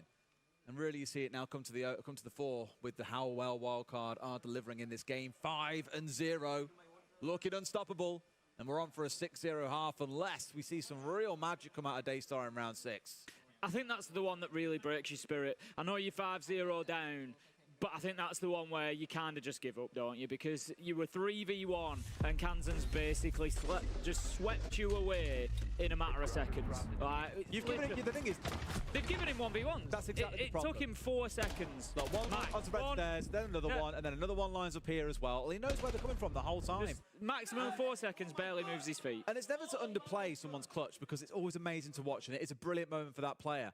But I've always said this, is for a clutch to happen, the other team typically has to make a major misplay, unless you're hitting like a godlike flick on between players, right? That wasn't required there. There was a few seconds between each 1v1. Yes, Kansan has won every single one of those 1v1s, fair play to him, but they've let that happen, unfortunately, Daystar. They've given him that opportunity, and he has just taken what was put in front of him. Another great round for them. Kansan up to 11-1. They are absolutely flying. Daystar, again, still not able to get out of first gear here. They're very much stuck. And right now, I struggle to see how they get a single round on this map. Yeah, I'd agree with you. I think that was the one that they should have been winning. You know, just got into a little bit of a rush there at the end and, you know, fell foul of it. I don't think they necessarily needed to be rushing. You know, they could have just, even if it's just one breath to say, look, we push at the same time, we know where he is, you know, and we deal with it from there, but they didn't. So for Wildcard, it is a phenomenal start to the Six Invitational 2026 so far. Looking electric, and I am very, very much interested to see them against, you know, one of those kind of top-tier teams, if you will, going up against somebody like, you know, a Falcons or somebody who's really going to stretch them will be an interesting one. Yes. When you start seeing the big boys starting to clash, things get interesting, and obviously we don't see much of that really until the group stage is over. We've still got 4 more days of groups to play. In case you aren't fully aware of the structure of SI right now, it is 4 groups of 5 teams, so you don't always get to see the big heads crashing together just yet, but it will begin to happen once we get into our second phase, so look forward to that one. That is going to be spicy matchups on the line, no doubt. Now we've got to get through this one, though. Hammers being swung, verticals being opened, all the stuff you'd expect on a downstairs attack here on Cafe. In about good time as well, Tim. 1 minute 30, I tend to see is the good benchmark for when you've got top floor control, you've got control of first floor, you've made sure that your flanks are safe, but we are with the gridlock, and you're starting to open up the downstairs. The important one here, though, Tim, is they've still got their hard breacher alive, so this time they can attack into Freezer if they want to. Yeah, the Tubarão is going to be doing some work. Spiker will be positioned in VIP. I would imagine that's pretty much the stock standard position for the Tubarão. So he'll keep that hatch closed for as long as he can. And he's also there to challenge for anything coming down white stairs. Again, he's going to be number one. Number one that Daystar need to move is Spiker in this situation. It's been a little bit of a day of firsts. I believe we've had, over on the B stream, we've had our first ace of SI26. Yeah. Come on day 2. We also had our first 7-0 earlier with Weibo. I think, Des, we might get our second. We may well do. We may well do. Starting things out with 2 kills. Shock horror entries continue to fly the way of Wildcard. That makes it, what, only 3 that Daystar have found across the entire series so far. 16 rounds and 3 entries sort of shows you and tells you exactly how this game is going. They've also got the same number of rounds, coincidentally. Not looking good, and there we go, a flawless round to close out the half. We'll see the switch onto the attack, Tim, and I wonder if they just go for a fast rush in this round to get things over and done with. Yeah, very possibly. I think, you know, we probably will see a bit of aggression come out of Wildcard. We saw both types of attacks come out of them on Night Haven Labs. We saw the quick rush, throw the plant down. We also saw the very structured, methodical clearance, you know, and just sort of claim ground and move forward, claim a little bit more, and just sort of a little round of attrition, but... see which tactic they go for here. They're going to have the shield of Monte taken away from them. They in turn will ban out Castle as we see the second bans come on through. But honestly, right now, I mean, you know, Daystar I think have got a better chance of getting around on defense. I don't honestly see it happening. I feel like they are just, you know, a little bit lost in this one against Wildcard. You know, they've come up against a team of a different class. Wildcard are a team, as you said quite rightly, they're on the up and up this year. You know, we saw them at Reload, we saw them go even further, semi-final at Munich, and it was a close run thing. You know, there was an opportunity there for them to get themselves a final, and it just gets better and better by the looks of things for Wildcard. Does. Well, let's see how their attack goes. There is, as you've always said, Tim, and I know you're trying to hold on hope a little bit in saying it, there's every chance things can turn around. Listen, I often say there are 2 halves to a game of Siege. It's not anymore, Des. There are 2 halves to a game of Siege, Tim. There's 1 round in this half, I think. Though, I will come back to the earlier stat I pointed out, is that Daystar are a better attacking team on this map than a defensive one, because their defensive win rate is, and I quote, honking. It's not. 35% on Cafe is not a good defensive win rate to hold on to. Maybe they get their primary site. If you're going on a 3-round rotation... Can you stop changing your mind here? If you go on a 3-round rotation, 35% is 1 round. So maybe they get what their about for primary. the 3rd round, though? I don't honestly think they're going to get the primary. I think Wildcard are probably going to win this now. But we will see how they go. Wildcard just being cautious because, look, at the end of the day, Daystar, they are backs to the wall at the minute. They've got to do something, so we can see them on the doors. They're ready for a run out. They're ready to try and, you know, do something to get this game going for themselves. But Wildcard, again, are super organised and they're ready for it. They've been watching every window, every possible jump out. They are knowing what Daystar may try to do. You can take the team out of APAC, Tim. Still got away with it. You know what to expect sometimes. The aggression does finally reward them, as cautious as they were elsewhere. Spiker, now relegated to the Shadow Realms, going to have to eye-gel his team from beyond the grave. Souffle is a little bit low as a result, but he's still a gun that can run around and cause chaos for his team, so no major complaints. Baby Shark just going to be drawn in across that top floor. They're wanting to get themselves into Piano, really. They know that the Tubarão is playing in Pixel spot. Azuki manages to pick up Baby Shark. Daystar, 5 versus 3 now, building themselves an opportunity to pick up their first round on Cafe. However, Dash on the fight back. Kansen goes for the jump, can't get it. It's a double from Joe, and it's over in the blink of an eye as Azuki manages to shut that one down. And it's going to be a first round to Daystar. There will be, I take it all back, there will be no 7-0 here. I was going to say to him, you've got to be more optimistic about Daystar. The pessimism saying they won't win the primary site is honestly disgusting. Like, how can you put a team down that bad? Yeah. I said they might win the primary site. You said they wouldn't. No, I didn't say that. Check the tape. You're like, I said, oh, you know, which round it could be? What, it could be first round, it could be third. You're like, oh, I don't think they win their primary site. No. I said statistically, if you win 30%, then I'm just saying, Tim, you've got to have more belief in teams at SI. You can't keep putting them down like this. I'm struggling with Daystar, to be honest. The thing is, it's no disrespect to I love seeing you do a full 180 from the start of this series. It's no disrespect to Daystar. They were really entertaining yesterday. I've enjoyed passages of their play, particularly the beginning of Night Haven Labs, when they were competitive on the defense. Four rounds. Well, they were competitive on the defensive side. It was, a 3-3 split, and the siege that they play was fun to watch. But they're out of the depth against Wildcard, is the reality. They are out of their depth in this matchup. They're not really always bringing the utility, the operators that they need. Wildcard are just kind of playing on a different level. You speak of operators, what's that weird white icon in the bottom right corner of our screen? What operator is that, Tim? Lock a bit. Oh, what does she do? Well, she's going to make it very difficult for any roamers to stay out there on the roam. So if a team plays quite aggressive on the roam, she's a good operator to bring, right? Yeah, definitely. Oh, so more teams should do that. Really help them take ground and, be assertive as attackers. That makes so much sense. Oh, wow. Thanks, Tim. I've learned so much today. But absolutely, it's also the fact that it shuts down the cams, let's not forget as well. So Souffle might be on Neko here, but with that call rings out. Yep. Well, no one's starting any cams anytime soon. They become ineffective for that time period. And normally that is enough time for a plant to go down. And given Spikers on the Sens with the plant in the back pocket, you can see 100% what's about to smack Daystar across the face.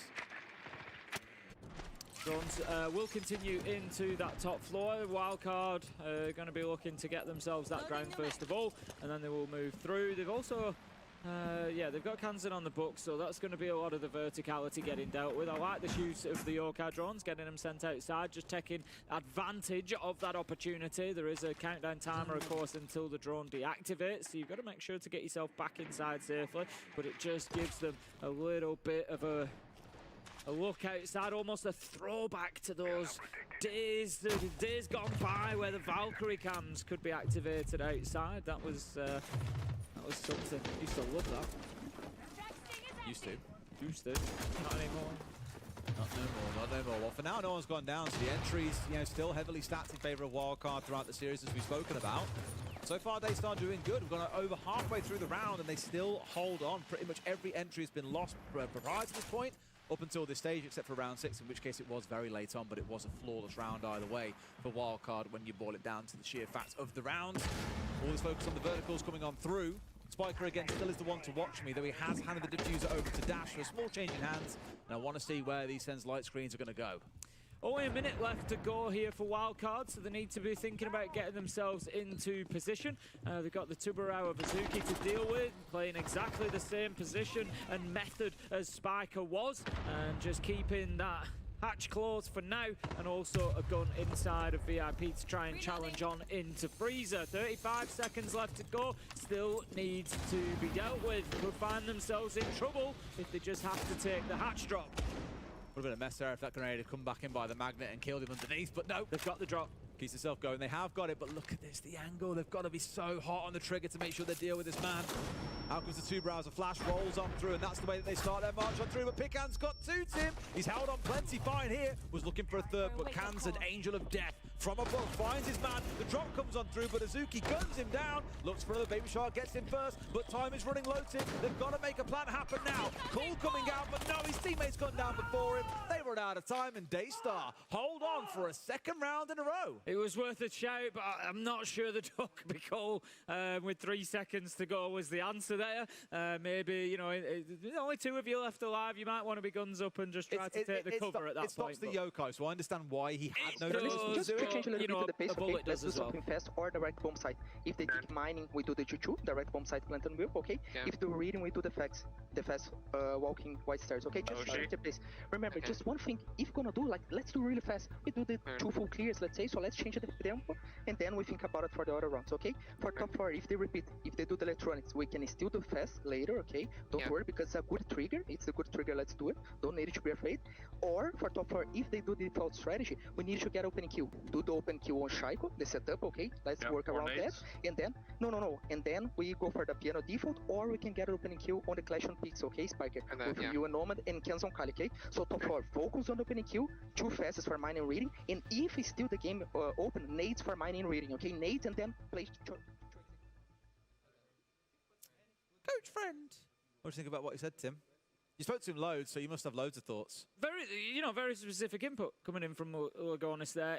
Look, we know Lagonis to be, a long-time IGL inside of the Brazilian league, so it's no surprise to, we often talk about the different approaches of coaches. Sometimes you'll come in and it's more of kind of a vibe check and where the energy's at, and, you just need to play your game and go and beat them. Sometimes it'll be quite a specific input to try and get a round or two, and I feel that's what we've just seen there from Lagonis. That's coming in, with experience and saying, look, this is how we're going to beat them very specifically. This is the utility we need. These are the areas that we need to clear. If they play this side, do this. If they play that side, do that.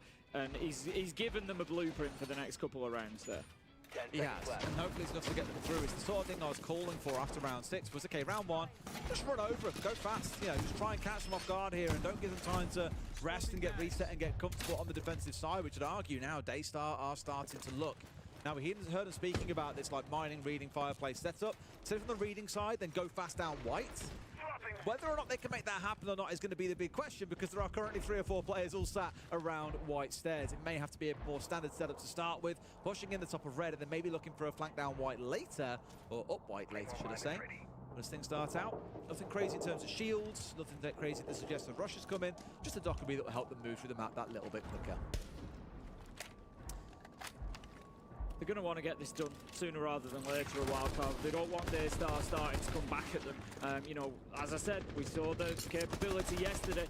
If given a chance, they will snatch a couple of rounds. They will get aggressive. They do have, the capability to get those guns. There is one, but as you say, they are rushing forward here.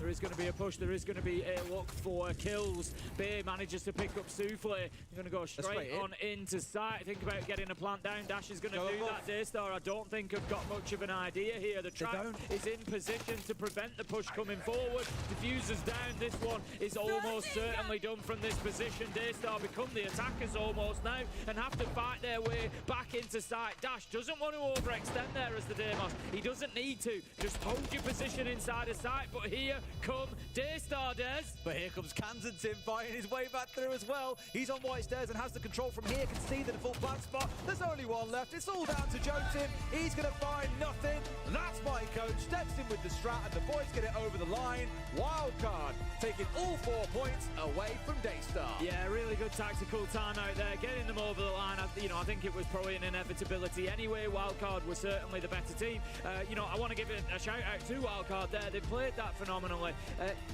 Sometimes, you're going to go up against teams that maybe do things differently. You don't always know what you're going to face. They've just gone about their game plan. They played it well. Structured Siege. Sparker's had a great game. Kansan's had some big moments. Big moments? Timmy's got 14 and 3. Exactly. Brilliant stuff from them. And Wildcard certainly looking like a threat. Do we need to see them against better opposition? Of course we do. But do I think that they can go and beat better opposition? Yes, I absolutely do. Absolutely. And don't forget as well, this is their first game. You've kind of seen the starting point for Wildcard here. A number of teams were a little bit more ropey yesterday. Give them time and they'll warm in. There's still plenty more Siege to come, both on future days and today. Let's go to a break, and when we come back, our desk will break it down for you.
Here with the Baby Shark himself from Wildcard, victorious in their first matchup. And speaking of with Baby Shark, yesterday you had your day off.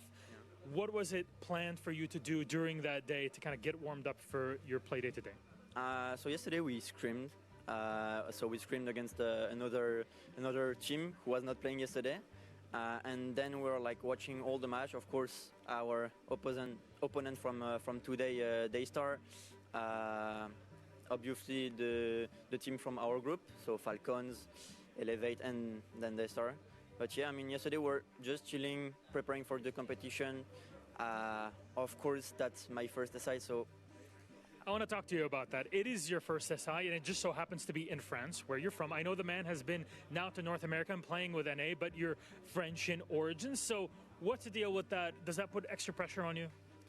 Not really. I'm like just really excited. Of course, I do have a goal. It's playing on the main stage against in front of my crowd, in front of my parents. Yeah, I mean, I'm just grateful to be there.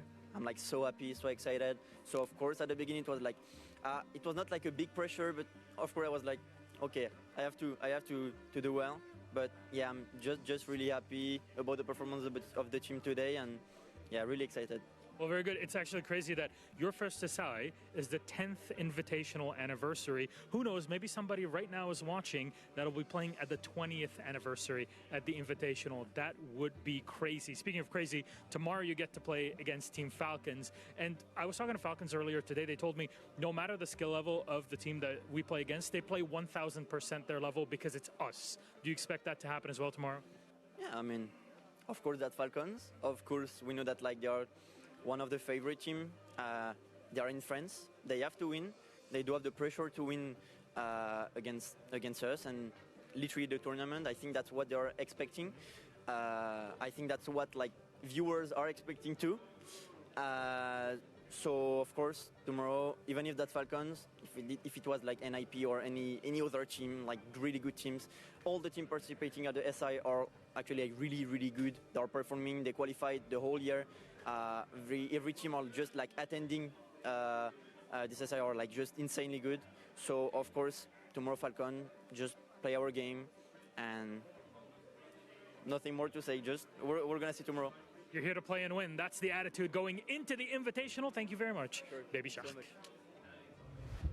You definitely need to commend Wildcard on the start that they've had in this campaign. However, a team that has given us varied aspects to their game. Daystar, they really didn't hit the mark in that second map. Not at all. It still looked like they got shook when it came to their confidence in map 1 after those first 3 rounds in map 2. It was just very elementary mistakes. It didn't even look like Daystar was the same team as yesterday. Certain gaps that shouldn't be open, trades that should instantly be happening. I mean, for example, the last round, Wildcard just got the first pick, walked up white into sight. Yeah. No trade, no response from Daystar.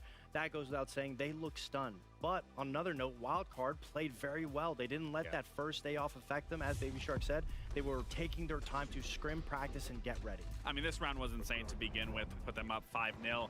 I mean, Kansan in this moment, sometimes the best defense is a great offense. He gets aggressive on that player, then to immediately transition, hold his angle, take that gunfight on to Souffle, ending that, putting them up 5-0. I mean, it was a great series through and through, whether it was from the first map into the second. Once again, Wildcard is proving time and time again that this team is a force to be reckoned with at international level. Yeah, and we're getting so fortunate to hear from so many players here at the 6th Invitational. We get to hear from Spiker. Spiker, congratulations on your opening match. How do you feel that went? It's obviously a big one. I mean, it feels good. You know, we expected to come out here and win this game. It was like expected of us. Our goal was to kind of not start too slow. Yep. We didn't want to like start slow because they were already warmed up. We didn't want to start slow and then like lose a map and then have to get back into the series. You know, it definitely took us a couple of rounds to get warmed up, but I think for the most part, Labs after we got warmed up was really clean. Then Cafe obviously was pretty clean too. Yeah, Cafe was a shutdown, and we've been painting the picture on the desk when it comes to your abilities at being a young IGL, you know, performing and the pressures of it. Not only did you play individually very good, but you had the most opening kills in your team. You had 6. So maybe talk to us of what it's like to have that pressure, how difficult it is to IGL, focus on performance, and at the same time, the opening kills. Are you even thinking about that in the moment? Not really. I mean, I think a lot of them were just random, like nitros. Like on Labs, I shot one guy through a window. He was trying to cheese me with a shotgun. I got a couple nitro PKs on Cafe. So I don't really think of it. Like, I'm not like going for the OPKs. They just kind of happen. So I don't think about it at all. As in terms of pressure, I don't really focus on like performing individually too much. I'm more so just kind of focused on like leading the team, and then if the kills come, they come. If they don't, they don't. So if I'm having a bad game, I don't worry about it. If I'm having a really good game, I don't worry about it. I'm just kind of trying to stay focused on the team and, you know, leading the rest of the boys. That's quite the mindset to have, especially as an IGL. Well, I want to tag on to Fox's question of you just being that IGL. Obviously, you started your career in 2023 with me back on Parabellum. Yeah. We didn't have a lot of success, unfortunately. I wasn't sure even where you were going to end up going, but throughout 2023, there was no S-tier events. Throughout 2024, no S-tier events. But 2025, that's when everything has changed in your career, not just for your team, but even yourself. I kind of want you to just elaborate a little more on what that transition has been all the way from your start into where you're at now, currently at the first Six Invitational for yourself. Yeah, I mean, it was definitely took a while, longer than I wanted. But you know, I think going to these events just kind of makes me that much better, makes the rest of the team that much better. You know, Baby Shark hadn't attended these events before either, so going to these events, practicing against all these teams, getting these game day reps against all these international teams, it just makes us that much better as a team and much better as players. So it's just like compounds. Like, you know, there's only so much better you can get just in NA because you're just scrimming DZ, Shopify, OXG, just scrimming the same teams over and over and over again. And so you don't really experience anything that new. So definitely going to these international events, I would highly recommend any team not at the events to still scrim the teams at the events, because we did that last year in Montreal and wherever invite was, Boston. We scrimmed the international teams both times, and we learned a ton. So any teams not at the events, I would still recommend scrimming, still practicing. Even if you don't have a full roster, just run tryouts. We only had 3 people on our team when we were scrimming these teams last year. So just practice against these teams. It'll make you way better. And yeah. Love that. Some good insight, mate. One thing we're going to do, have a look very quickly at recapping your group, because that's only one hurdle of many that you have to come. When you look at your group in specific, there's obviously 2 massive names that you have to go head-to-head with. But how do you feel now that you've started, right? It's all good to know coming into SI who you're going to verse. Yeah. But you're here, the campaign's underway. Yeah, I mean, it feels good to definitely get a win, you know, under our belt. It's a good way to start, obviously. You know, we'll play whoever's in front of us. We're not going to treat them any differently. We're treating every team the same. We're prepping the same. We're going into every game the same. We're treating everybody the same. So we don't really care who we play. We're going to prep. We're going to show up. We're going to play our game. We're going to be confident. Nothing's going to change. Anything else from you? Would you like to thank anyone at home?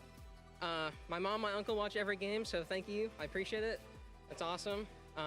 Thank you to all the fans. Thank you to my teammates. Thank you to Lagonis, the GOAT, giving me tons of notes that I can work off of. Makes my job way easier.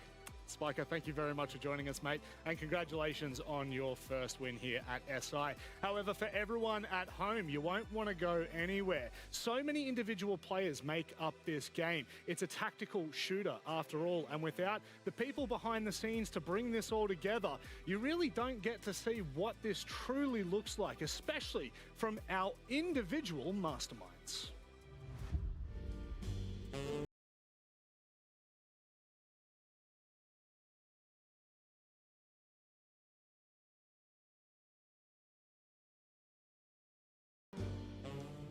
Let's see, Warden's there, Goyo's there, Legion's in stock. So we got 2 square. I'm the one that's Ram. Got the big B's in the basement, and then last guy E3 Repel. So a little 401. Legion's gonna leave stock, and he's gonna retake below.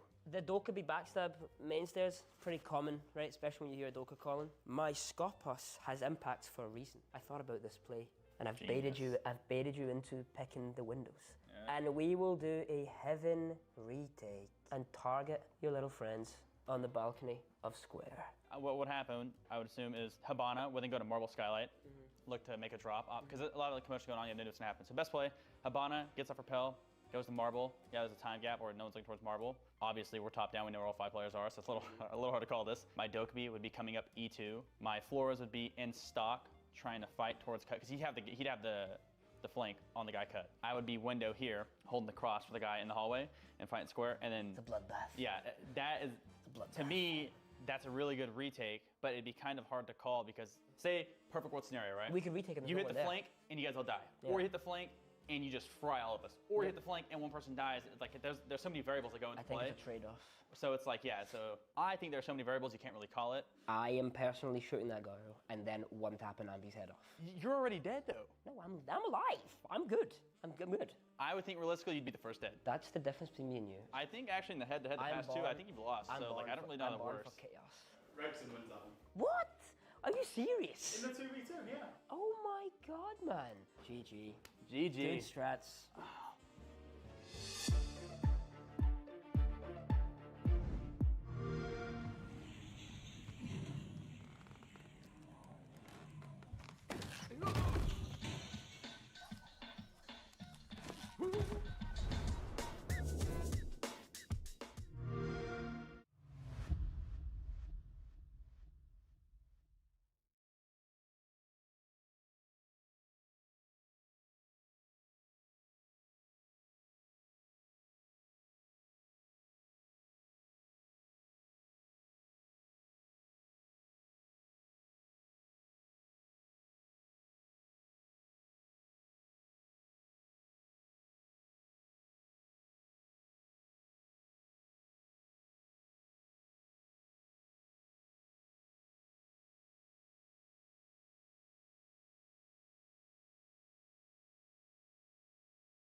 Welcome back to the A stream of the Six Invitational 2026. We're going to set you up for the third game of the day. My name is Anne, and I'm joined by Fresh and Lexing as well. And I think, Lexing, you seem to have missed the memo on the dress code for today. I mean, both wearing the jersey for this event. Well, I'm not the French guy, but I do have a jersey. Well, you know, it's just nice. love around here in these parts. It's not the jersey for the event, which is amazing. It is up in my room, unfortunately.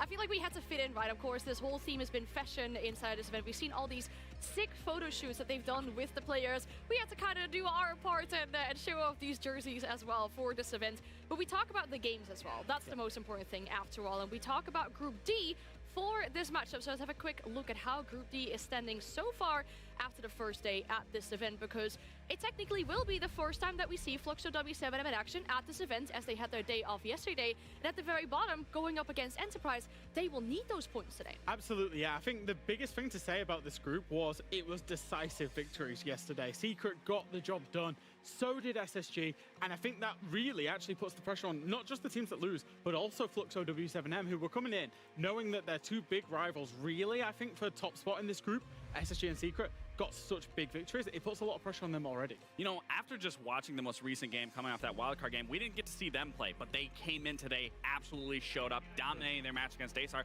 I can't say that's going to be the exact same for W7M Fluxo, but I will say, coming into a best of 3 already significantly is going to feel 10 times better than it being a best of 1 series. Now, there's a big difference between these two teams. That big difference lies within their international experience, because when it comes about the 6 invitationals that these teams have attended, we look at the side of Enterprise, there's 1 SI they've made it to, and on the side of Fluxo W7, 17.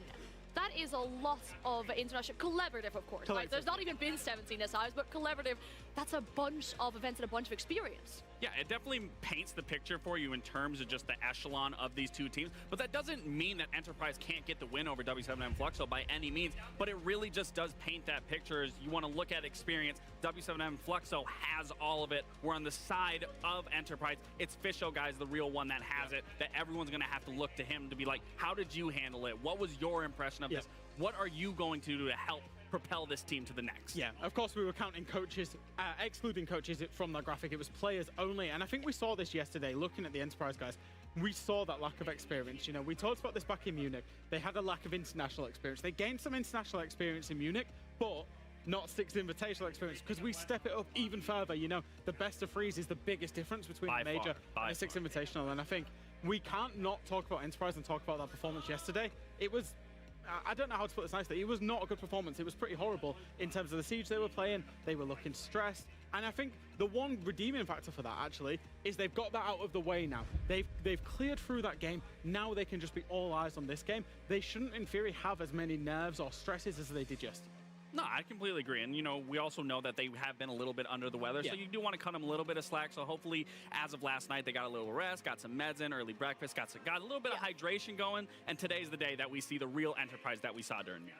You hope so, because the positive as well is back when these two faced off in Munich, it was actually a 5-7. Yes, so Enterprise seemed close, competitive in that matchup. It is quite often the team that loses the initial one that has the upper hand in the second one. But W7M Fluxo was not an easy opponent to go up against. When we talk about them as a team, though, it is their first time playing at this event, because they had that off day yesterday. They're looking to get their first points. Yeah, I think so, and I think this is really a juggernaut of World Siege. They maybe fly under a little bit the radar, you know, in the shadows of probably their bigger brother team in Furia over there in Brazil, but they are a team that we see at every event. They are a team that go deep at pretty much every single event, and they play a lot of good Siege. They've got a really high quality stacked roster lineup as well, with so much talent on that lineup that we're star players in their own right in different teams. You know, we'll talk about Palu, but we'll also talk about Volts. We'll talk about Lobin as well. Every single one of them at some point has set an international stage alight. This is a team with a lot of quality that expect to go deep at events. Yeah, absolutely. And I do want to focus on Palu in particular, because when you look at it, since joining this roster, this W7M Fluxo hasn't been able to replicate that same success that we saw them make a main stage at EWC. We saw them win Montreal, and then you obviously see the addition here. They haven't quite hit that same stature that they had before, but that's not because of Palu. I'm not saying Palu's the reason why they aren't making it. I think there's bigger reasons that you have to look past it. I think if anything, Palu has only amplified this team. But I am looking at players like Phobos being their IGL, where throughout this past year, he's been hit or or miss in terms of his performance, especially as the IGL. You need him performing. And then Loban, similar to a playstyle like Cybers, being able to find that gap, being able to lurk, being able to apply that ghost pressure that teams crumble under. He also has not been able to thrive in that environment, similar to where we saw them at the Esports World Cup, getting second and then first in Montreal. Yeah, I mean, it's probably the expectations versus reality, right? Well, the most talked about roster moves that we saw back in the day when Nesk and Palu were splitting up in that way, but now they have a best of 3 against each other. We said that last time when they played, Enterprise seemed competitive, so I'd like to see what kind of maps we have for us here on the table today inside this best of 3. I'm hoping again to see a Fortress come out potentially, but Enterprise as their first pick will be going to Consulate. Yeah, and I think actually, I spoke to Devin Pengu, who casted the Enterprise game yesterday, and I said, Enterprise have picked Fortress again because they picked it yesterday against SSG.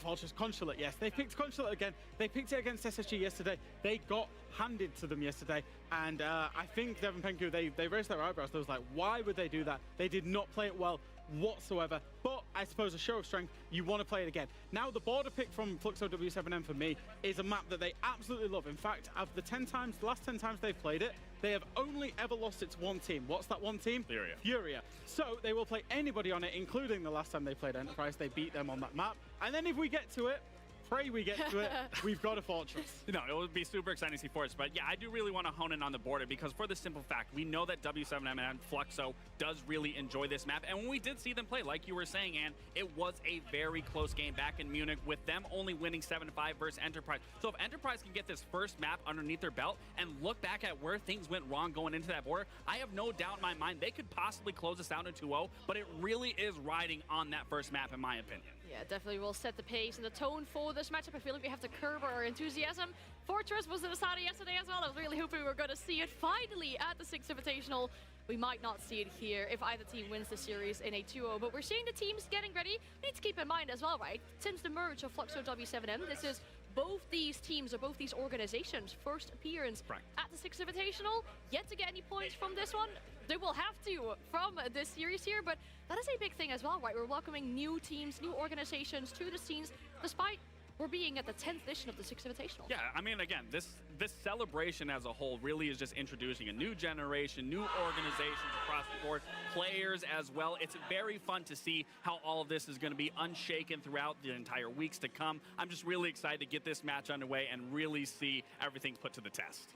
Yeah, I think it's 22 players that are new at the 6th Invitational, which is a lot. Around that, yeah. Yeah, out of 100 players, so it's a quarter of the players are new to this level of competition, and that will bring some nerves for these players as well. Looking at this, I mean, I'm going to ask you as well, Lexi, you were here as a player. What were the final things to talk about before the game? Yeah, I mean, honestly, you really just have to come in here just very focused on what you can do as a player and how you can be the best teammate you possibly can. But outside of that, it's really just about not letting nerves get to you, especially at an event so prestigious as SI. You have to focus on that first initial gunfight. You get that gunfight underneath your belt, it's smooth sailing from there. I mean, I wish I understood most of what you were saying, but they were being loud as well. I was feeling the energy from the players. Final handshakes coming in with the team as well. We get to talk to our casters before this game. I'll teach you. Oh, hey. Sorry.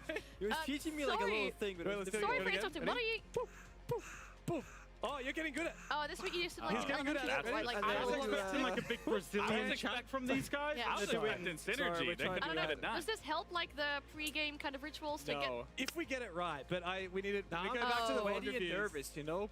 It's fine. You did great, honey. Thank you. Okay, well, I mean, maybe there's some time to try it later, but the match is ready for now, so you'll have to get into it with these two teams. Thank you very much, and yes, I've been really excited for this game, partly because it's our first chance to see Flux... Hey?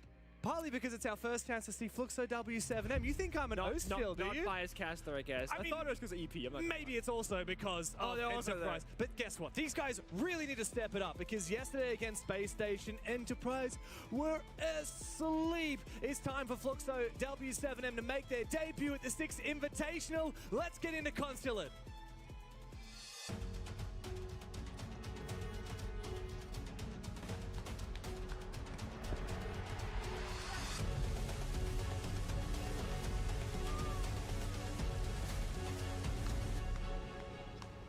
Kind of a swim or drown situation for Enterprise because they are desperate for a point on the board. Yesterday did not go according to plan. They are down in the depths of the board. They need some points. But Fluxo, W7M, they're not going to be an easy opponent. And the desk spoke about it, we spoke about it. Going to Consulate again after what we saw yesterday is not the most confidence-inspiring thing in the world, but they've picked it for a reason, James. That's right. And look, in one of the hardest groups for Enterprise, facing Space Station, Secret, Fluxo, W7M, and Oxygen, they really need some points on the board here today. Yeah. You said Consulate is a question mark. Yes. Yesterday, yes. Enterprise really struggled against SSG, well, Enterprise have decided to pick it again. Well, let's hope for a bit of a better result, because yesterday was, what, 7-1 against them? It was very one-sided. 7-3, but it felt like a 7-1, let's be honest. They're going to need to start strong on the attacking side here. Now, in very simple terms, right? In case you guys are not super familiar with EP, we can say Fisher Guy. We always make the comparisons like Troy Canadian, right? He's the brains of the operation. He's not supposed or expect to get a ton of kills, but the other 4 players are supposed to be popping off. Someone that's very noteworthy here is actually Tuhan. When they played in Munich, he was dropping 18 or 20 kills against Furia. They took a map off them and almost went the distance to overtime on the 3rd map. So they did such a good job, but still ended up falling short. Yesterday, there are many things you can point towards EP and say, that was the problem, that was the problem, this is the issue. At the end of the day, the simplest explanation, the individual players were not hitting their shots and they were not playing well together. So they didn't have the team coordination nor the individual firepower, and they just fell short against SSG for those reasons. That's exactly right. And to really hammer the point home about Tuhan, in Stage 2, he was the 9th highest rated player in the world with 116 EPS. At Munich, he was the 5th highest rated player at the whole event, despite being 2nd rounded out of the tournament. And they play what? BDS, WCM, Furia, right? Exactly. And Weibo, which is Weibo. also a very strong team. If you look holistically at 2025 as a whole, Tuhan was the 2nd highest rated player in the world. So he is a very strong player. Yesterday, he was the only one on the team that had above 100 EPS, but it was still only 106, which is far below the expectation for him. As you said, though, Fisher Guy is the one we expect to be bottoming out on Enterprise, but yesterday, Bappen had a 38 EPS, and Player had a 69 EPS, both very, very poor and below Fisher Guy. On the flip side of that, there are a lot of players worth talking about on Fluxo W7M. I feel like these guys, yeah, well, they've flown under the radar a little bit since they won the Montreal Major about a year and a half ago. But since then, look, they've had some pretty good domestic results, just no big splashes on the international stage. Speaking of big splashes, at Munich, Dodes was actually the 3rd highest rated player. There it is. So we can't forget about some of the star-studded guys on this roster. It's also hard to make a splash in Brazil because there are so many noteworthy teams. I mean, if you're a top 4 team in Brazil, you're like a top 6, 8 team in the world, right? Exactly. So being behind your FaZe, your Furia, pretty damn good. Yeah, of course, the last 12 months haven't quite been so good since their victory in the Montreal Major. They were actually 1st rounded back in Boston. Or actually not quite 1st rounded, but, you know, top 16, which is not great. Reload, they made top 4, but then both EWC and Munich only top 12, which is, yeah, a far cry from the success of players like Volps and Palu, even Dodes. Obviously, I mentioned him as a fragger. Within Brazil, they've been great. You know, 3rd place at the SAL finals, 2nd in Stage 2. But in the international stage, they do struggle to get into that top echelon. A game like this against EP, though, I mean, this is just run-of-the-mill stuff. This is warm-up for them, right? They didn't play yesterday, so it's quite literally warm-up. But kind of an interesting point as well, when you have your first day off, because mind you, MAT had the debut like a game ago. I was watching that live. And then same for Fluxo W7M. These people have been sitting back watching all of yesterday's games in a kind of unknown territory with the changes to, you know, Mossy, the Echo, the Thorn, etc. And they can sit back and go, so that's how everyone else is playing at a tournament level. So I am curious if a team like Fluxo is going to find that as like advantage, if you will, or just kind of be like, whatever, we'll just play our own game. But they could obviously see the weaknesses of EP yesterday. Yeah. They're very prepared. Lot of weaknesses of EP yesterday that they're going to have to overcome. Now, we've just got everyone back into the lobby, so we'll start the game again in just a moment. Thanks for being patient, everybody. Look, we're trying our best. It's actually a big team. I don't know how much people realize. There's so many people work on these events. Like, you see us on the cameras, but I mean, we've got the production team pressing all the buttons and in our ears this whole time, and there's the whole events team making sure everyone gets sorted out, and the tournament ops team are the ones who are often figuring out issues like the technical ones that we're on right now. So Yeah, big family gets the job done. Maybe you guys just knew how many kilometers of cables that are run for events like these, right? That alone is a fun fact. I heard it for one of the previous events. It's a lot of kilometers. Oh, really? You had the... Yeah, there's an actual number. There's an actual number. Who have I got to talk to hear the number of kilometers of cable? I don't know. We're wrapping up the event, and somebody was like, did you know that we have this many... I was like, I did not know we have this many cables. Even just, like, thinking about the scale of this event in general is insane. We have 100 players who have flown to Paris for this event, and that doesn't count all of the staff. There's 20 different coaches, and that's just the head coaches. Yep. Then you've got analyst teams, you've got assistant coaches, managers. You've got managers. In a lot of cases, there's also social media teams or videography teams from each individual team playing at this tournament. We got our social media and videographer teams, and even then, there's not just one team. There's so many people involved. You know, back when I was a player, I was thinking, what's the holdup? What could possibly be a tech issue when you just have 5 PCs times 2 and some cables? I just press the damn button. Then you become a caster and you get a peek behind the curtain and you go, so that's the issue. Yeah. There's just so many possibilities. Well, when you're at LAN, like the 1 in a million issue that never happens, or like that's what goes wrong. Yeah. You know, you're like, what was the problem? Oh, you know, the USB-C cable that was connecting this to that has died. Or like just the most obscure things possible. Nope. Stuff that I personally just don't. I'm not even gonna know all the details of. I'm not a technical man. Many years ago, we had a Pro League final, back when it was called Pro League and not Majors, and the graphics card just like died mid-broadcast. And it was like the observer PC, the stream PC, the whole thing. So what do? You stop the broadcast for a couple of hours, you drive to the nearest store and get a new graphics card and pray that they have it in stock and whatnot. Just small things like that, you know? But looks like we are just about to fly back in. It is 0-0, nothing's happened. If you just tuned in, you haven't missed a damn thing, because it was an immediate rehost. Nobody even fired a bullet. Hell yeah. Since we've been talking just about the event in general, I was looking at Wikipedia page trying to get some fun facts. Okay, give me one. Do you know how many different countries the 100 players we've got at this event are from? No, but I know it's like 44% Brazilian. Yes. They're 40% Brazilian players, which is 40 out of the 101 players. Why have we got 101 players? Should be 100 players. I don't know where that extra one came from. But yes, the most represented country in the players is Brazil, and then the United States, and France, and then finally South Korea is the next one after that.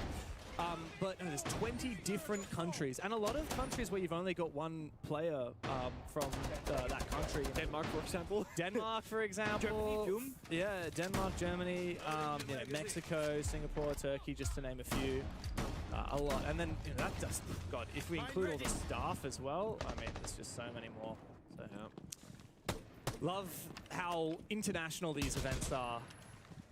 So great to get people from all over the world in the same place because of a shared love of the game and a shared love of competition. Though it's not always happy days when you're playing for a spot on your team with roster season coming up, roster mania after the SI. Every player on every one of these teams is looking to prove that they are worth their weight on their roster. A bit concerned here for Enterprise. They're starting off very kind of default CEO attack, and they're up against the Shanghai from Volps. And this is the thing, if you are a team who plays constantly scrims in tier 1, tier 2, bringing the Shanghai completely nullifies the CEO default plan spot. But something else cooking, Bappin's in, and he's out. Wow. Nice attempt there, but a little bit off pace. Enterprise, but they haven't found the frags they're looking for. Here comes the entry from Tuhan. Big kill with the R4C. Looks to regroup with player. The smoke doesn't cut him off, and he finds a second one. Tuhan has come back to life and restabilized into the 2 versus 2. A few pre-fires, but no diffuser attained by Enterprise. They're gonna have to go back to CEO to get it. So deep in CEO, and the thing is, Loben with 2 Griswold mines in pocket on the other, can like re-fortify those trap operators. Oh. Volps takes down player. 1v2. He's gonna have to do it all himself. He's got info on where Volps is. This crossfire is gonna be a challenge to navigate. Sees for just a brief moment. He knows exactly where Loben is. Little bit of damage done. The Yellow Mine keeps him at base. Still no diffuser. He will have to go through Volps and Loben to get it. No more mines though, just to find a good cross. Volps, don't swing it too hard, my friend. It's risky. Out comes the pistol. A few pre-fires. Volps has the HP advantage, but Tuhan, he's got the mechanics, and he gets the down. 1v1 for Tuhan. Steel pistol in hand, sees Loben for a brief moment, but the Scorpion wins the battle. And Enterprise struggle to find their footing in the first round. Too close for comfort, and also Volbs, you know, a little bit of disrespect there. He's laughing as well, like 2v1. He's ego challenging, jiggling off the corner. He was completely safe with Ella holding the crossfire. Tuan said, what can I do against my duo? Is there a bit of, you know, is it mingling?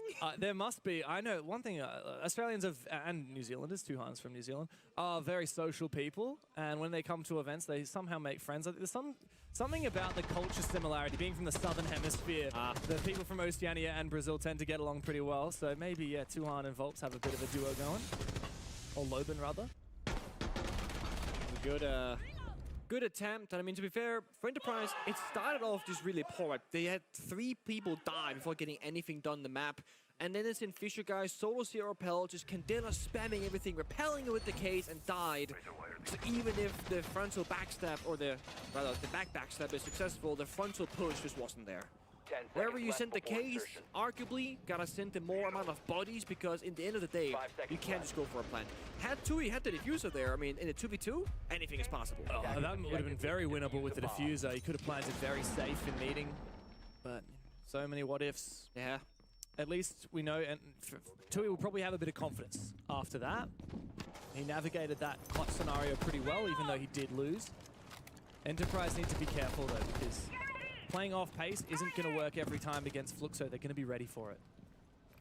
I think confidence is what I'm looking for Enterprise. If they can get going early and just kind of starting heating up into the BO3 series, that could be them taking the map, and that is technically all they need right now. Just start slow, don't have to aim for the highest point of success. Map would be something. Player, of course, someone that we looked upon yesterday, saying you gotta get a little bit better into today's matches, also get a kill in the very opening round. That's good. I think he needs that confidence. Player's still pretty fresh. Obviously, this is first SI. 4 of the players on Enterprise, that is the case. Ooh. This is a cheeky spot from Dodas. I mean, this is usually a spot you would hard clear, but yeah, player, if you miss this opportunity, that's going to be punished. This could be bad. I mean, he's going to get at least 1 freebie, but there's a potential for 2. Oh, come on. Or none. I mean, now that Tuhan knows where he is, Enterprise will likely recheck this position. Good frag grenade. Flushes him out, and player will deliver the killing blow. Lopen, though, is able to push for a trade onto relays. No more spiral stairs to worry about. He's tempted to continue fighting player as well, but he is being surrounded, and as the Dokkaebi call rings on out, he will be forced back towards the site. Bappen's actually not in position to cut him off. He was just watching with the drone, so it looks like Loben will get back safely. Somewhat. Still sticking around inside of Taylor's archives, looking for a potential kill. The boss G in close quarters, pretty much a one-tap guaranteed, so... Oh, vertically, I guess. Well, player from above just shuts him down. After player had such a pitiful match yesterday, this is exactly what we need out of him. I mean, honestly, EP, pretty good pace. They're not really too flustered by the chaos in the server, if you will. They're staying very composed, but you can see right here, they have no idea about the rest of the map. There could be another roamer. When you have a player like Dodas make that rat play top soda machine, you're bound to think, guys, we gotta check every corner. We can't just assume that it's clear. But we know they're all downstairs in the basement. Yeah, I'm not sure Enterprise know it though, and so they'll be a little bit worried, a little bit tunnel vision. And you feel it, Tuan. Is it free? He could totally walk this Their yellow door with player, so they could just make it walk in all of them together. Time to run it down. SMG 12 comes out. The flash is good. He actually goes deep, passes it, but the C4 from Dots will take him on down. Fish guy now desperately straight into the Tuberal's ice. Player's already found 2 this round, but he'll need to find every single kill for his team if Enterprise are to win it, and they know exactly where he is. Nice shot onto Palu. Dots will easily refrag. And despite having an early numbers advantage, Enterprise find nothing. I know it's easier to say in hindsight, knowing that they lost the round, but this is the exact same issue EP had yesterday when they played SSG on Cafe, where they have what could look like a pretty default attacking lineup, you know, go for a plant attempt and see what happens. Instead, they overcomplicate a simple scenario. Yesterday, it was Cafe. They're attacking the bottom floor kitchen and kitchen bomb site. Instead of dropping the hatch with Man Advantage going for a plant, they go bakery, down red stairs, and it gets really messy. Yeah. That right there, again, the 4v3, they can kind of look for yellow door, get the breach. Yellow door more vert. And hatch is like the most easy thing to do. I mean, player was in deep yellow pillar. there's a plan potential had he had the case, right? Again, easy to say because hindsight. I don't know why Fisher guy's going down spiral and then deep into. They had two people bottom spiral already, and he became the third. So they just it was just like desperate refrag. It feels a bit like it, but then you look at the pacing, right? Fisher guy was a good 3-second sprint behind his teammates, so that's not even a refrag. I even feel like the play from Tuhan wasn't it. I thought he was just going to play hard on the door and try and like put pressure onto security itself, but.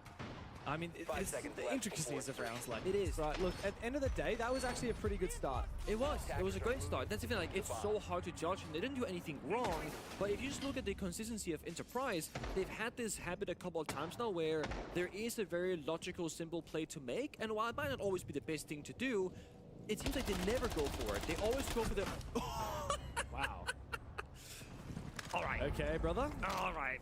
That's... Ballsy spawn peek there from Volps, but... He literally shot his entire mag, looked at his gun and went, oh, I missed, and he died. Bit embarrassing. Look, Enterprise, oh, hello. That's a drone for you, freebie for you, Dodos. Yesterday against SSG on this map, Enterprise won 2 attacks in the first half and then did not win a single defense. Got shut down 7-3, so they only won 1 out of 4 defense attempts, so not a good sign. You want to have a stronger defense showing than that on concert, which is typically defensive favored. Enterprise should be able to build up a bit of momentum in this first half if they're able to convert that numbers advantage, but Tuhan's going to go down. What happened there? Outside on the breach. Ooh, Volps laughs straight back at him. All right, the dead guy's talking back. That's just disrespectful. Did you shoot him through the mirror window? It might have been. I'm not sure what happened there. But, well, it was a good opening kill. Now it's into a bit of a stall out, right? Half the round burned away, just barely started inching the buildings out of admin offices and bottom spiral. EP, they had a lot of map to cover and not arguably that much time to get it done. And Babin is honestly taking a good amount of space, but he's doing it without any drone information. They know where he is now. Yep. At least Volt spots on the camera, you know? When you die, take the cams, guys. Get on cams. I'm a little bit worried about the late round here for Enterprise because Dodos has so many of these FNAT mines up. That said, I've just seen 2 taken down on the top floor, so if there's not many down on the bomb site itself, maybe it won't be such an issue. But look at this stack from Fluxo. 3 of the 4 players are upstairs. Dota's caught in a bit of a funny spot though. Fish might actually be able to find the mirror as well. Logan's in the middle of the site. He does get a little bit of damage onto Fisho, but there's so many attackers. Read a circle in his position. Nitro Cell goes out, doesn't find its mark. Fish doesn't want to overcommit. They know where he is now, but there are no more nades to flush him out. Thankfully, he'll just run for it anyway. A 2-player advantage for Enterprise.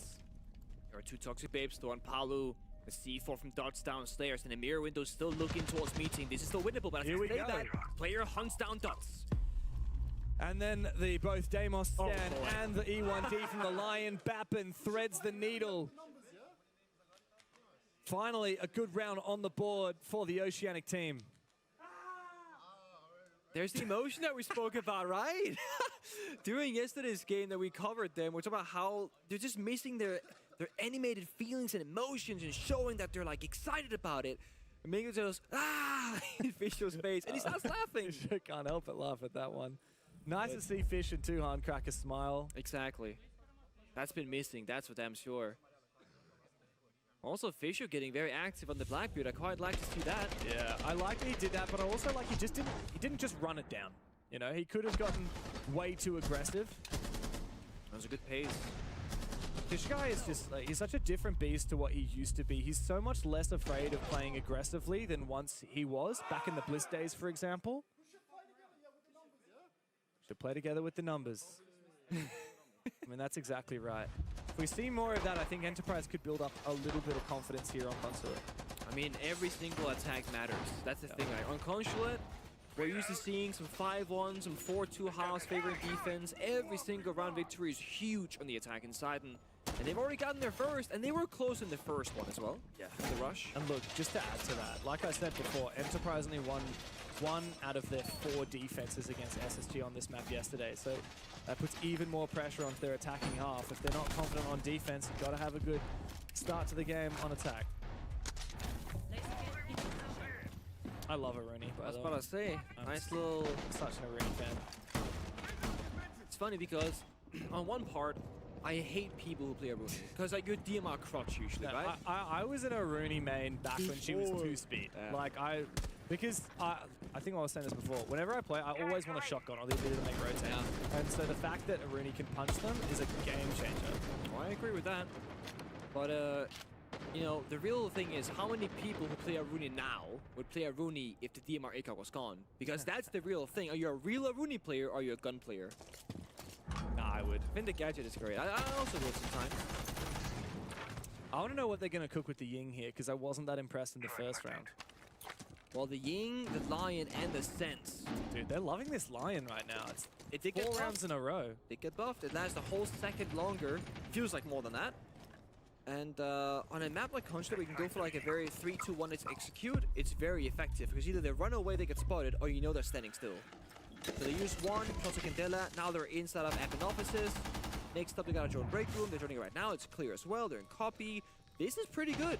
They've gotten so far in the building, but this point in the map right here, that's going to be the most difficult one to clear. Soda Machine with the lasers, top spiral, and meeting door. And Tuan, who's solo here by meeting breach, has to be very careful. He could easily get 3v1'd. Yeah, this is a very hard angle to play from outside this balcony, because you're actually vulnerable to C4s tossed over, and you can get swung. There's a lot of cover for those defenders. That said, Volp's taking a hell of a lot of damage on the Tachanka. He's going to have to play a little bit more passively now, just try and burn as much time as he can with the fire. Look at that, it's Tachanka and Smoke in this same position. It's going to be so much time delay. And Denari, right? They're saying, you know what, these guys are struggling on time. Let's just slow down the pace of the game. That's what all these 5 operators are pretty much made to do.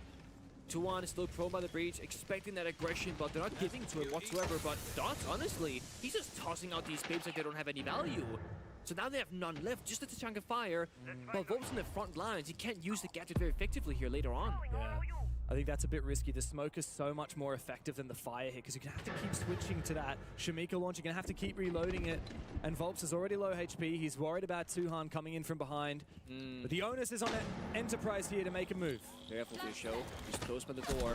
Oh. Enterprise do find the opening pick, and a second one. Dots tries to get active, but his support network around him has evaporated. It's just him and Volps now left. No utility to speak of. Fisho's on the floor. 3 players still up from Enterprise, but player goes down, and Fisho's now finished off by the Denari's laser. It's Dots in a 1v2, but this is so winnable. Not with Bappen firing up like that. The Aussies and Kiwis have found a second round. Big smiles on everybody's faces. They are feeling good in the serve, and I gotta say, the fact that EP can keep finding these opening kills right before execute, it is saving them, because they start off that push in a 5v4 into a 5v3, and then they can afford to make a mistake, or for Fluxo to, of course, make a bit of a clutch moment, having getting a couple of kills back. They keep even numbers, even at the worst case point. Look, 5v2 with a player injured, and then, you know, 1 death happens, 2nd death happens, now we're in even numbers. That's completely okay. Had EP lost that first player, you flip it. They're in a 1v2 instead of a 2v1. Hey Jackson. Hey Jackson. See, they're trying to get a smile out of Bappen. They finally got one. Completely different team than yesterday. Oh, this is it. This is what we've been waiting for. Look, I know we sound biased because we cast the APAC League, but it's just, I don't really care who wins or loses, but I do care when teams play well, right? Nobody wants to see a team just look terrible, right? Because it's just embarrassing for them and makes you wonder, would a different team have performed better? EP have been in a drought right now. You know, the last time, I'll say this before we went live, last time Enterprise won a match of Tier 1 Rainbow Six was their first game at the Munich Major against Weibo. They lost their following 3. They're going to lose this round. I don't know how they've just got double swung by Volps on that window. That's pretty embarrassing. Volps is low-key playing ranked. He's swinging everything. Now the, Bro, how did 2 of you die on that window? You know, there's another one running out. Over. What's happening with Dots, man? Where did he find his double? Down on the side, I think? There's in Garrett. I think 2 players rushed and he just farmed the both of them. Can be a 3rd one for Volps here, maybe. Ooh, nice 1-tap there from Relays. 2 on. You can't talk smack when you get spawn picks like that. It's a 2-piece for Volps and a 3-piece for Dots. And a very open and shut case for Fluxo W7M.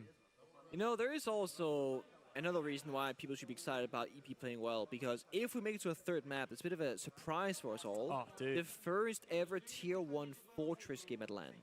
Oh, yeah. That'll be pretty exciting. I have been so keen for Fortress. I just love change. Like we were talking about in our previous game earlier today, how nice it is when the meta gets freshened up. Yeah. How nice is it when the map pool gets freshened up? Remember when Lair first came in? That was so exciting. Remember when Labs first came in? Oh, I loved it. Back in the day, another favorite map of mine was Villa. When that came in, it was funny because it was the only structured map that wasn't about Heartbreach, and I thought that just brought a new dimension to the game, and I'm really excited to see what's in store with Fortress. Hopefully we do make it to the third. Yeah, it's been the deciding map a couple of times, but we just haven't gotten there. So a bunch of 2-0s, honestly, so far this event. We've only casted 2-0s. We've only casted 2-0s. And we've casted one overtime. And all of our other games have been like 7-1, 7-1, 7-2, 7-3. Yeah. 5 seconds. So I think it's just about time that we deserve a tight game and a tight series. Moving to defuse a bomb. I mean, Fisher, guys, he's the guy right now, dude. He's playing Ying, Blackbeard, Glass. Jack of all trades. Yeah, and it's just with these top 4 executes every single time, specifically. We're also seeing the Thatcher come out, likely to be catching C4s mid-air. Something that we saw Furious successfully do yesterday against Falcons, and we saw again earlier today. I can't remember if it was Elevate or Falcons that did it. I think it might have been Falcons. But Fluxo are keen to try and continue this aggression. Loban on an off angle. Oh, is he going to catch player? Don't tell me they don't drone this. Oh, thank God. Well, he just checked the bottom right. He might not check exactly. You're kidding me. He might not check that. You're kidding me. Oh, no. Would you have checked that corner, James? Yes. Okay. Well, he didn't. Freebie. Oh, that's a shame. Almost pushes for a second one, but such a shame. They don't. The rest of the push might not work as a result of it. Fisho guy's going to fry alive. Duhan's got the shoddy, and he will fall as well, entering elsewhere with the Ying. Vapid and Relays. Well, with one player on the ground and a second pick, maybe it's possible for Relays. It'll need to be a 1v4. It'll need to be an ace. Oh my God, the case is deep in CO again. We've been here before. I've seen this round before. Tuhan couldn't get it done last time. Can Relays do one better? Yeah, so he can't plant default here, so planting should not be possible at all. He's got no util to speak of, no flashes and no air jabs as of yet. Good gun for it though. The issue is he goes into the default window to try and go for a plant. He gets stuck due to the chunk of fire, so planting an off location first might be better. Reload, my friend. Yeah, take your time. Those bullets are precious. Baits out Volps. He knows about the Tachanka now. It is missed. He might be able to stick this. Are they going to commit to it? Volps gets it back again. Volps misses his fire, but Relays burns alive. It was tight. It was close, but Volps did make good on the promise of playing that Tachanka in the end of it. So close. Again, practically an impossible round there for Relays because you plant default, fire comes out. You don't plant default, you get 2v1, then they know exactly where you are. So either you stick it, hope for a mistake, or you just go for a crazy shot of your own. 2 for half, I think that's quite all right. It's not the end of the world, but remember that yesterday, Enterprise managed the same thing against Space Station and ended up losing, 7-3 on Consulate. Yeah. Could not hold it out on their defenses. The glass ban, okay. What's Fluxo cooking here? Banning out Clash and Azami. I guess Mira's still up. Tachanka, Smoke, Goyo, all this top floor plant denial is still up. Hey, I'm curious about the Enterprise opposing defense. If it's gonna be about like traps and fighting back, or plant denial from side, or what's it gonna be? Kind of a shame that this entire push gets stopped by not droning the correct side of bottom yellow. Yeah. Like if the blitz gets in there and you help the CEO on glass, it's actually such a different round. Yeah. Very much the case. Enterprise, a few crucial mistakes here and there. A lot of risky executes in that game as well. Very much. That first half, they were really going for high risk, high reward plays, and it's just not working out. I feel like individually, the Enterprise guys are looking a little bit better than yesterday. As for the Fluxo ones, of course, this is their first match of the tournament. They've come out of the gates pretty hot. Yeah, the Royal was teased out for a second, unfortunately not stuck. I could see it. I mean, you can close off top spiral and both a double and single door, meeting door to like just push down through a hallway. It definitely gives you a couple of options. been a game of spawn peaks. I tell you what, I think I've seen more spawn peaks this game than any other match so far in the tournament. We're only on round 7. Yeah. Here's the show. Okay. Looks like really set the pace early. Now they're getting aggressive at the start here. This is a gnarly angle from Loban. If you get a kill there, I'll give you a cookie. Oh, that's a hell of a lot of damage. What an angle. Surely don't swing this too hard. Two-hand would swing it again, though. Oh, I wonder if he could throw that needle. Loban's going to keep lurking with Gridlock. Relay's on play coming.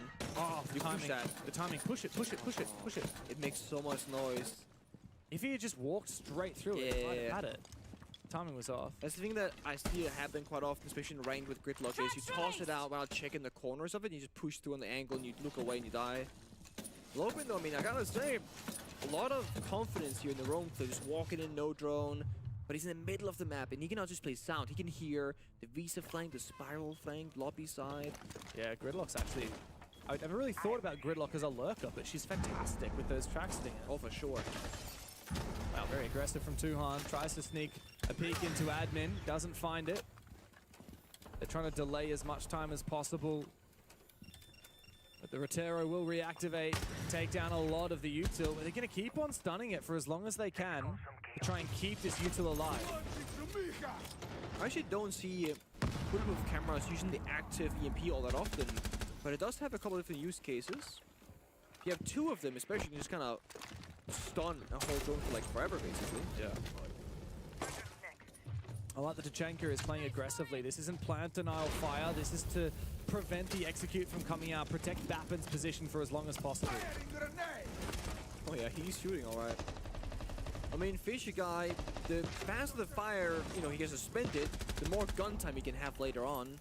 He's burning down that side. There's 3 people spiral, 2 in the sky, 1 on the stairs. It's going to be a backstab, isn't it? Oh, yeah. Spider-Man Repel comes out. Loban wins his fight. Oh, sorry, that's Dodas, who actually steals the kill away from him.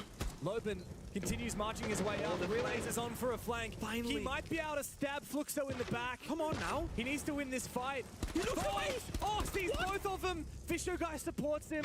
And now control has been re-established from Enterprise. Loban, he falls. It's just Palu left coming in from yellow. And Enterprise have the bomb site on lock. Incredible flank timing from Relays. Man, that was the same guy that was on that Gridlock track stinger downstairs on Visa in the basement. And he goes up, looks to his right, I'm thinking, he bottled the play, this is so over. But then he gets the grim on the right, his teammate takes down the Twitch. They get 2 for the price of 0. And an almost flawless round victory. Honestly, Fisher popping that Tachanka fight early, just stalling for time as much as possible. It was perfect. It was perfect, yeah. It was exactly what they needed for EP. It'll enable those roamers to get back to site, to get into flank positions. He had 2 fires left on the 1 round, 2. He spent all the other ones. You almost never see a Tachanka use all of his fire. Nice! Fucking close! Finally, player has woken up. 8 kills. He's making up for his very lackluster performance yesterday. He's even matching Dots, the top fragger on the other team. 1 round trailing behind now for EP. So got to be careful that their attacks are getting a little bit more challenging than their defensive half. Oh yeah. Look, so the thing is, I would call them a relatively flexible team, and they can play different play styles, and they're only showing us very little. It almost feels like they can just kind of run over their opponents. Another one. There's a lot of these rounds and kills where, especially Volps and Loban, are just with so much ego, will just take these gunfights and think, I can just brute force the problem. But look at this. This is cheeky. Not much damage at that range, though. The drop-off from the slug shotgun is very severe. You see 2 ACOGs picks, though, by EP to go for spawn peaks with the Kaid and the Tubarão. It's a shame, though, with the Tubarão dying early, that's all his util gone. Yeah, that's kind of the issue with spawn peaks. That there's very few operators where it makes a ton of sense, where if you die, you don't lose anything. Like, if it was Mira or Kaid, it'd be a different battle. I mean, I guess you lose a C4, but yeah, if you're Tubarão, you lose your C4. Yeah, true. I mean, if you're Tubarão, you lose a C4 plus all of your gadgets. Like, at that point, Relays? Wow. How do you see so far from monitor? What's going on? I don't know why the smoke was just prone there. That was very strange. This round feels like a little bit of a throw from EP. Yeah, they had such a stable top floor defense where they're not really peeking anything into let's go crazy in the server against double shield and NC spawn peak. Again, anything is possible, still winnable. With those two C4s in pocket especially, they can find 1 kill apiece, but they are right by the bombs at doors. Both the hallway on the front and the back line, popping the hats towards electric. And in the bottom spiral hallway.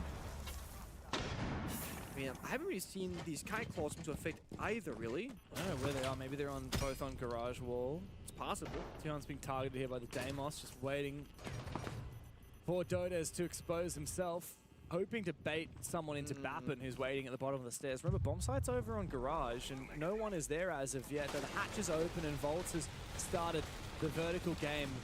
So it's going to be easy now for Fluxo to go for a rotate. That's exactly what they've done. This is great gap finding. Dots, he pokes his way into yellow. Remember, the hatch is open as well. I'm not gonna lie, if I'm Dots, I'm saying, guys, there's a gap on yellow side. Like, we can rotate. There's no one here.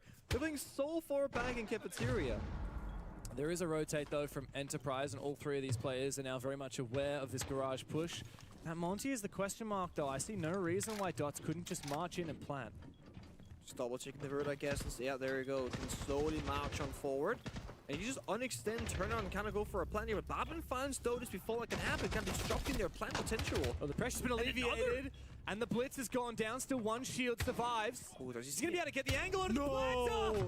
3 kills for Bappen. Volps and Palu. Don't let this one slip. How do they reposition? How do they go for kills? They can find Suhan, but still up on the third. Bappen looks for another one. Big quad kill.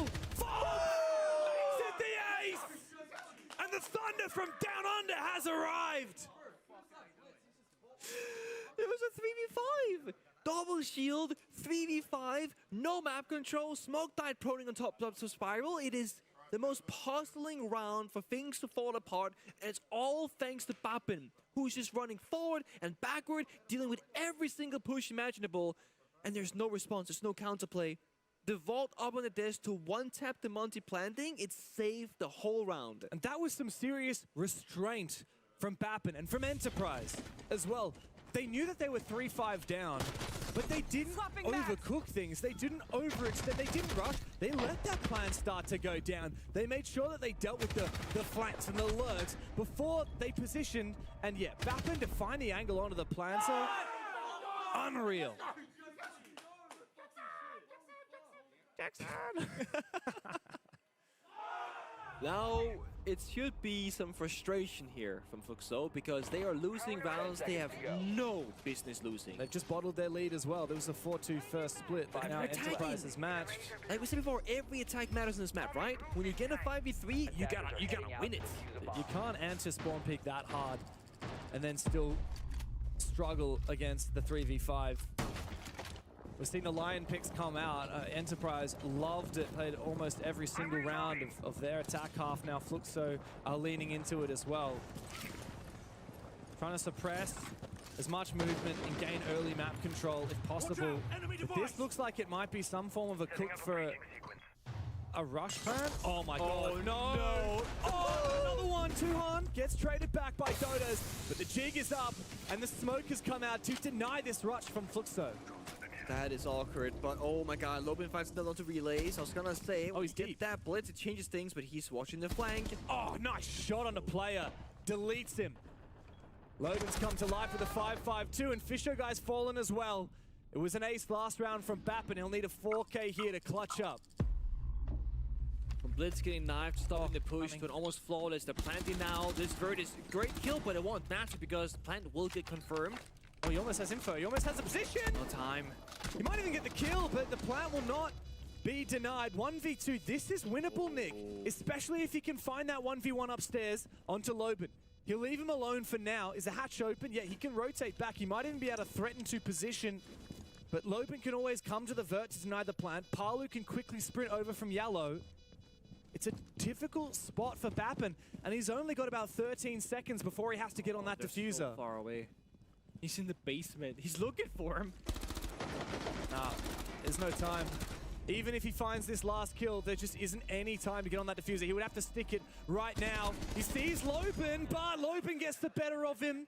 and Fluxo W7M will not let that round slip away. Oh, right there you see them actually playing with some constraint, right? The second the plan goes down, they're just playing hideaway. Top spiral, all the way in basement, saying we're not going to lose the 2v1 post, and we should never lose this one. But they're starting to respect the gun skill. Exactly. Bappin still got 3 of those kills. He almost got the last one too, on the vert. So this could be a bit of a wake-up call for Fluxo, saying, okay, these guys, they're not as bad as yesterday, and that's going to make all the difference. We need to respect them in the server and not give them any openings, because they will punish us. One thing we haven't talked much about is, I heard a lot of people say EP have been pretty deathly sick.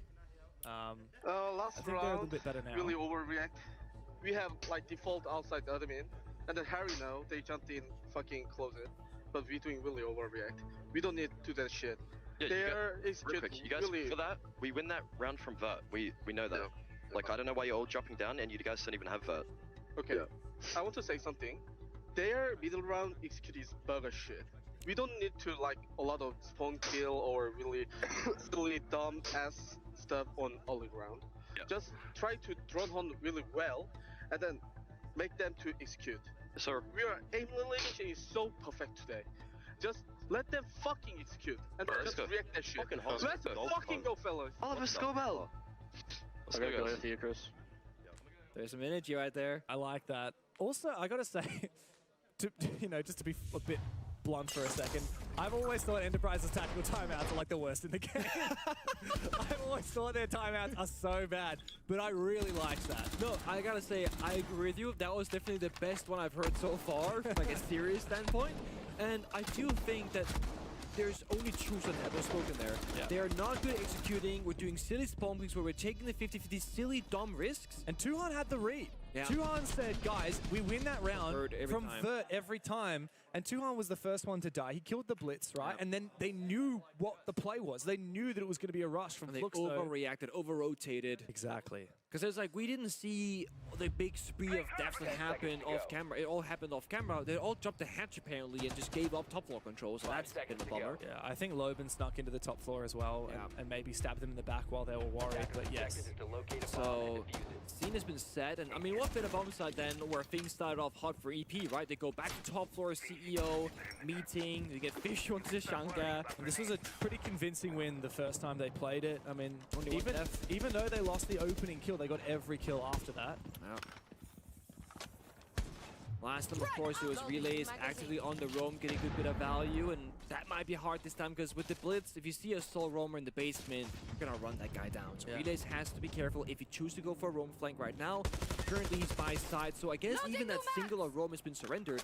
They want to play much closer together. All 5 defenders on top floor, they would literally just let them execute and then punish them then.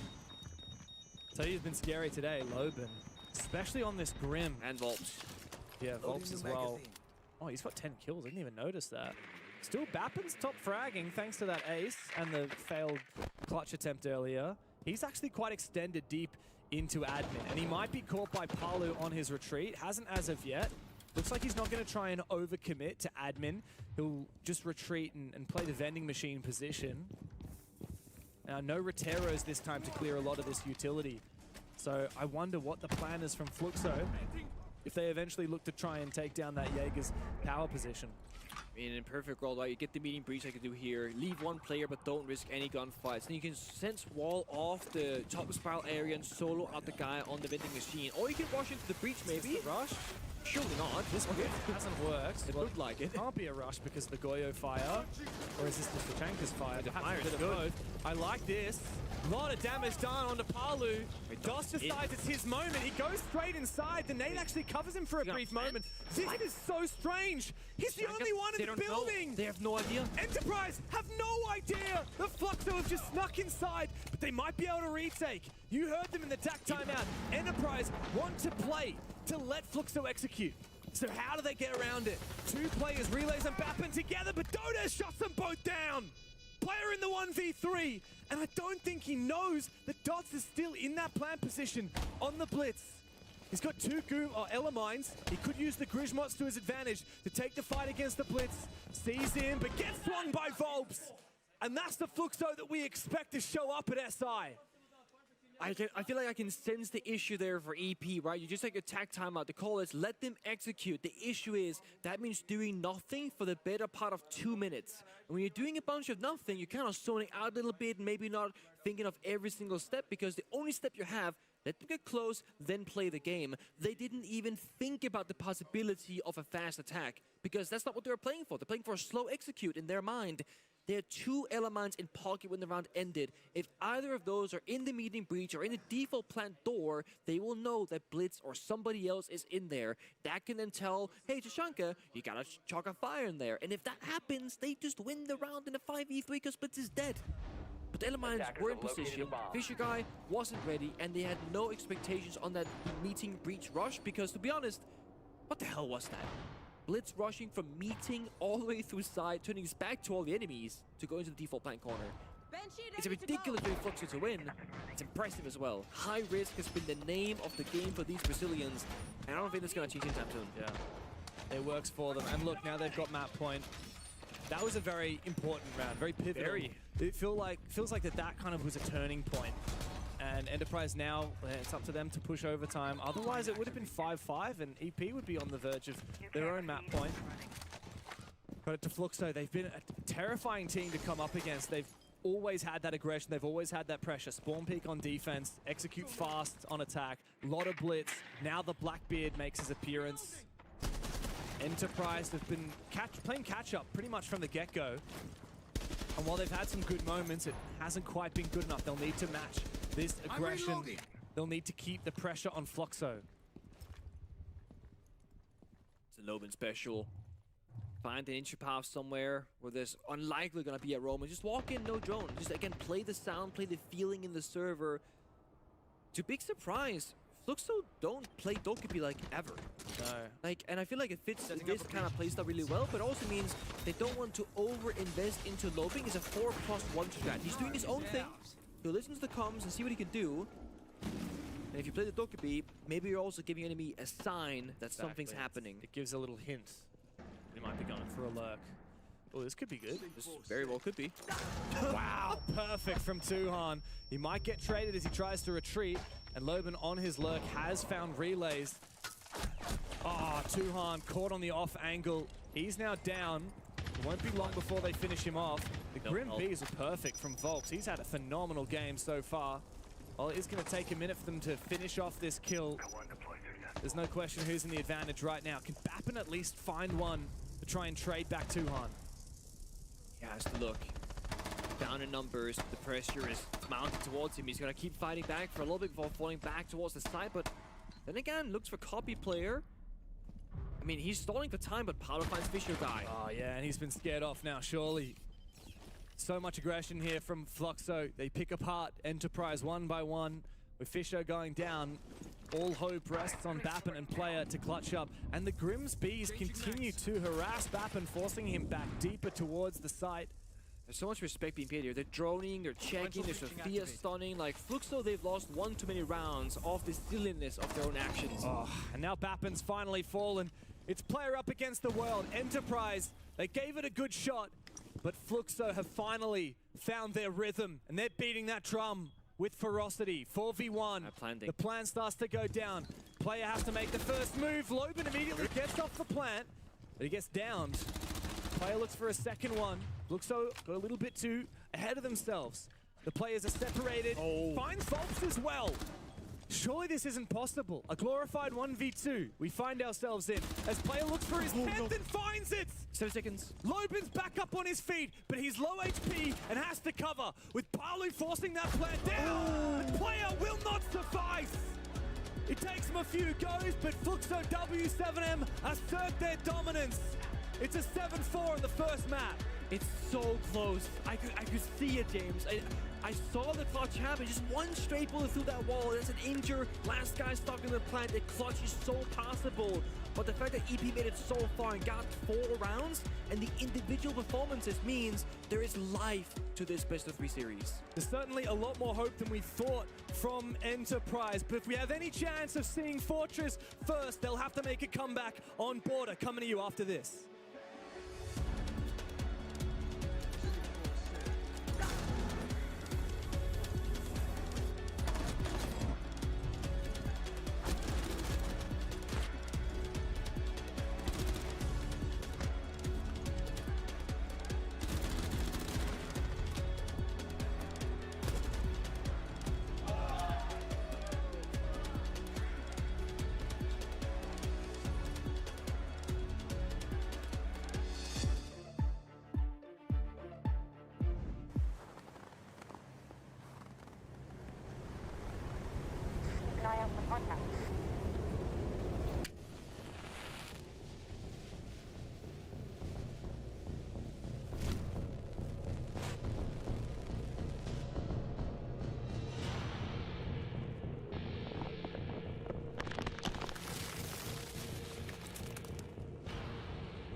Available now.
Fluxo W7M starting there. SI in style as the first map goes their way. And the big difference that we're seeing here, once again, when it comes down to getting these rounds on the board, may come down to the experience that we have on the side of Fluxo. Yeah, definitely. I think we also touched up on it early, 17 times in terms of appearance here versus the one time. And you could really see it in the play throughout this on consulate. I mean, in the beginning half, you would really see a lot of Enterprise just look very disjointed on their attacks. Yeah. But then once you would immediately transition to their defense, that's where we start to see then things start to tighten up a little bit. We start to see that comeback arise. But then on the side from Fluxo, we would see them play a very default game. They didn't need to do anything extra, and then they let those 2 rounds slip away on their attacking half. But it was really them trying to understand how Enterprise was playing their defense, and then immediately after that, they just sealed the deal. Yeah, I think when you're a favorite team coming in, when you're a bigger team coming in, basically what you need to do is go through your processes, trust your quality, trust your team, and basically whenever your opponent, the challenger to you, leaves those gaps, leaves those opportunities, you make sure you punish them and you're ruthless with it. Now,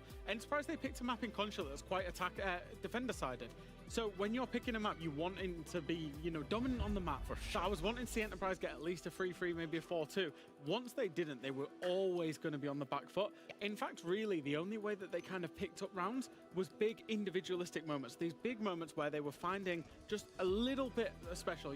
We saw Bappen get an ace. We saw big moments that happened, and that was really where they were only finding success. We have some examples of that as well. Those big moments that you talk about in the highlights that we're seeing here. Flinks, for example. Yeah, exactly. Relays comes out here. Would have got a double kill, but I think Fisher already found one in the end. And Player ended up getting a big double kill in this round as well. But again, that's not necessarily team play. It's individual moments. And then, of course, we saw Bappen picked up an ace on this round. This was a round that was in full control of Fluxo W7M.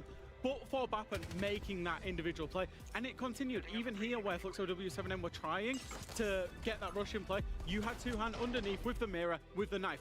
That kind of cheese, that kind of individualism was the only way that Enterprise were finding success. Yeah, and it's only going to get you so far. And again, when you're in these situations, when you're losing these rounds, you're not playing these teams, you're not familiar in certain areas or certain maps, rather, you're going to have to get a feel for what they're going for, what they're trying to achieve. And yeah, the cheese stuff is going to work from time and time again. But when you're versing an experienced roster like the side from Fluxo, they are going to punish you. And again, that's what we were seeing from the second they lost those 2 rounds, then immediately transitioning into those next 3. And this is why very often better teams say they love best of 3s, best of 5. Absolutely. Because in a best of 1, that can work and that can win a team again. Correct. Over the course of a best of 3, that shouldn't ever happen across multiple maps. It didn't even happen inside of this singular map so far.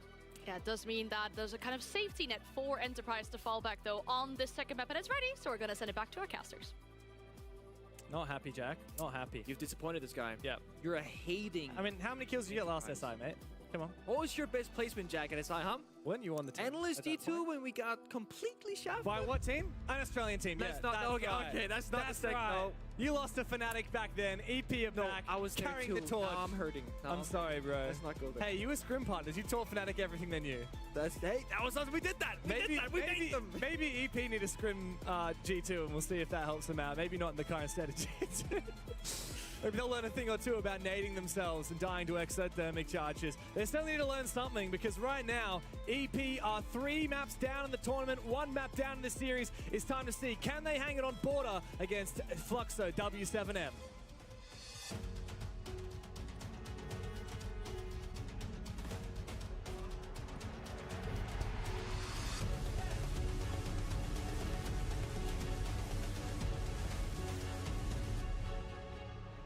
There was one word spoken a lot there by Freshy Boy Jack saying individualism. They only won because of individual performances. You know what? You're not entirely wrong. But the thing is, every great team, they have good individual moments. I will not have Europeans come to me and say that my team is only good because of individual play when their best team is Falcons. I mean, come on. Like Prime Empire just joystick 1v5ing rounds. Oh, I can't believe these bad teams only have individual players. Come on, you got Shaka, I got Tuhan. No, it's funny because if you guys didn't know this, Tuhan was on your screen right now. He actually has a tattoo that says 444, and I was like, hey, you're like the biggest Shago fan, but what happens? Like, no, it's like an angel number tattoo of my girlfriend. And I was like, okay. Yeah. But it just seems so fitting that he was like a big Shago fan because he's a cracked player himself. He is. Something about it. Maybe just the 444 carries this energy that persists through the generation regardless of nationality. Enterprise certainly got their work cut out for them. Look, map 1, great moments, some really great moments, and they started to look a little bit more like a team. They started to look a little bit better individually, but there you go. There it is! 4-4-2. I wasn't lying. Number 4-2, But of course, they're going up against a very hard opponent, Fluxo W7M. Man, they've got aggression, they've got confidence, they've got the keyboard warriors in-game and in the chat. Oh, yeah. I mean, yeah, Bolts and Loben, I feel like they came into this thinking, we'll beat them. Yeah. Like, the gameplay that they were putting up on Consulate was, like, zero respect until the end, but they're like, okay, they can beat us if we don't be a little bit careful here. We'll see. Border's a very different beast. You go from one of the biggest maps in the game on Concert to one of the smallest on Border. And it's funny because Border in so many ways is about individual gunfights like the 50-50s, but at the same time, because Border is so small, you usually have a friend nearby that you can communicate to help you out in that 1v1 gunfight, to make it a 2v1 gunfight. So I want to see Enterprise if they can play close enough together and then clearly communicate, trying to help even back those numbers into their own favor. Nice pair of shoes you got there. Looking for a rappel down. What are we cooking with Volps? What's Volps looking at? He's got the fire out. If they flash in, you could rappel on down, honestly. That could be a play. There's the flash. To play with the fire. The timing, though, might just be on for relays. He didn't go for a knife quick enough, though. He actually might have been able to find that if he'd gone for the melee right at the start, but no. And wow, the drop of the hat. Fluxo have dominated, found 3 big kills. Loben with the shotty, no less. Bappen, well, we saw a lot of impressiveness from him in the first. What? 3 big kills from Bappen. He aced up on Conceal. He's got to do the same here. 2 more to find. He knows where Loben is. And Loben's got the shotgun. So it's all about this measly little Reaper to fight up against the Scorpion. Bappen can do this. But Loben's hunting him. Gets in close. Another kill for Bappen. 1 more, but Dotas shuts him down.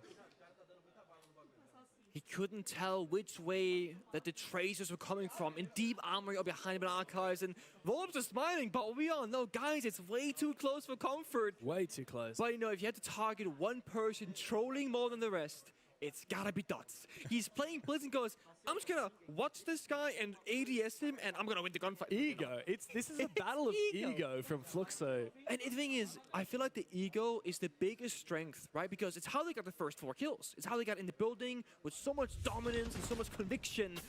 But it's the same ego that gets it from a 5v1 or 4v2 into a 1v1. Exactly right. I mean, you keep swinging this guy, and he's just gonna keep on peeking you back with the Scorpion. I'll tell you what, Bappen's having a good day on the scoreboard, even if his team is struggling. And look, credit to Fluxo, it's not just about playing cocky and rushing. They did line that up. It was well good drone work. They smoked off the Easters player, fired the hallway, and completely singled out security in break room. I mean, it was phenomenal. A lot of good set plays followed up by a lot of confidence in delivering the strike. They're really loving these shields, you know. We saw a lot of Blitz and a little bit of Blackbeard from Fluxo on the first map.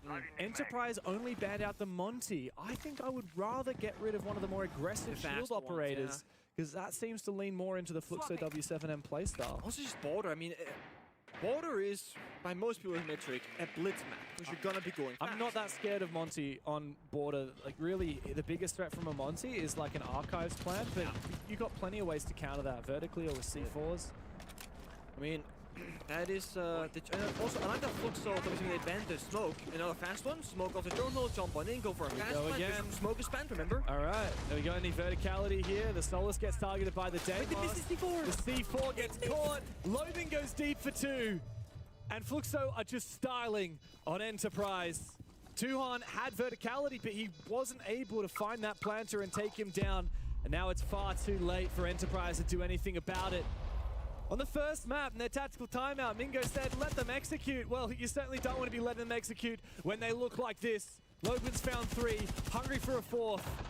Volps steals it, and Loben will close. Textbook clean. I'm not sure if there wasn't a rotate between the bomb sides or if both C4s clipped the wall, because 2 C4s went out. But either way, Enterprise right now are just being caught off guard. No one is nearby to shut down the plan. The thing is, when your opponent bends the smoke, I was about to say it, before the rush happened, you need to be wary of the fast takes. We said on Consulate, if you play top 4 and play Tashanka, they can never plant CEO window because you got infinite plant denial. Well, on Border, Tashanka is kind of too slow paced to play. Way too slow, right? You gotta get your secondary, get your weapon out and shoot and weapon swap back before you can fight back and whatnot. It's awful. The smoke is gonna be your primary fast plant denier. When you get target banned in the very beginning, you need to make that conscious decision, guys. They can now go for direct attacks. They missed that message. And now you need to start thinking about, okay, do we bring a Goyo? Yeah. Do we even bring a Frost? Like yeah, for that the window? Legion windows, etc. Like there's so many things. Like Echo has been buffed, could be decent. But Echo may be a little bit too slow paced Also, from Border gotta because you have to cameras. sit there on your cams. Don't get piece open, can call him, they gotta play mute all of a sudden. So it's ugly. It looks like the response from Enterprise is traps, traps, traps. So we've got Ella, we've got Legion, and we've got now the Thorn as well. There's a lot of questions about will we see a lot of Thorn coming into SI after the recent buffs?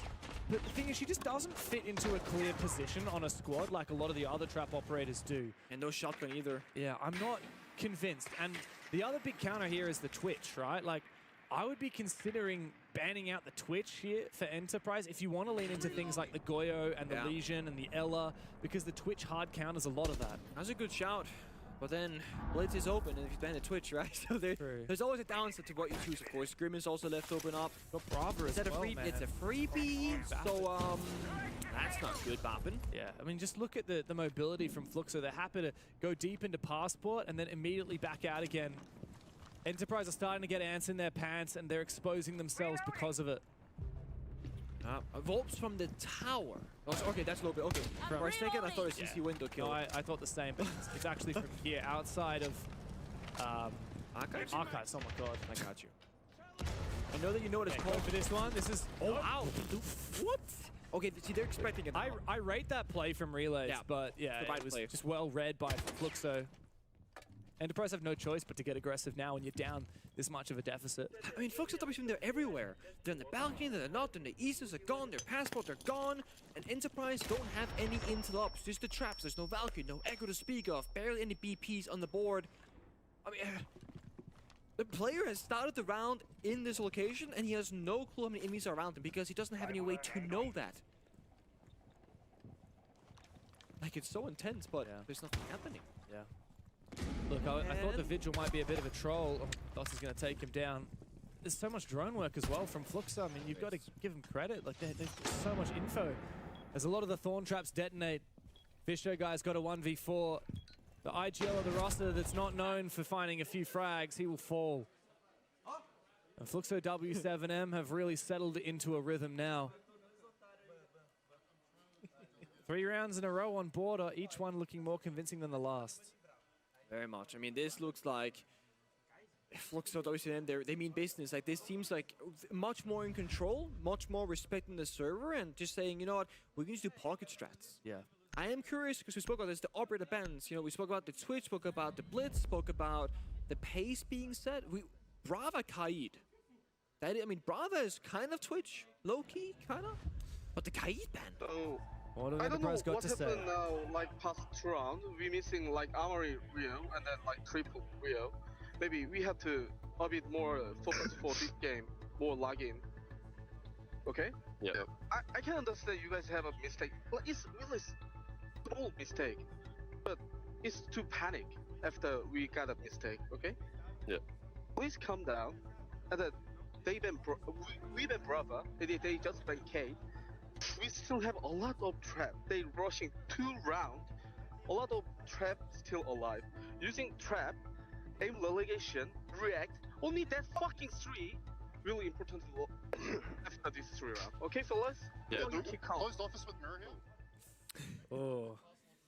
So apparently they forgot to reinforce 2 separate rounds. Yeah. That's not good. I'm also, I'm not sure about what you said about the bans. So we know that Fluxo have banned Kaid and Enterprise banned Brava. You know, I thought Twitch was already a bit of an edgy take, but the Brava is even edgier. Brava doesn't deal with half the gadgets. No, well, I mean... kind of, but... Well, Brava's good against Malusi, which they like running. It's also good against Fenrir, which I'm, again, surprised we haven't seen much of. But Brava doesn't do anything against Goyo. No. I guess if they want to lean into the Aruni here, it's a good idea to ban the Brava because the Twitch can't counter that. I'm always of the mind that if you're gonna ban the Brava, you gotta play at least one round of Maestro to justify it. That's just Honestly, my personal I opinion. wouldn't mind a Maestro here because you can put down all your bubbles and then just sit there as a turret. You don't even have to actively use them. At worst, it's a good bulletproof camera that's wasting time and util. And you get 3 of them. You can extend them pretty far out. As soon as you, if you have a player running around aggressively and dies early. Wait, he put the BP outside the building. Yeah, of course. But so they can run out. What do you mean? But it disappears after 10 seconds outside. Oh, does it? Yeah, like all cams. You can't put cameras outside. Oh, well. Unless that's deactivated? Unless that's changed in like the last 2 weeks. I mean, it seems to still be active. It seems to still be active. What? Does that count as the... because what you can do... I know that works for Valkyrie cameras. You can reinforce the wall of armory from the inside, and then you can shoot the soft wall on the outside, and then put a BP on it, and it's inside the building. Really? But this is blatantly outside, so maybe land build is different, or patch I missed. I don't know. That's new to me. I gotta test that. Wait, hold on. That's not a claymore. That is not a hard breach, my friend.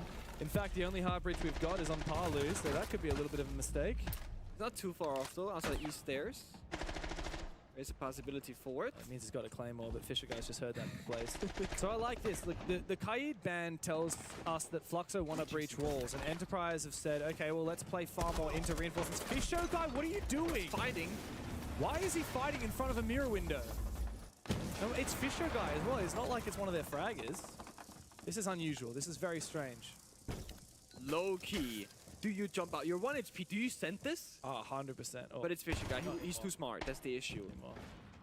You know, 2-1 would have jumped out. He has a Rio. He could Rio the Brazilian wall. Or like the split wall. I don't know. A lot of people call that Brazilian. Ninja. Ninja? Okay. Yeah. We call that Brazilian. There's a lot of Oast call out to the Brazilian. Oh, we didn't see that logo. Don't worry. Brazil is a 90 rotate. Some people call it, actually. Oh, yes. Yeah, I see that. Nowadays. They change over time as well. Oh, Babin strikes first. Dots goes down. Grid is a big pick. Fluxo have really slowed down this range compared to previously, and I like that. Enterprise have created a lot of more power positions. They're using the mirror. They've got the Aruni. They've got the Wamai. This is all about protecting areas. They've got the Malusi and Goya. That's all about late round. Oh, perfect from relays as well. All right. Yeah, this round is kind of cooked if you're Fluxo. Fluxo are very lost now. Fish guy, you can chill. You don't need to play too aggro. That said, that is the diffuser, and Dodas is now in a 1v5. He's likely to get a freebie onto Fish. It's not free. Half his HP goes down. This is going to be the round done, and a confidence booster for Enterprise. Much needed after their tactical timeout.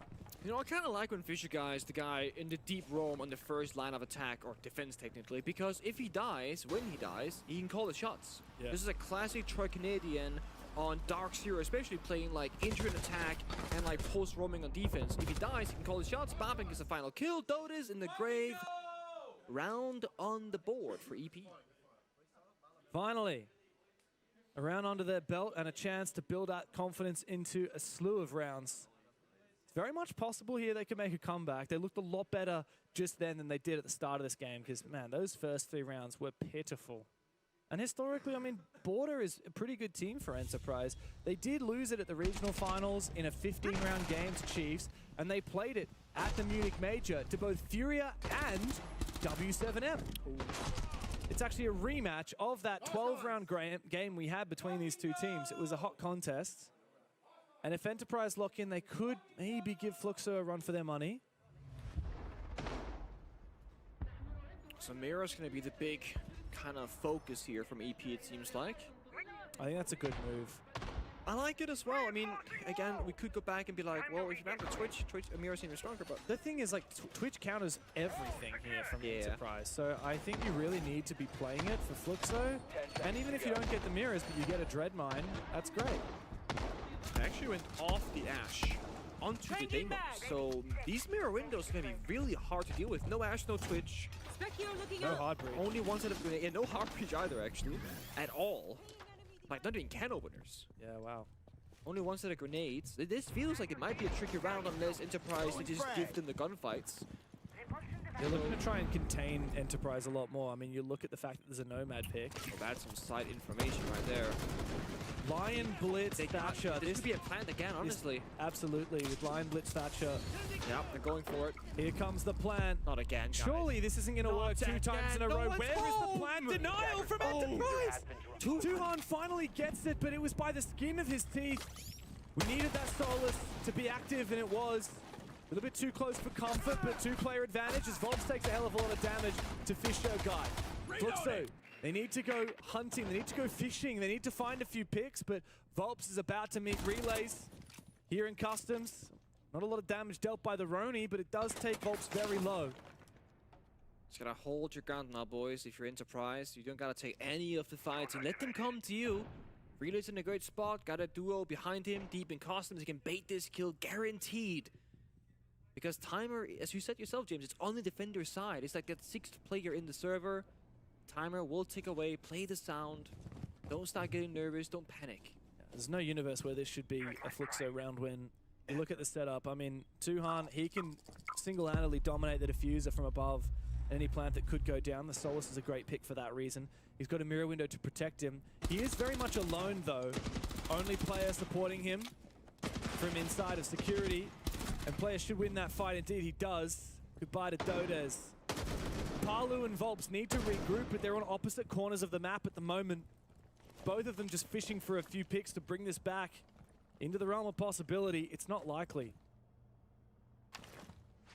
Well, tries they might, but this one is kind of cooked. Palu is in east stairs. Volps in supply room, halfway across the bomb side, or up in the map rather. The Fenrir comes in, the mirror window, the swing from the hallway. Volps, you are baiting. That's what he's doing, he's baiting. He is a beta. You know what, he might as well go, he get his one. No, he's not gonna get his one. Flawless round. Mingo said it's time to lock in, and that they have. That was scary though. I mean, so yes, 2-1 denied the plant, he was playing Solus, but again, he's shooting a blitz shield through a smoke, not knowing which way the head is facing. And he gets it with like a second left, maybe a second and a half. Yeah. It is very risky, but you know what? It worked. It's the danger of not banning out. Look at the time, a half. 75? 90. Oh. Maybe a second and a half, 2 seconds at Yeah. most. 80-90% planted there. And the other thing is that Tuhan wasn't really well supported on that top floor. I mean, there were, what, flashbangs and other util getting thrown in from Armory window. I don't think there was someone dedicated to just covering Tuhan while he went for the vert denial. I don't believe so either. The Solus doesn't have impacts at the moment, right? I know they keep giving him and taking. Solus got them back. Oh, she got them back. Yeah, okay. in the most recent Solus change when she was buffed, they give it back. So that's good. I think that is kind of what you need to be running. I don't think he was running in that round, if I recall correctly. I feel like I saw. I didn't check, to be honest. Yes, But there was a hole in the floor, so yeah, but happened. I mean, when there's smoke and a blitz, like, just having vert isn't always enough. It's not going to give you a whole lot of difference, at least. You use the gadget, and he was running shotgun, though, because he had the SMG-11 out. As one should. If you're playing Solus, by the way, guys, right?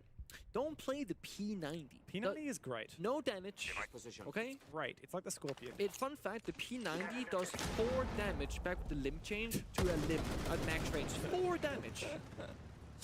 They reverted that change. Doesn't matter if you hit heads, bro. Like, look, if people are playing the Roni, then people are playing the P90. Okay. Well, Mozzie's pick rate has been abysmal for the last couple of years, but fair enough. I'm surprised that everyone who's running Mozzie has been running the Roni. I haven't seen a lot of Commando at all. That's always been the thing. Like, the Commando... But they've nerfed the Roni into oblivion. Yeah. They nerfed it due to 1.5x scope, took away the scope, but never buffed the gun. And they took away 5 bullets as well. Yep. Relay is actually making a very risky decision not to shoot. Yeah, they barricade the door behind him, right? So he is in here. Well, I guess the crouch hole maybe. But he's pretty much stuck in here. Oh yeah, there's a crouch hole. Crouch hole. He was looking to play an off angle. He almost got wallbang. I don't like this though. I don't like this. The thing is, Flux and they're good at doing this. They're called phantom pressure. You go in a passport, breach the door, shoot a bit, open up the wall. The defenders are not going to know if you're there or not unless you retake the position. So Relays being in there says, guys, it's fake pressure. I like this. They might come back later, but it's fake. I really like this. There is a bandit though. Yeah, but I don't think Bandit is in position to juggle. Run! He's not running. No. Nope. Ooh, and the problem here is that it's... Oh, the Tubarão actually might save one of those walls, which does allow a little bit more mobility inside of Fountain. The angle, you can't get quite as deep into that corner where that mirror window is. That's awkward. I mean, they spent a lot of resources here fortifying Fountain with the mirror windows, the batteries, the reinforcements. I think the mirror's popped now. Come on. Big gunfight there. 1v1 again. Oh, wow. And the wall bang onto Tuhan. Problem with not reinforcing that wall. Bappen will trade, but man advantage squarely in favor of Fluxo. Relays has never abandoned the position. And the bait finally works against Palu. Back to an even Steven 3v3 as Bappen falls back. All of these players from Enterprise down on the ground floor, but Dodes has snuck into the bomb site and ripped them apart.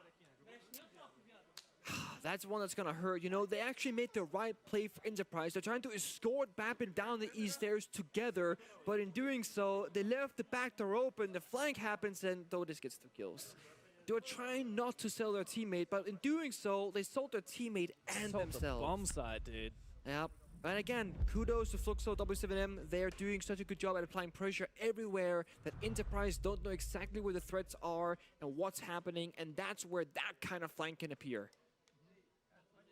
2-4 half starting defense border, again, statistically not the end of the world, but you gotta have some mighty fine attacks right now if you're EP, and that has been their weakness. Oh, Fluxo certainly had a fire lit beneath them after a lackluster performance at the Munich Major. They didn't get a map after they won their first two BO1s. They played 3 BO3s against Falcons, Wildcard, and Furia. Didn't win a map in any of them. Actually haven't won a BO3 at an international LAN event for a hell of a long time. Would have been EWC, maybe? I'm not even sure they didn't get to the BO3s in EWC. Would have been Reload the last time they won a BO3 on LAN, and that may be about to change. For a team that won a major a year and a half ago, they've been very quiet for the last 12 months. And I think it's about time that they get back onto the world stage. And if there's any way to warm up into SI, playing a team like Enterprise is certainly going to help out. They've shown that in the first map and even the first half of the second. Now they go into defense, and this is where Enterprise really get tested. It's a last-ditch effort for the Aussies and for the Kiwi of Tuhan. This Fluxo, they can just lock up the bomb site, lock up the map. You look at this, it's a full lineup, 5 different trap operators. Wow, that's a small pick. They've been doing this all series long. And again, it buys you that 10-15 seconds of extra time because the attackers are going to be slowly exiting the spawn rather, instead of sprinting straight towards the building. It's got to be the most aggressive team I've seen so far this SI. It has been. Oh, that grenade just destroyed the air jab. Not ideal.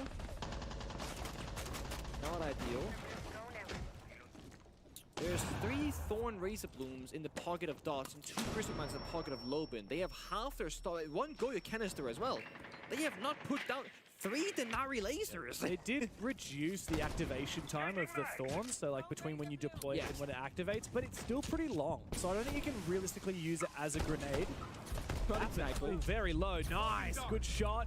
And well supported by the Capital's fire, Dodes will go down. That's the most deadly player on Fluxo in terms of his arsenal with that DMR.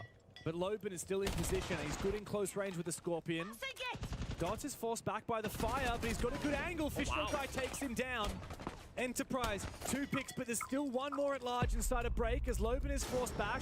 The flash will maybe just push him back even deeper as Palu's found Fish. Maybe Enterprise will have to slow down, try and consolidate their advantage. But with player going down, the script is flipped again. It feels a bit like they skipped a step for this one, right? No one took East Stairs control. They didn't even shoot the default cam from outside, so that means Lobin, who's right here, player on East. He's just creeping. Player on East. Lobin doesn't even need to backstab because Volps has got him from elsewhere. Tuhan still got the debuff from the Thorn. Finally, that subsides, but Bappen's low HP. This was a 5v3, and Enterprise have not found a kill since. 2v3 with no information. 1 drone to their name so far, top left corner. And a really difficult way into the bomb site with those Goya canisters. 1 is still in pocket from Paolo, by the way. Who needs you two? But here they come. Oh, they almost get the freebie. Oh, this is not a safe gonna work. position to plant. It's going to have to be a bait. Tuhan looking to cover from behind, gets flanked. That Volps, it's Loban, and Palu as well joins the fray. A very good round from W7M. One that they certainly weren't booked to beat after that 3v5, but they stayed composed, and frag by frag, they clawed their way back into it. It kind of goes back to Fresh's point at desk, right, where they win off individual performances. I mean, Fisher finds one, Bappen finds one, all is good, but there's a lack of oversight. Everybody knows the backbone of pretty much every attack on this map. It starts on east stairs, because when you get that, you cut off 2 different hallways, get access to triple wall, the break room balcony, and it's a great spot to kind of reset the round from. And it's why people started playing Asami Smoke there and started hard-holding it, because it matters so much. They get security, they get break room. Oh my god, that's phenomenal. They forgot these stairs. And then Loban just retakes it, gets away unscathed, and then gets a kill. His teammate gets a kill. The round is lost in that position. It was looking so good until that very moment. And this is kind of the downside of having we call it the old school style IGL system. Fisher Guy and EP, they kind of do that, right? Fisher Guy calls, as far as we know, all the shots. Yeah. He does all the thinking and most of the talking. When you have one person covering 90% of what's happening, you're gonna miss the small things because that's not where you are. Fisher was the entry on the armory balcony. He's not gonna know what's happening east stairs. With the newer system, everyone's much more vocal. Somebody's bound to go, guys, I'm not east, you're not east, who's east stairs? Yeah. But it was missed. This is an angle. Oh, so close, he sees the hammer. A hammer that Volps himself has not raised. Tuhan will take down Dodes, but still the spawn peaks from Fluxo W7M are incessant. A little bit more early awareness of east stairs, at least, from EP. Look, they're hard-holding east stairs, like I said. They play with shields and lasers. Swapping mags! Yeah, I like the way that Fluxo have used the Denari. It's very awkward for Enterprise to deal with. Good nade, though, will quickly take down that shield. Bye to the camera, bye to the pipe as well. Keen to go for a peek as Dots here. Careful not to expose himself. Fisher Guy was just on the verge of holding that. Bappen watching from the window. Bappen's been hot on his shot all day. Reloading. UMP buff, by the way, right? With the extended barrel, it does like 47 damage, I believe. That's insane. It's basically an AR at this point. Yeah, it 3 taps people on land. It's very mighty good. One of the only guns in the game that's statistically worth to an extended barrel on, because that number increase actually changed the time to kill. Yeah. Fun fact. Still, Fluxo have got their tendrils seeped into this security holds. I like this, though, from Enterprise. A little bit more focus on the hard breach. They take control of the balconies. They open up the external armory wall. Problem is, the more walls you open, the more this becomes about angle fights, and Fluxo have a lot of confidence to fight you back. They just saw the rotate. Tuhan's actually going to take the ground on the back of it. Well played. Wow! Dots wasn't aware. 2 on for 3! Quad kill on the round! It's just Palu left. The ace. He's been hunted down. Tuhan, look for the ace. It's stolen by relays, but the round is Enterprise's nonetheless. Criminal of an entry right there. I'm watching the player to his left. He's right next to Tuhan. Takes down a 90 player. Quick sharp flick. Takes down the CC guy as well. Good distraction by Fisher Guy. He was in CC with the BB, just being in that guy's face, distracting him from the play happening right next door. It's that kind of conviction and decisiveness that we need to see more of, especially on a small map like Border, where you say, guys, 3-2-1, this is the play. Yeah. This is a big moment now for EP. They've just staved off what was going to be a map point if Fluxo had won that round. And it was all about the gap finding. Tuhan literally just saw someone cross from in CC into the 90 hallway, and he says, okay, this is my moment. He goes in, finds that kill, flicks to the second one in CC, and that's all she wrote. It was GG from that point on. Well played from EP. We're getting a few more of those, though. Remember, I mean, there's still 2 rounds trailing behind. There's still 1 map trailing behind. And I feel like the further that this goes on, it's EP that are going to wear tired first. Oh, yeah. I feel that as well. Twitch comes out, the Blitz comes out. I feel like for Fluxo, they've been keeping the roster pretty stable, right? The Thorn and Denali making an appearance every single defensive round. Yeah, loving it. Really loving it. We've seen Asami ban the majority of the games that we cast. Seen a Clash, very high ban rate this event so far. It's funny how Clash was once non-existent Tier 1 pro player. And then right before the rework, everyone starts playing her. Yeah. She gets reworked, and more people start playing her. Oh, there it is. Those storm traps are literally scary now, like, properly. Even if you sprint right past it, often you're probably going to take a little bit of damage. And it's speaking of, Reloading.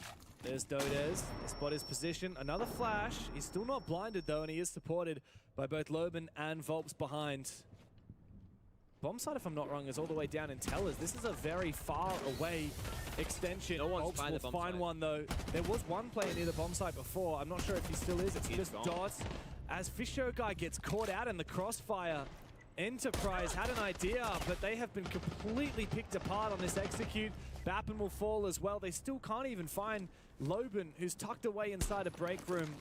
You can see the frustration from Tuhan's perspective. He knows exactly where this guy is. He just cannot find that angle. This is why the phantom pressure that Flox with is so good at applying is so important.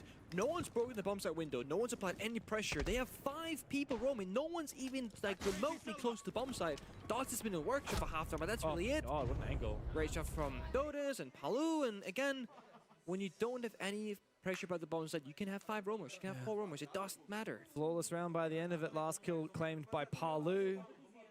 The keen eyes among you may have noticed Palu is actually got a slightly different spelling in his name. Palu? The A in there and an I. Is it a little I? A-I? So I don't know how to pronounce it, but Pale apparently means father in Portuguese. And Palu has announced that his partner is pregnant. So he will be a father. Oh! And so he's decided to celebrate that by having a slightly different name for this event. It's Daddy Palu now. Daddy Palu. That's a good one. Oh my god. It's iconic. I mean, one of the most storied histories of any player in the game, Palu. I mean, he's played so many Six Invitationals. He was so close to winning and raising that hammer back in 2021, the last time the Six Invitational was in Paris. It was a devastating event, a devastating loss for him, and also a really tragic moment in his personal life because during that event, his own father passed away. Now, 5 years later, he returns to Paris, soon to become a father himself. That's beautiful. Very close to finding a first win here at the Six Invitational as well. It's been a fantastic day for the Brazilian roster. From the get-go, they have oozed confidence. Enterprise have been seething with the number of spawn peaks and aggressive plays. And it's often players like Dodez and Volps and Loban that we're talking about on the front line, but Palu stands at the back. Daddy Palu, the patriarchal figure on this team, leading them to hopefully a better result than we've seen in the most recent events. Top 8 perhaps will loom even better is possible if they can keep up their aggressive play style and this impeccable form. You know, every good front line needs a good backbone, that foundation of the team, and that has been Dots and Palu often not sitting more closer to the bomb site. The other 3 players just going wildly around the map. Roamers. Relays on Sledge Shotgun. Of course, has to do Reaper secondary, likely in pocket as well. Looking to make a play maybe up the main stairs. Thing is, Enterprise, when they want to go really deep, they actually full commit to it. We've seen that time and time again with mixed results. But this lineup, these positions, I feel like they're cooking something. We're just waiting for that time to push. But what are they cooking? That's the thing that's hard to figure out. Bappen's in an awkward spot. Dodez can easily swing him from outside. Loban joins the fray. Tuhan needs to be the hero again, and he finds a double. In from security. Opens up an avenue for Enterprise to mount an attack. Player needs to find this kill. The Nitro Cell obliterates him. But meanwhile, the daddy from Enterprise springs into action. Fisho for 2 and 2 on to close. Enterprise, don't count them out just yet. And again, it's a push that starts off kind of poor, people falling apart, no crossfires established, and then the individual players really start to shine. Tuhan is not missing a shot, not losing a gunfight right now, and Fisho, when he is needed, he will be there to get just that one important kill, that one important injury. I mean, he was deep in the side, while Tuhan was deep in security. They were so far apart.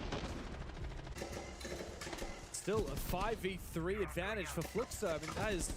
Well, we've seen a few 3v5s from them, but very rarely are Enterprise the ones winning from such a significant man deficit. And it's thanks to Tuhan and Fisho Guy, the master and the apprentice, as we say. You've talked a lot about how Enterprise are, in a way, it's the 4 guns and then Fisher Guy on the back line. We've also praised Fisher Guy when he gets a little bit more active and aggressive. But you know, from what I've heard talking to this roster, in terms of the vocal side of things in the team, yes, Fisher Guy, he's the main brain, the operation, but he's in the process of handing that baton down to Tuhan. To their top fragger. Yeah. Tuhan is destined to be an IGL one day. That's what I've heard, okay? Which is crazy to think because he is also their star fragger. So that puts even more weight on his shoulders to perform, not just in the numbers, but also as a leadership figure for the roster. Certainly. There's always going to be a question about how much is too much for one player to do, and some players can quite literally do it all. But if you talk about some of the most mechanically talented players we have, Shaiko, I spoke to him for content that day, right? I said, you've been playing with Elenge, League Effect, you've been with some good IGLs. How much do you use shot call? He says, none. Never. So he's a good example of, he's really good at fragging, let's keep it simple and just make him a fragger. Kenta Raketi, my own teammate, same story. They did Fabian, they did myself, doesn't IGL.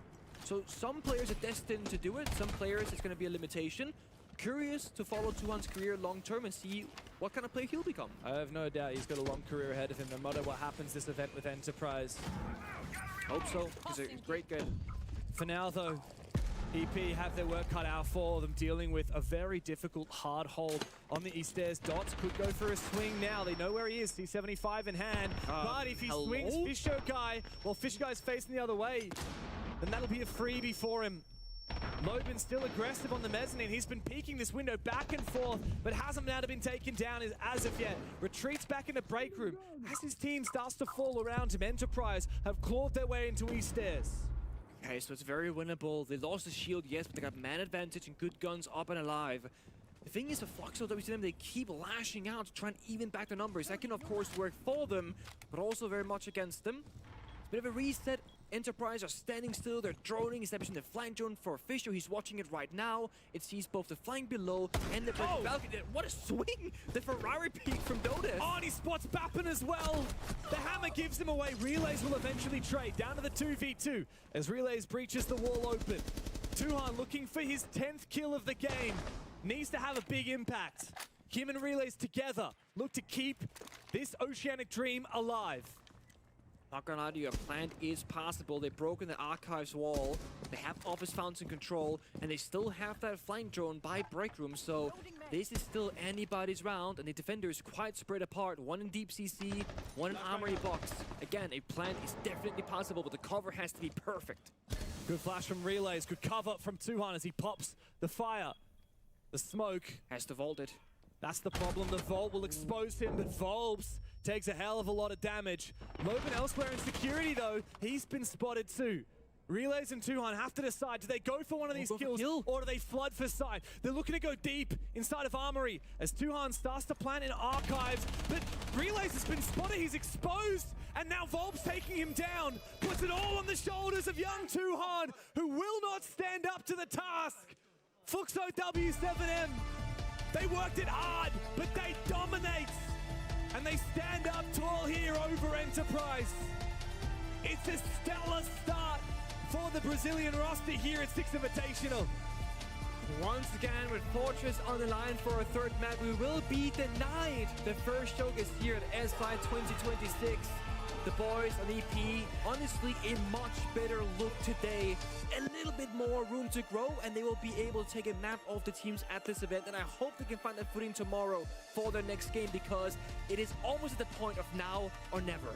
It does only get harder from here. This group is absolutely stacked. SSG, Secret, Fluxo W7M, Oxygen, and Enterprise. But today, the Brazilians put their head and shoulders up above the rest. It's a 2-0 for them, and Enterprise look to try and lock in for their next game. We'll break it all down for you after the break.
course, with Fluxo showing Enterprise their way around here in Paris, because as we were talking earlier, you guys have more international experience, and I think that pretty much reflects on the game that we just saw. What were the moments that you could see that inside the game? I think when we are inside the game, we can see a lot of the gaps that they were showing between like a lot of rounds, especially on border. Like on the first 3 rounds, we saw so many gaps that we were even confused to what to do because yeah. So yeah, but that's I think it's a strength from us because we know what we can do. There are a lot of things that we can change between the rounds, and yeah, I think that reflects a lot. And we could at least sense that you guys were playing really light and carefree. Was this really the way you were feeling? Yeah, especially me, I was a little, how can I say, cold in the game. I wasn't like, didn't warm up a lot. So only you? Yeah. But like the rounds we were really calm. Like we were in control of the match. We even threw a few rounds that we were on advantage, but we knew that we were doing well. So yeah, we just keep doing what we were. Okay, now I want to talk about your friendship with Nask. I've spoken to him about his retirement and stuff, and I asked him if he has someone to, just cheer for now that he's not playing anymore. And he said that he will going to cheer for you since you're good old best friends. So how's it for you to not have him to play with you, but also not being able to play against him anymore? It's a decision that everyone's gonna make someday. But yeah, he has made his legacy in the game. He's gonna be always an iconic player. I hope he will be my friend for the whole life, and that's it. Yeah, he's a good guy, and he'll be around like streaming and talking shit a lot. Thank you so much, Paulo. Yeah, of course. All right, who's cutting onions there? Because that was a very wholesome last question and answer to the interview. Legacies in Siege for sure, but a clean 2-0 victory for Fluxo W7. That was exactly what they were looking to get out of this matchup. The 4 points go their way, and like we were seeing in the interview, just the experience coming to play today. Yeah, absolutely. I mean, I think Palu said it best, just seeing those gaps, that's obviously something that's going to be happening for an inexperienced team, and an experienced team is going to punish you on that front. They're going to find those gaps. If you're going to leave them, they're going to expose you on them, and it's something that we see time and time again with these APEC rosters.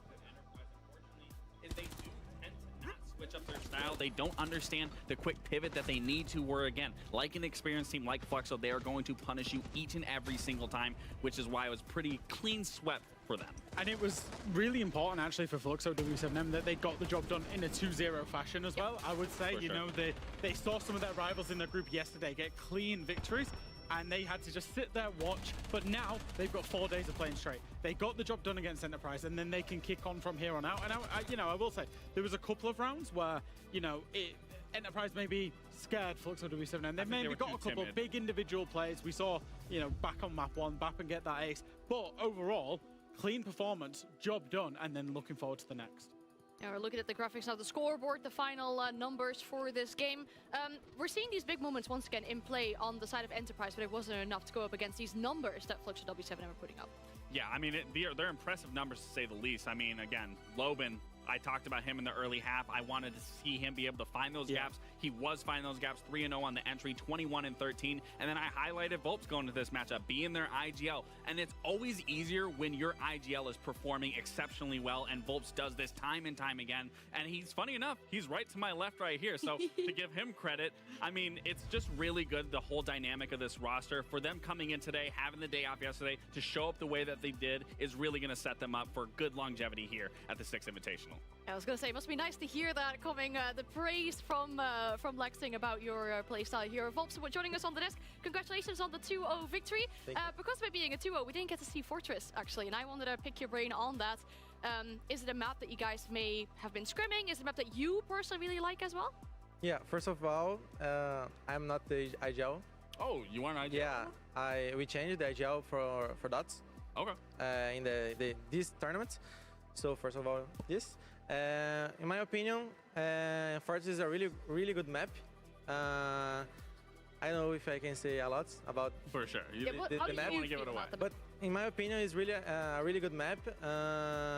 It's like we have a lot of play style to play in the map. So like the tactics, the strategy. So in my opinion, it's a really good map. I hope to play against some teams like Falcons, maybe Secret. I don't know. My opinion is will be good. How many people on your team, Volps, contribute ideas during the round? You said that you used to be IGL, now it's Dots. Do you have lots of different people that shot call during the round as well? I imagine, because you've got lots of experienced players on your team that have different ideas. Maybe depends. Like in first map, maybe Dots. Of course, Dots say a lot the strategies, but I could help. In my opinion, we are the most communication in the team. So in my opinion, maybe are us. But Lobin and Paulo know a lot about our strategy. So they say to us like, guys, we need to fix that. We need to do that. Make this strategy different because they have this, and so they have a really good communication. But in my opinion, just do this, like focus on this game and kill 20 bodies. So in my opinion, the four guys, me, Paulo, Dots, and Lubin, is the heart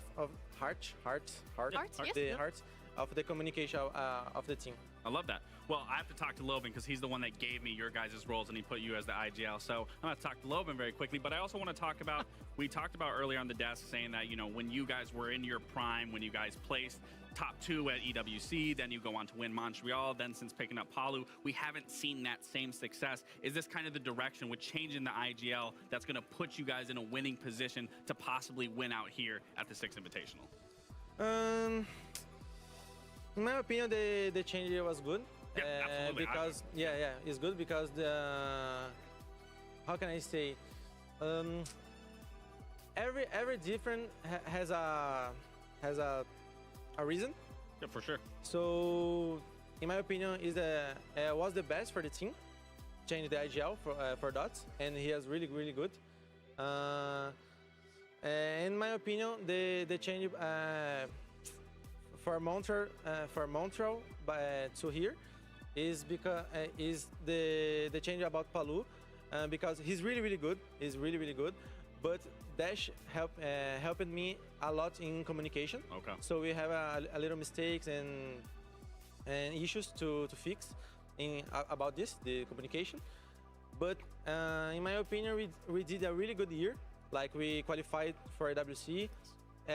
We didn't qualify to, how can I say, the quarterfinals, semifinals, the playoffs. The playoffs, yes. Sorry, the playoffs. But we qualified to Munich, second of South League because winning against FaZe and Nipi are really good teams. And so, in my opinion, we did a really good year, and we are here.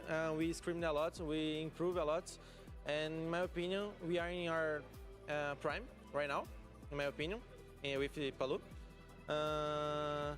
Hope to see a better result than Reload top 4. For sure. I hope to see this. For sure. All right, I'm curious to see where this Prime will take you to in this event. Thank you so much for joining us on the desk, Volps, and answering all our questions, giving us these insights. You get the 4 points, must be very welcome, and that concludes this game. We're going to set ourselves up for the 4th game on the Ace Stream, but before we get to that, who does not want to listen to Ace tell us a story about some rivalries within Siege? We've got the Siege Tales coming up between G2 and Falcons. Welcome, Siege fans, to the first episode of the legendary tales of the Six Invitational, the Crown and the King. Every era of Siege gives birth to battles that outgrow the scoreboard. Stories not told in numbers, but in memory. This is one of them. From Europe and MENA, 2 powers rose above the rest. 2 banners destined to cross again and again and again. G2 Esports, world champions already etched into history. Team Falcons, once denied the crown, now reborn. In the first act, the balance was clear. G2, they dictated the rhythm. They moved like a force that knew victory, because they'd already tasted it. Discipline, precision, the calm of those who carry a title. and expect another. But legends are not written by comfort. They're written by those who rise from the shadows. Stage 2, Munich, the EML final. Falcons answered, but not with words, with authority. At the heart of this rivalry, a name already whispered in prophecy. Shaiko. A legend forged in raw aim and relentless precision. And across from him, king, not yet crowned. Stomping, supported by role, ruler by presence. This is his first invitational. No past trophies to defend, only a future waiting to be claimed. But wars are not won by fire alone. They're shaped by minds. Like Alamau, a commander who fights on the front line, calling, fragging, winning. Already crowned, already proven. And Likafak, a strategist, strong, structured, a builder of systems where others shine. G2 Falcons, different philosophies, but the same ambition. Proof that neither stands above the other. Yet. At the 6th Invitational, there are no rematches of the past, only chapters waiting to be written. And this year, you don't play to win, you play to make history.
Here's to the day oneers.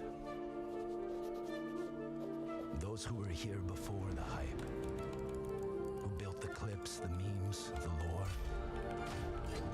Who sat in silence, typing GG like a battle cry. To those who show up and yell so loud until they can't anymore. To you, coming to the fashion capital and stressing over drip, just know, nothing turns heads like your team's jersey when it's paired with a hammer. So here's to the legends who held it. Pengu, Fabian, Julio, Alemo, Canadian, and those still in the run. To you, who never made the headlines but built the myth anyway. You turned rounds into stories, clicks into chapters, flicks into legends. And this tale we're writing, it's still wide open. For those here to smash walls, clutch, and raise the bar on every damn move, every damn game, every damn year. We made this game. All of us. And it was just the warm-up. 'Cause we're here for one reason.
what's up? It's Ambi, and I'm gonna test if I know the difference between Handy and Nade.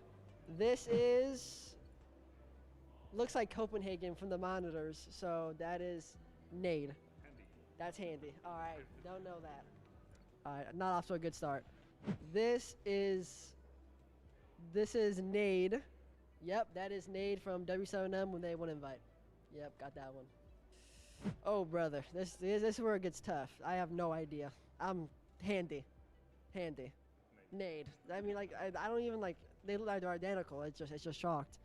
This is Handy from this is Handy, 100%. Yeah, that's Handy from Phase and the 1SI in Boston. Got that one. I think this is Nade, Furia. Nope, it's freaking Handy from Boston again. This is just shocked. This is just impossible, I'm gonna be honest. I think I did pretty bad, I'm gonna be honest. They look literally identical. I have no idea.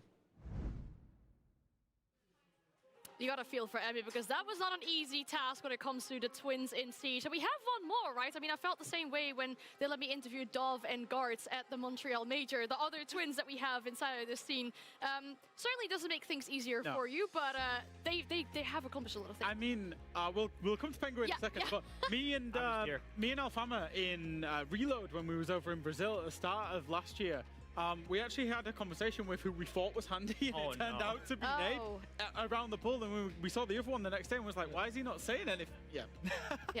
All right, well, indeed. Well, the good thing is we're back here for the last game on the A stream, Game 4 as it is, and we're joined, I'm your host still, and we're joined by Fresh and Pengu as well. And Pengu, I'm glad you got the memo on the dress code for today. That's the thing, I saw the whole laxing thing earlier and I thought I can do better than that. And then I heard a little whisper about who can wear it better. You know, you got a little jacket over you, you look great with it tucked in. I thought I'll bring like a little tie situation. And the chain as well. And it's a chain. I really like the accessory. Because I can't really tie my own tie despite casting for a few years, so I got a chain tie.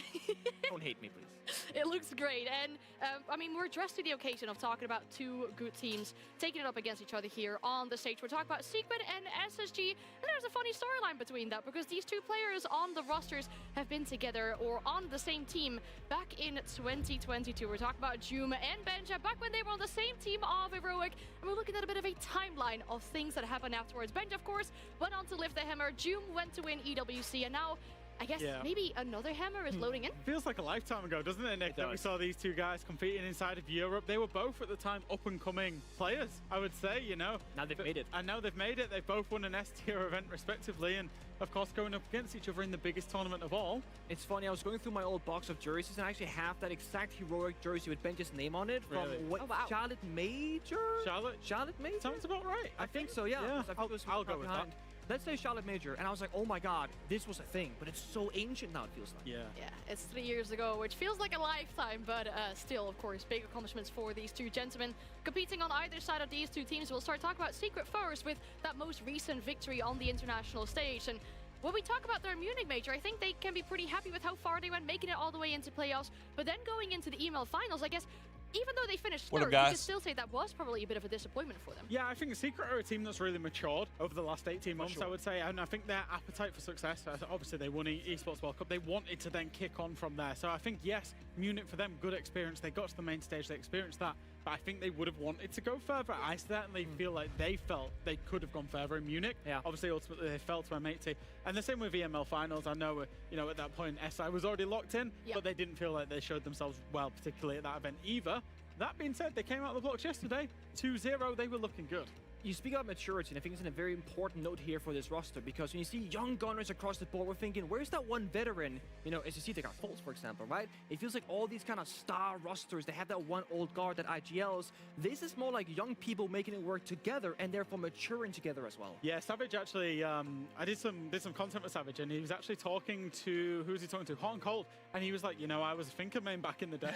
And Hot and Cold was like, I was on support before you was a Finker. Oh, boy. That's how old I am. Exactly. But yeah, no, Secret, and actually, it's a fun fact about Secret, is the last couple of invitationals, they haven't actually managed to get a win. Yeah. In either of them. They obviously qualified as a team very unexpected 2 years ago in Montreal. That was the team with Kendrew and Grubby and Newport. Didn't manage to get the win. Last year was when it went horrendous for Team Secret inside of Boston. They only got one map. They ended up losing, I think it was 0-2 against Karg, and really falling short on expectations. They finally got that win yesterday, which I know for those guys it starts building up that mental pressure, but that's off their back now. Yeah. There was actually a fun stat in the very first play day when Project Zero, aka Team Heretics, Grubby's team, when they won, Grubby had won more games at SI than Secret had in years because of that stat. Yep. Because Grubby won first. That's rough. That is very difficult. But I guess we saw what it did with the confidence of the players as well yesterday. And then we're talking about their opponents. Their run in the last few events has been on the contrary side, right? Munich was horrible for them. We already talked about it, getting grouped. But what a way of coming back, though, for the NAL finals, making sure they win that championship there. Of course, we see the apology tweet from Cloud as well, realizing that they made some mistakes, but what a way of coming back there. Yeah, I mean, the thing about SSG is I think for the longest time, I've used the term scaling for them. I know scaling isn't the Siege term, we use it in the mobile game, for example, like it. But it's like they've been slowly working the same fundamentals time and time again, and I'm always thinking this is going to be the one where they get back to that hammer lifting potential, but they don't quite get all the way. Yeah. But they're still scaling, it feels like. Yeah, absolutely, and I think, you know, that's part, in a way, it's part of the journey. When you're down there, when you're down in the dumps and you're in the rubble and you're struggling after the Munich major loss, I think it's important when you're a team. That's a real defining moment, right? And I think the ethos and the work culture at SSG grinds them. You know, it inspires them. That failure, they turn into motivation, and they came back. Callout said, we're going to come back better than ever. They come straight back out the blocks. NAL Finals champions. They come, you know, up to the Six Invitational yesterday. Dominant display again inside of their group. And I think that's what they'll be looking for, is that reaction after suffering. Yeah, and what we see from this team, you talk about the fundamentals all the time. Well, they do too, right? They care so much about the whole rhythm, the passion for going to the gym, being so committed to the cause, being so confident as well in a way. And we see that from these players as well when they post on social media. We have, for example, Fultz posting about suffering the pain of discipline or the pain of regret. Is a powerful quote that's been on his mind. And I was reading that. This is quite an inspiring quote, I guess we can say, but these players breathe that through and through. Yeah, I mean, there are many players who will play for, let's say, 3, 4, 5 years, never lift any sort of trophy at a Tier 1 international event. Majority of teams and players, they're losers. Like, said very bluntly, so many people, the majority will go their entire careers and never lift a trophy. He speaks of the pain of discipline or the pain of regrets. He will regret if he didn't try 110%. Yeah. That's the kind of team that they are. I've been such an admirer of this team. I 100%. really have. The scaling is a great, it feels like they're building on foundations. Yeah. And that long-term success. And I feel like at some point this roster will win an S-tier event. It's inevitable. Yeah. It's inevitable because they're setting themselves up so well for that process. And, you know, they're putting the right systems in place. And I've actually been able to speak to Callout and Fultz, you know, privately in quite intimate settings where they've spoken about, actually, this isn't just about the esport itself. It's about setting all of these guys up that are on our roster for success in life. Yeah. You know, and that comes long after Rainbow Six as well. And, you know, they're putting the right habits and disciplines in place for that. That's an important thing to think about too, right? Because many players, when they get into this esports, are maybe, what, 18, 19, 20 at best. So you're at a very early stage in your life where you're still trying to find out who you really are as a person. So getting that guidance, I guess, in help in becoming the best version of yourself could be so important for them. Definitely. And the thing is, I also have so much respect for them, right? And I feel like it's almost like the Liquid story where I need to see these guys succeed at some point. It feels kind of like that. And they keep, it sounds rough, but they keep disappointing, right? That's the thing. Like, they need to go further. And I think this SI is going to be that moment for them where they got to make it a deep run. Like, we're talking top 4 or bust. And that's what makes this game crucial as well, by the way. The fact that, you know, they're up against such a formidable opponent. They are. Secret right out the blocks. Obviously, both teams got the win yesterday. Both teams got it done in 2-0 fashion. In the context of this group as well, they've just seen one of their other rivals for, you know, the top place in the group, Fluxo W7M, get it done 2-0. So all of the favorites inside of this group are now progressing and now winning games, and it's now about getting past your opponent that's of equal, if not better nature, with the fact that Secret have recently won a tournament. Top 4 was the case for SSG, though, at the EWC. I mean, they could have made it to the finals if it wasn't for Secret knocking them out of that tournament. They denied them that S-tier final inside of EWC, which Secret eventually went on to win there. So this is a rematch and another best of 3 between these two. So we'll have a look at the map feature to see where this series will be taking us to, because there's been some changes in the map pool, of course, since EWC, and SSG's pick coming in first with a Fortress. We're finally going to see a Fortress on the A stream right here in this matchup. It's a guarantee. Yes, how are we feeling about that? We're going to see it for the very, very first time, and I mean, Nick, I'm curious on your thoughts. Certainly when I've looked at Fortress, I really, really like the map, and I think the general feedback from the pros is that the map's really good. The top floor feels to be the strongest 2 sites I know some people are saying it's a little bit like Oregon with the two really good sites and then some weaker defensive sites below. Interesting. I have a different thought, actually. Okay. First of all, I love the map. I think the map flow playing the first time, I was like, this makes sense. I know where I'm going. I'm not supposed to be. But I think it's actually the bottom floor, kitchen, that's the strongest one by far. Really? And then the top 2-1, and then hammam. Okay. Because when you play that bottom floor, you can play the entire map. Play above, play the vert, play the fallback, play a proper SSG roam game, if you know what I mean. Whereas the top floor bomb side, you're a bit more limited just playing on that floor. I mean, either way, we're going to find out, and I'm so happy that we're going to find out. Speaking through the rest of the map, Vito, Secret are going to pick into the lair. And I think the big thing there for me is that Secret picking lair. Either way, it's going to be a lair. I think it's a strong map for both teams. I know that Secret absolutely love it. They face, we often see inside of Europe, we see Falcons, G2, Secret just go head-to-head in all of the big games. Lair is always in it, and they are a very strong team. And then we get to Clubhouse, which always feels like a perfect decider map. Overall, this veto feels very high level, right? We got the brand newest team that no one's shown yet at this event. It's been a decide-up of having gotten there in a third map series. Then we have Lair, the second most recent map that still hasn't been fully figured out. We could see Innovation still. And then Clubhouse that is going to test your very basic fundamentals, executing, setting up, and breaching. This is a great map draft for both teams. Yeah, so often we say best of 3 will really show which two team is the strongest, and now on many different levels as well with this map feature, the way that it has turned out. I want to talk about Fortress though, and the way that we have been talking about it off screen when it comes to teams willing to show it or keep it in the back of their pocket for this event. Showing it so early, I guess, on day 2 and making a statement on it by winning it could really make some teams be afraid to face you on Fortress. You know this as good as I, back when we worked together, right? When you start playing map for the first time, you're on thin ice because you think you have it figured out. But by showing it first, other people can go, they don't have it figured out, and we're not going to show them how to do it. They're going to fail and learn on their own. It's risky, but it's a risk worth taking. But it's also one of them, you come out the block, you know, say one of these two teams puts in a really dominant performance. Yes.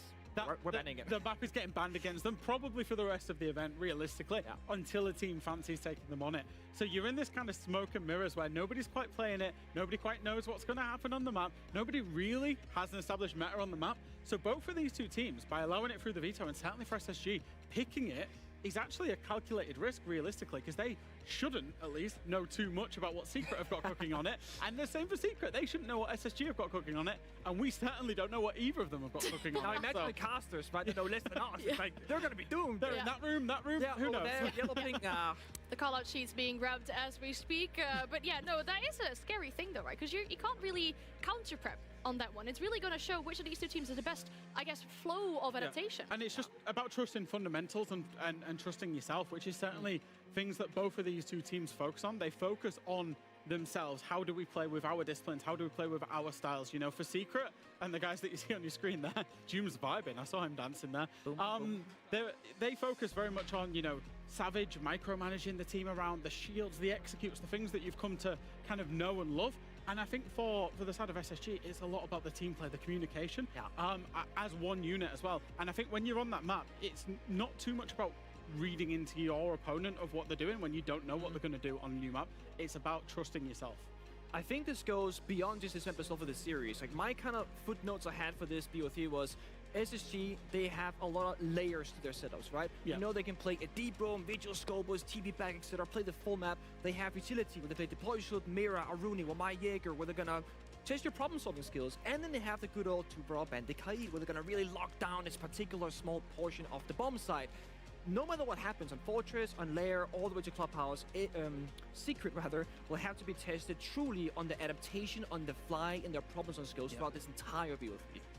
See the players behind us still getting set up, getting their setup ready for this matchup. That means we can have a look at the results so far on the second day here at the 6th Invitational. We'll pull up our schedule. Of course, the ongoing game still on the B stream between D+ and Shopify Rebellion. And without any spoiler alerts, if you still want to watch it, just mute the stream for a few seconds because D+ has actually won the first map there. That is a bit of an upset, I guess we can say. I've put the cat amongst pigeons inside of that group, especially after Shopify beat G2 2-0. I think that group is definitely going to be up for grabs, especially if D+ can get it done. And I think today, so far, looking at the rest of the results, it's been pretty quick. It's been pretty decisive, I would say, towards the favorites in all of those games. I think the one standout really is our old friend Fabian and M80. Nip really ran them close. Kaveni had to get a sensational clutch to get M80 over the line in the first map. I didn't get to see the third map, but good to see they got it done in 3. could be worth rewatching, that's for sure. If there's one game you missed today, it could be the NIPM80 one you should go back and watch again. Especially given that was the closest one we've had so far today. I hope we get a third map for this one. I was thinking as well, given that we were speaking about the new things, right, at SI, we talked about the map pool changes. On the first day, the studio also talked about the changes that were being made to the operators, right? We've got the first time of an S-tier tournament where we see Thatcher in play. We have had big changes to Thorn recently, changes to Maestro, changes to Echo. I will say though, so far, I don't feel like I've seen so much Thorn or crazy adjustments or changes with an Echo or a Maestro. Not in an impactful way, at least. We just saw a fair bit of Thorn in the EP matchup that we had, but not a single Thorn trap kill, not really any big like substance happening, but it has been picked around. My biggest surprise was the lack of Echo, honestly, so far. I think the good thing for Thorn is she comes into that pool of trap operators that's now viable. Previously, there was always a better option. You can now bring a viable, obviously, the secondary utility as well that she brings in. The gun's not bad, so she is definitely playable. Like you say, maybe not effective. The Echo one, I agree with you, Nick, is surprising. Echo getting 3 drones we thought was maybe going to be a little bit more impactful than it currently is, because it means you can play an aggressive Echo drone out for your roamers to get aggressive. We think back to some of the bigger moments where I'm going back to 2022 where you're seeing Echo drones out of drone holes for people to jump out and coordination together. The benefit of doing that is you still have your Echo drones on site now, and you can play Echo both ways. So we thought Echo was maybe going to be a little bit more impactful. I think the one change that's maybe a little bit more subtle that we're seeing now is Grim and Vigil in that interaction. I think because Grim is becoming very, very common in the ban phase, but when not, teams are starting to pick Vigil a lot more because he's not effective. So I think, there are some subtle changes coming in, but I thought maybe some would be maybe a little bit more impactful than they have been. I think that's entirely fair. Also, just small antidote here, like Echo, great shield counter, right? You can fully guard break animate a shield with the Echo Yokai stun, but we don't see it. Well, we're gonna hopefully see some of these in action, but just to make sure the players have some extra time to set up, we're gonna go to a break, but you want to stick around because the first Fortress of the 6th Invitational 2026 is coming up, and you do not want to miss it.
here's to the day oneers.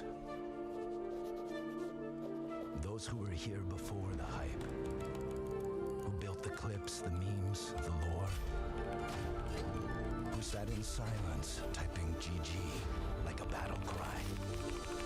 To those who show up and yell so loud until they can't anymore. To you, coming to the fashion capital and stressing over drip, just know, nothing turns heads like your team's jersey when it's paired with a hammer.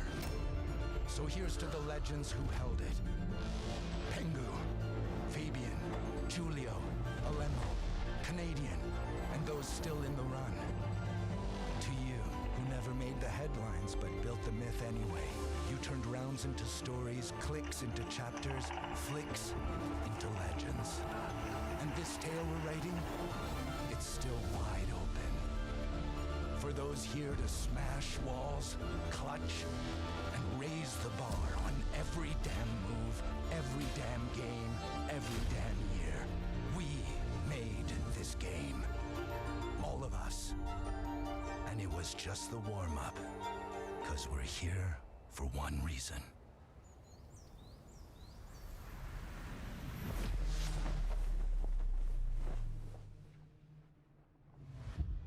It is all about making history here, and that's certainly something we've been doing in the past years of Rainbow Six Siege competitive. 10 years of an SI, and to celebrate that as well, we sat down with some of the unks versus some of the zoomers, I guess, inside of this esport. Some of the some of the people who've been around the block for a little while, and some of the people that we've only had in our esports for a short time, given their age as well. And we talked to them. I mean, you sat down with Stompen to talk about, I guess, the differences in I mean, when you competed, when Stompen's competing now. There's just one clarification. It's King Stompen, first of all. Okay, I sat down with King very Stompen. important, yes. We watched some year 1, season 1, plain Pro League matches alongside other things, and had a chat.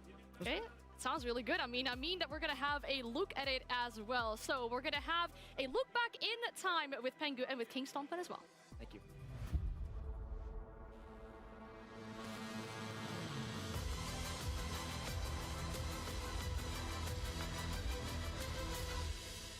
Zach?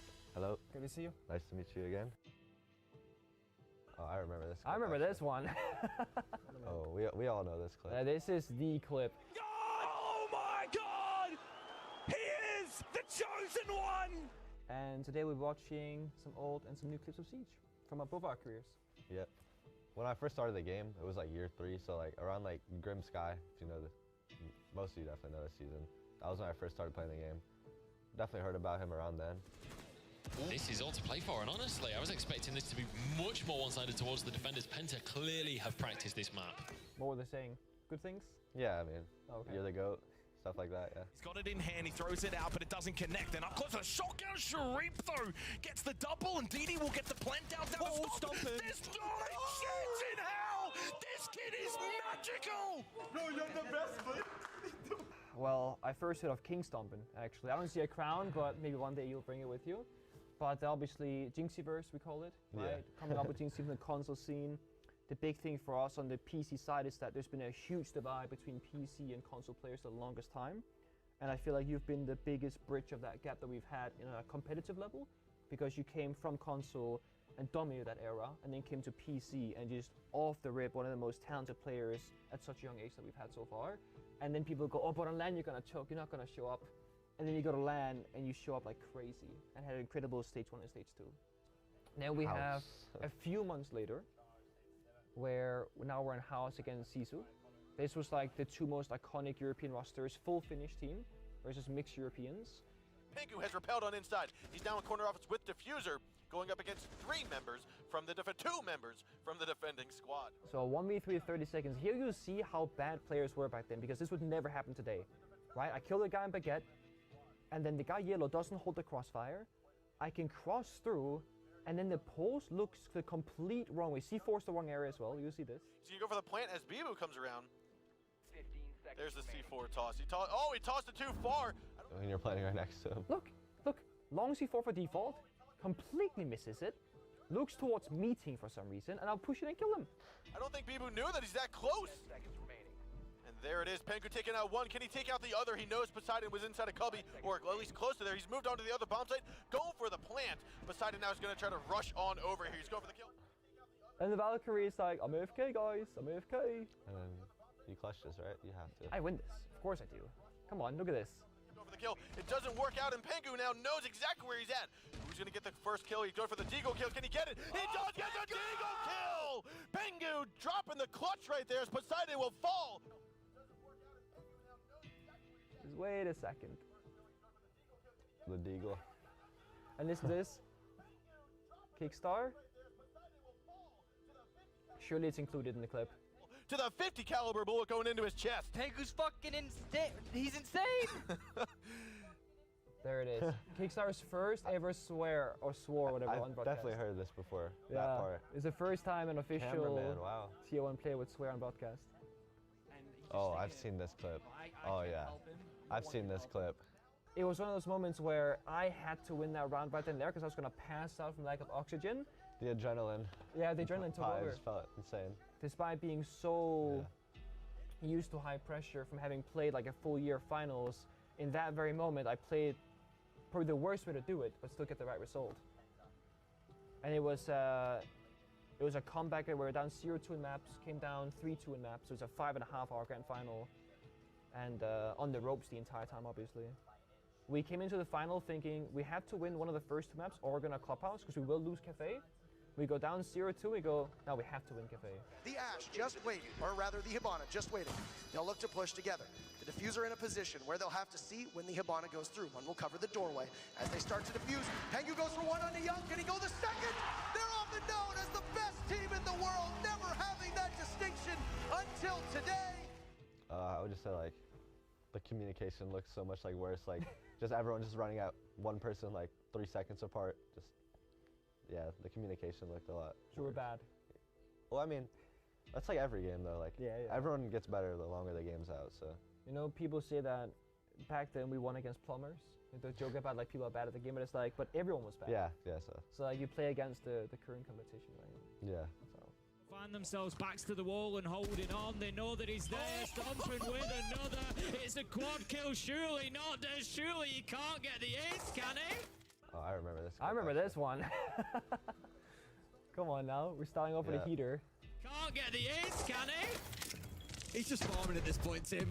No, not even a big cause celebration from you either. Just another day, just a 4K to win it. Yeah. It's magical, I guess. Okay, this clip. Oh, this clip's my definitely God. a lot better than that. Nah, one. this was the moment where a lot of people were like, nah, we knew summer was going to be good. Yeah. Suddenly now, all the players are in an angle on the plant. It's being attempted. There's Doki for a cut.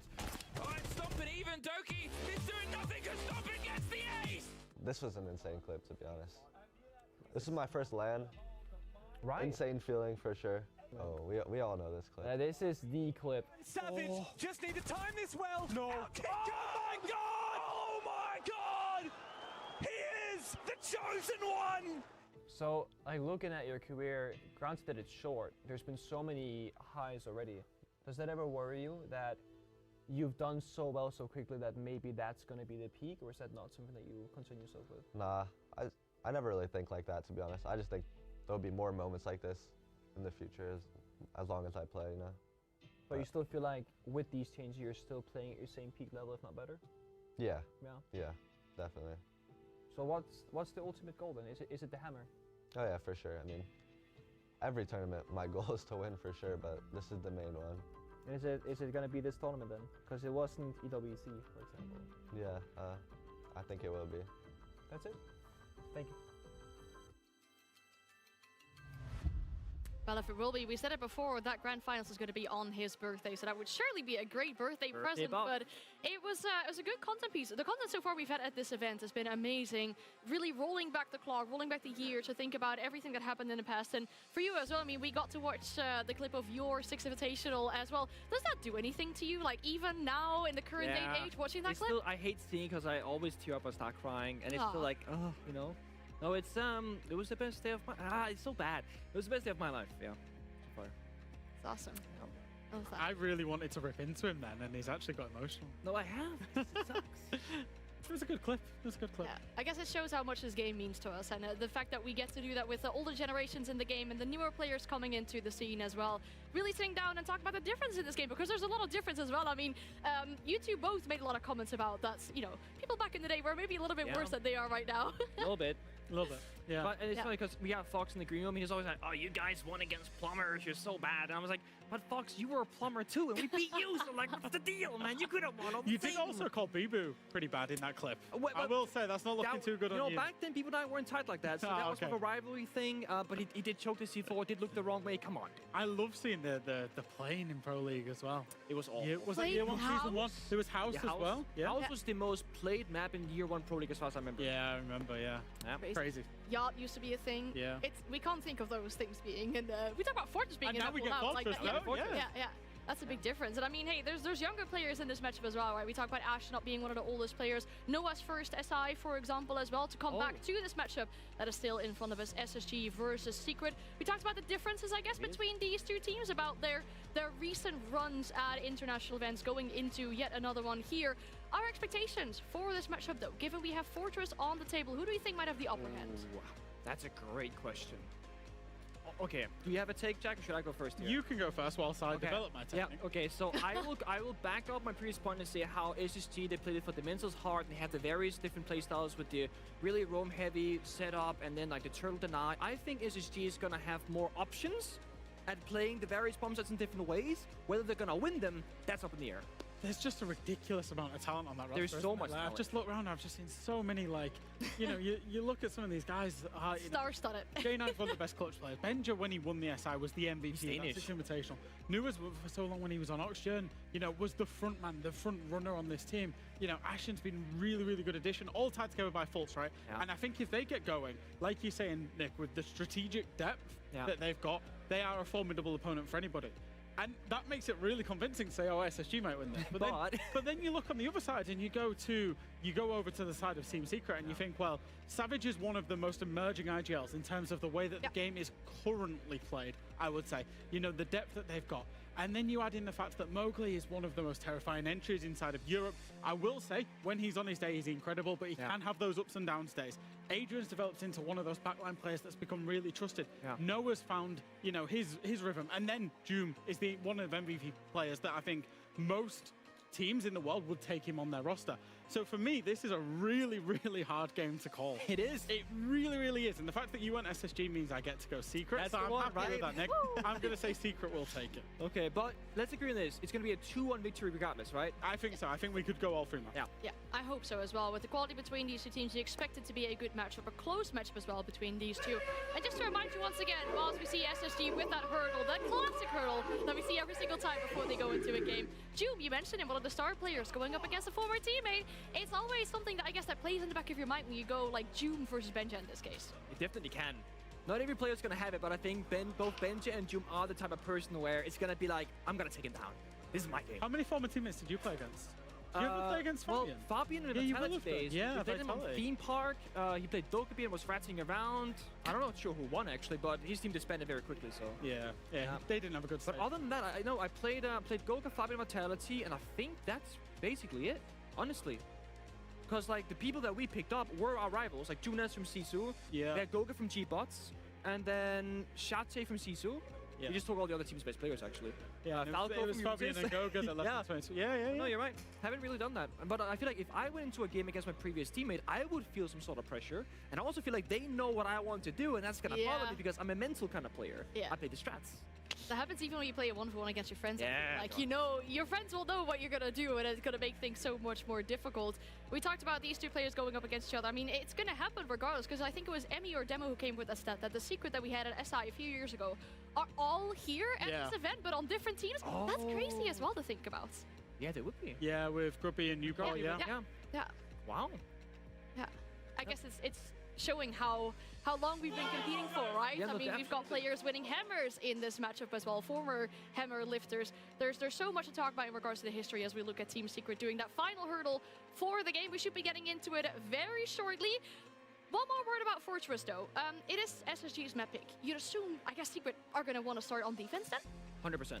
Yeah, I think so. I think just it being a new map, you're always going to have that it's going to be easier. You do your paper strat, you do what you do, you react, rather than picking things apart. And also, with secrets, or whoever starts defense, if it's secret, you can then look at the opponent's attacks and learn from them, and then be like, we didn't know this was possible. Yeah, and I think Fortress is a big map as well, you know, in terms of there's a lot of different rooms, or obviously it's only 2 floors, but there's a lot of different rooms. There's a lot of width to the map, I would say. Yeah. So I think when you're playing defense, you've got the utility. The attack have got to force into you from different angles. It gives you a lot of opportunity. So I feel like, at least at the start, Fortress could well play out defender-sided. And then I think when the teams will figure it out, it might well flip. Which is actually what we saw on, you know, maybe Lair. Teams don't mind attacking Lair these days. The same with Nighthaven Labs as well. So I think certainly at the minute, Secret will definitely opt for the defense. Yeah. And they've also got the players to be making the plays on the defense, which is, it's kind of weird to say because statistically, Secret are actually really heavily attacker-sided rather than defender-sided. They've been going through a bit of a transition period where they were kind of struggling to make the plays on defense because it was maybe too many voices, whereas attack they kind of unify under Savage's voice. So, but that's something that they've been working on heading into this tournament, and they certainly look like they put that one to bed yesterday because they defended incredibly. And I heard the confirmation as well that they will be starting on the defense, but I'm glad that we get to expand this conversation about Fortress with our casters for this matchup as well. I guess to kind of pick their brains as well, as we're joined by Ace. We get overtime as well. It's phenomenal. Oh my god! But you two would be the perfect casters for this series. Hopefully many overtimes, a close game. But I want to ask you two about Fortress as well. The first time you get to cast it inside of an S-tier event. How are we feeling about that one then? Excited because it's all brand new, right? Yeah. Like, yeah, Nick's on here as well. Not to call you out on this one. Nick was saying, I think downstairs is best. You look at other content creators, they've been like, no, like downstairs is horrible. It's only upstairs. It's good. You're a content creator and a caster, Nick, and a 2-time world champion. You're many things in one. But I think the fact that everyone has got, and an analyst now, the fact that everyone's got such different opinions just shows what an exciting map it's going to be. Because truly, no one knows, and we'll find out once we actually get to play it. Only one question. Do you guys know the callouts? Yes. So I did go away and look at all this, don't worry. They're not skillful, but I've got them down. Right, and playing, I mean, Ace, you played the game a lot as well on stream. How have you been finding Fortress so far? Yeah, I think it's really good. I'm kind of looking at it I've in got a to turn you similar... down, Tim. You're blowing my ears out. Jesus Christ. I'm kind of looking at it in a similar way to Villa. I'm thinking it's quite a big map. There's a lot of rooms on both floors. I think it's by which I mean it's going to take time for these strats and for the plays to really develop. So I think what we see today and maybe over the next few weeks is probably going to look different to what we're seeing in 6 months on Fortress. I expect the defenders to maybe have a little bit of advantage right now because that's generally what we see with new maps until the attacks figure it out and then it kind of evolves. But yeah, I'm really excited about Fortress. I think it's a good map. There's a lot of verticality. There's a lot of possibilities. Well, I've got good news then because the game is ready. The first time of Fortress at 6th Invitational is all yours. Thank you very much, Jan. Yes, welcome to the first Fortress at SI. Can't wait to see it. 2 top teams throwing down in it as well, Secret and SSG. You've heard a lot from the desk about how great these 2 teams are, and now you get to see 2 of the best in the world throw down on a map that we really haven't had much chance to see. Also, of course, looking at other things like Lair and Club later, Tim, there's so much to come in this series. Stick with us. Let's get into it. Here's Fortress.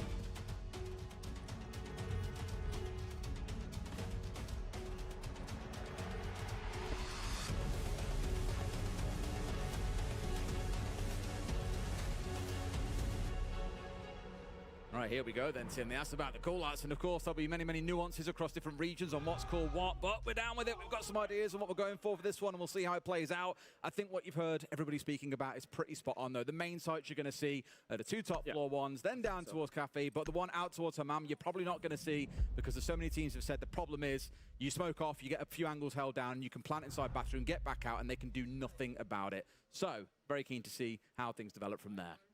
Yeah, I referenced Villa earlier, and I think, you know, there's a further point to be made there in kind of what my expectation is a little bit here. I think for those top floor sites, we're going to see extended holds. We're going to see roamers out there across the top floor kind of trying to hold a good portion of that. And I think what that's going to lead to is a similar sort of pattern to Villa, where you kind of get this push coming from the opposite side of the map to the site and trying to sweep across, clear out the roam, clear out the extension, and then work onto site itself. And then you'll kind of reverse that when we go to the other side of the map.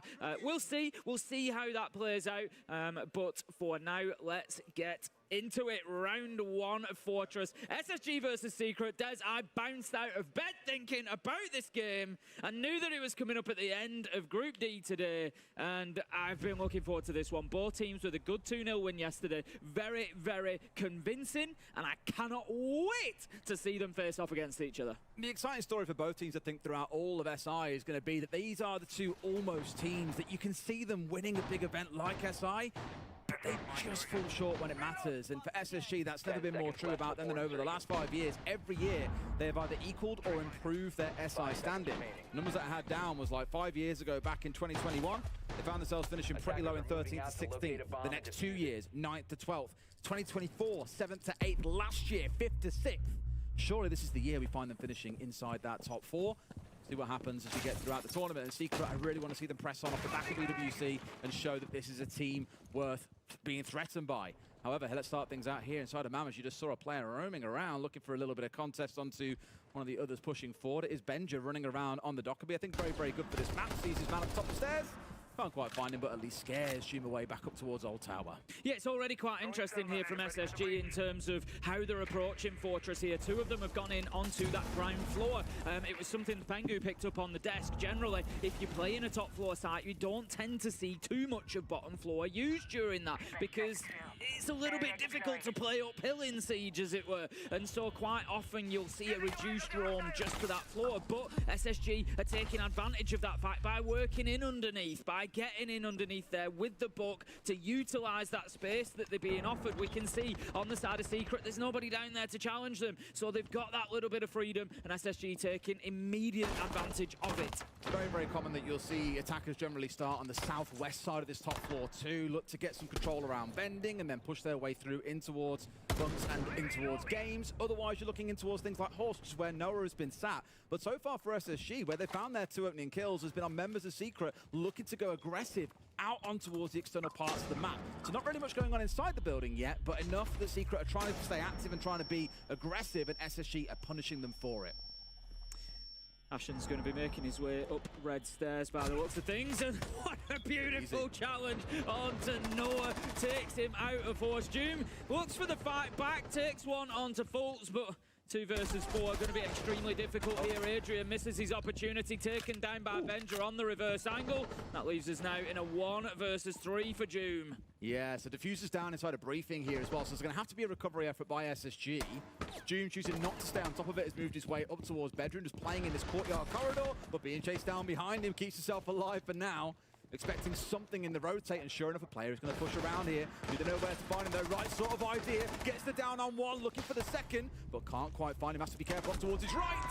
Is J90 who gets the finish. SSG taking round 1. Yeah, good start for SSG there. I like that from them on the attack. Like I said, there was no extension to that site hold down to the bottom floor. It's not unusual if we look to other sites like Top Floor Cafe, Top Floor Nighthaven Labs. Generally, those top floor sites, Top Floor Bank as well. You know, very rarely will you play too heavily underneath, and SSG have just taken full advantage of that, so love that from the North American side.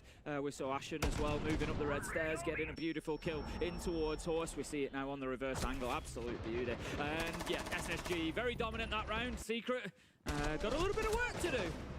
Yeah, they were trying to play aggressive on towards the southwest side of that top floor, like I mentioned, because attacking teams want to get inside bending, push through from there, like I mentioned, in towards dorms and in towards games, because that then gives you the exposure in towards briefing, and right next to that is the site itself. So it's a great position to get into. And this is why you saw quite a bit of attention from both teams on that part of the map. There was a lot of scrapping itself, though, as you referenced around Horse. Lots, again, shooting outside, trying to contest players that were coming in immediately. But for SSG, it was that work from below, making use of the Dockerby, up white stairs, that really got them going in that round. Going to be seeing games as our site this time around, I think. And it looks like there's a little bit more of a presence downstairs. We've got Mowgli playing underneath, so at least one more than there was previously. And as I say that, thank you, Mowgli, he runs back upstairs. So, Secret have given over that bottom floor again. SSG have brought Ashen along again. So I would expect it. He's already in first floor showers. He's already going into there on that ground level. Again, is this going to become a problem for Secret where they're kind of giving them too much space? Doom has moved down now. He's in music, so he is down there to challenge and make sure that Ashen can't have it all his own way down there with the skeleton key. From there, where they try and build out from there, right? This one's a little bit easy because you can go straight into bending and push through there. So this main wall being opened up is no doubt going to be number one. But as you touched on earlier on, we were speaking about it back in the green room, it will be that topside push down that we'll look for here. So very much a flip of what you saw in the previous round is going to be the main focus. Yeah, we can see that Secret have got that extension out towards it, basically kind of covering both sides every time almost. Yeah. When you're playing up on this top floor, just with kind of a lighter presence in the other one. Much, as I said, like Villa, you know, if you're in the one side, you tend to have a presence in the other top floor side. So Secret have lost one Doom underneath, which again gives SSG that full vertical control. Ashen currently inside of Kitchen. He's going to be looking to open up with that skeleton key. And what is that going to do? Why is he doing that with the book? Well, he's trying to move defenders out of those power positions. If he opens up the floor underneath them, it's not so much about finding kills. If he gets one, great. But what it is about is removing those spots that they can sit in, removing those extended roams, forcing them back to sides, so that when the push comes across top floor from his team, they've got the space to move into. Maybe they catch a kill as Secret have to rotate and try and move back to site. But if nothing else, they can then claim that ground and they can start clearing utility and going on to sort of step two, which is preparing access to your plant site. It looks like Secret are trying to kind of power. I spoke about this earlier on, the call for a team to move is want to go for it, show power basically. They've gone really hard towards Courtyard, and I think realizing that Fultz is pushing in from that northwest side of the map down across the top floor. He has the diffuser. If he dies here, they can plant the bombs on that and just sit on it for a good while. But they're struggling here, SSG, to really get too far into the map itself. Jane, I know, has just stepped in towards vending on the bottom side, so they're trying to pinch in now onto these Secret players. They've got the man advantage. This is looking good. Just had a little bit of a standoff there on the red stairs. It continues. Noah swings around. He's the one who gets it. The barbed wire, I think, gave Ashen away, but Benja picks up Mowgli elsewhere. 4 versus 2 now, and SSG starting to put a little bit more pressure on towards site. As it is, Noah, Savage, neither of them are really in there. Noah just steps inside of the door to site, but he's going to get pressured heavily now. I was going to say there, they had 3 players all ready to hit site once they got control of that Courtyard highway, which is where Benja was. And off the back of it, all it took was a couple more kills to come their way, playing off the trades. A very comfortable close. You know, one thing I'll jump on here and just talk about player-wise, Mowgli has been deleted out on the extension both times across these 2 rounds. It's like he barely existed. Doom as well last round. Very easy for SSG to get that initial entry and start to establish some map control. But so far, it's been very slow and composed by them. I don't blame them for that. They've looked really good doing it. It's just that Secret aren't really able to then fight anything against them, because if they try and roam and be aggressive, they're meeting a slow team that's ready for them. If SSG then choose to spin things on and say, right, now we execute and we go fast, that tempo can be really hard to match. Sat here, we'll be waiting and Cafe, which is one of our downstairs sites. So this time we're going to see a little bit of a flip reverse. I'm interested to see how much do Secret invest in the top floor. We've seen previously just the 1 man underneath. Doom was taken out down there. So are they going to go a little bit heavier now that we're going back to more sort of a traditional defensive layout, which is on that ground floor and then you can hold above? See whether they do that or not, or whether all the utility is invested downstairs. But look, so far so good for SSG. They're coming in looking like maybe the more prepared. We don't know that until the second half, of course. Once we get onto that second half and we see Secret attack, you know, maybe we just see Fortress, as we expect in the long term, to be attacker favoured. But, you know, we are really in the kind of early phases of this and working it all out. Secret, they need to start getting themselves some rounds one way or another. It's interesting one when no one's really playing upstairs now. I mean, okay, Savage just moved up there, as I say. Classic cast the curse. We did expect, and as Nick was saying, like, you're probably going to see this be the favourite site or the most defender sided for a number of teams, because you get to play the entirety of the map. You get to play the vertical hold upstairs. You get to spread out across that ground floor. My only worry is then you spread a bit too far out as a whole team, and it's too easy to pick you off one at a time. Well, the thing is, Secret aren't using the top floor. If we look at the bottom left of your screen, you can see the locations of all the players. There's only one that's on second floor, and I can tell you now, Savage is barely on second floor. He's on the white stairs, which is he's challenging. He's not trying down to lobby. It would be up towards the top left of your screen if you look at it as a top down, but we can see him here. He's just up and down these white stairs, and he's not really challenging across yet. He's looking for that flank later on, but if SSG are attacking top floor, you're going to expect them to have that locked down. They should have a drone there, they should have knowledge, and they should be aware if he tries to push across. So Savage back downstairs. Secret are giving up top floor. Gets away with the kill and manages to keep his life, not getting traded out by the other side. Good success for Savage. Currently sat in the middle of all of these Grim Bees, knows that he's being trapped the entire time, and out comes the Dockerby call off the back of it. SSG smelling blood, but not wanting to go too aggressive for it. No, absolutely not. We can see Benja just holding that line. We've got the ping onto the Fenrir. Savage has taken some damage, but at the minute, all he's doing is wasting time. Seconds are ticking by while they're unable to get the kill here. He's just and the sitting. diffuser is in front of him. He can just sit pretty here for the time being and just hold them at bay. This is really well played. Smart play from Savage. Thing is, they're trying to make moves like a stalemate in chess where he hasn't got to move his feet here really, and they haven't got any nades to force him to move into a sightline. Both Dockerby Cool Shoes trying to deal with him. Really, in a way, he's kind of single-handedly won this round for his team, regardless of what happens next, unless we see a bit of a clutch coming out. Benja around the corner, pre-firing, but Savage a little bit better in the moment. J9 know with it all to do. And sure enough, Secret will hold on in the third round. Yeah, they needed that one, I think. Gets themselves on the board, just settles things down, and they can take the opportunity now to maybe grab a couple more defenses whilst they're dictating the play on defense, you know, how they're setting up, how things are going to shape up. We're going to have a ban coming in as well. Honestly, with the way things went in the last round in those two losses, I'd like to see a buck ban here, which I know is a little bit unusual, but given they suffered to Ashen underneath a little bit, they may be, you know, valuing a hard breacher as well. Dockerby always valuable, but they need to do something to deal with that play from SSG. They've suffered to it twice now. They know that Benja and Ashen are going to go in underneath. That's what's going to happen. They're going to work in underneath, and they're going to try to use some verticality there to cause problems for them. You know, maybe they'll switch it up. I don't know. Ashen's going to move on to the knock, at least for now. We might see that switch out, but yeah, I'd like to see Secret do something about that. Don't give them that run of the bottom floor. Dockerby's been kind of more of the, like, as we keep saying, it feels like the game, well, the map will go to be attacker-sided over time. Dockerby really band-aids over a lot of those weaknesses that the attackers have early on. When you don't know how teams are going to play the map, the kind of spots they're going to sit in, where they'll be ratting, for example, the Dockerby really helps you move through the map a little bit more fluidly. We spoke about this in our series earlier on today, and how we hoped and saw at some point that a ban would come in against it, but it never quite happened by Daystar.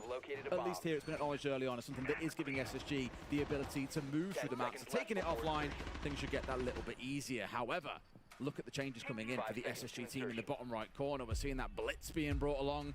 Time to brush their pants off with a shield, Tim. Why not? Why not? Why not? They've got the Finker on side as well to juice Fultz up, maybe give him a little bit of extra burst of speed if they want to go even faster. SSG all shaping up to push from the north side together for the time being. And just going to be using that Thatcher EMP cannon, can we call it? We saw someone using it yesterday just to disable default cams on Clubhouse, and I was a little bit like, that's probably not the intended use case, mate. Yeah, probably not getting the most value But for the actual gadgets around the map, they're the main ones you've got to worry about. Yeah. Here we go. The rush, like I said, might coming through with the blitz. For 4 players, all stacked up on one doorway here. They're going in, hailing smoke, and Adrian is up nice and close. That range, half range, I should say, more than mid-level, brings down to a flanking from Moby, a C4 over the top as well. They've found 4 players and completely decimated this rush. Yeah, the attempted push in through courtyard is just, well, it's crumbled, is the only way to put it there. Just dropping in, just trying to get aggressive straight in. Final kill comes from Horse, as we see there. But yeah, ultimately, Secret very, very ready for that. And look, I think Secret are very happy with what we've seen so far now. Yep, first 2 rounds were a little bit difficult. SSG, I think, played them a lot better than they just played that attack there. You know, sometimes, yep, you take the risk with a rush like that. You kind of roll the dice. Do you catch them out? This time they didn't. Secret were ready for it. And I think leveling things up 2-2, they now need to grab themselves at least 1 more of these defenses. 2 would be perfect. Give themselves that advantage going into the attack. Good stuff from both sides. It's been a good game so far. It is one thing I want to stress at this point as well, is that you will see a lot of attacks like that you just go, well, what the hell were they trying to do there? That looks awful. And it's the difference between the plan. A plan always looks good.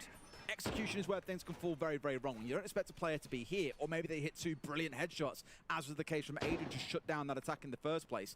Just because it doesn't work out, it doesn't mean it wasn't a good idea. And I think especially on Fortress, where teams are going to be trying new things all the time, new ideas they've been cooking up and workshopping. No doubt loads more will spawn off the back of teams looking back over this game's VOD. You are going to see things look messy. That's okay. That's part of the development of a map, I think. And admittedly, SSG already having found 2 attacks, I think they're in a good spot here to find a 3rd and give themselves at least a 3-3 half. Game and Dorms will be our site for round 5, so it's going to be the other top floor site that we saw from Secret defending in the last round. And we can see a lot of Secret, again, very, very spread across that top floor. It does offer opportunity, of course, for SSG to try and play in and isolate them a little bit. But you have a look, very fluid, very, you know, very mobile, but Doom, Savage kind of working together. Noah looking to hold down the top red stairs, and Mowgli, Adrian on site together, so they are kind of paired up and looking to be able to impact on each other as well. For the time being, SSG just looking to shape up the... Coming in towards this south side this time, kind of towards that old tower position, and try and get themselves into that corner.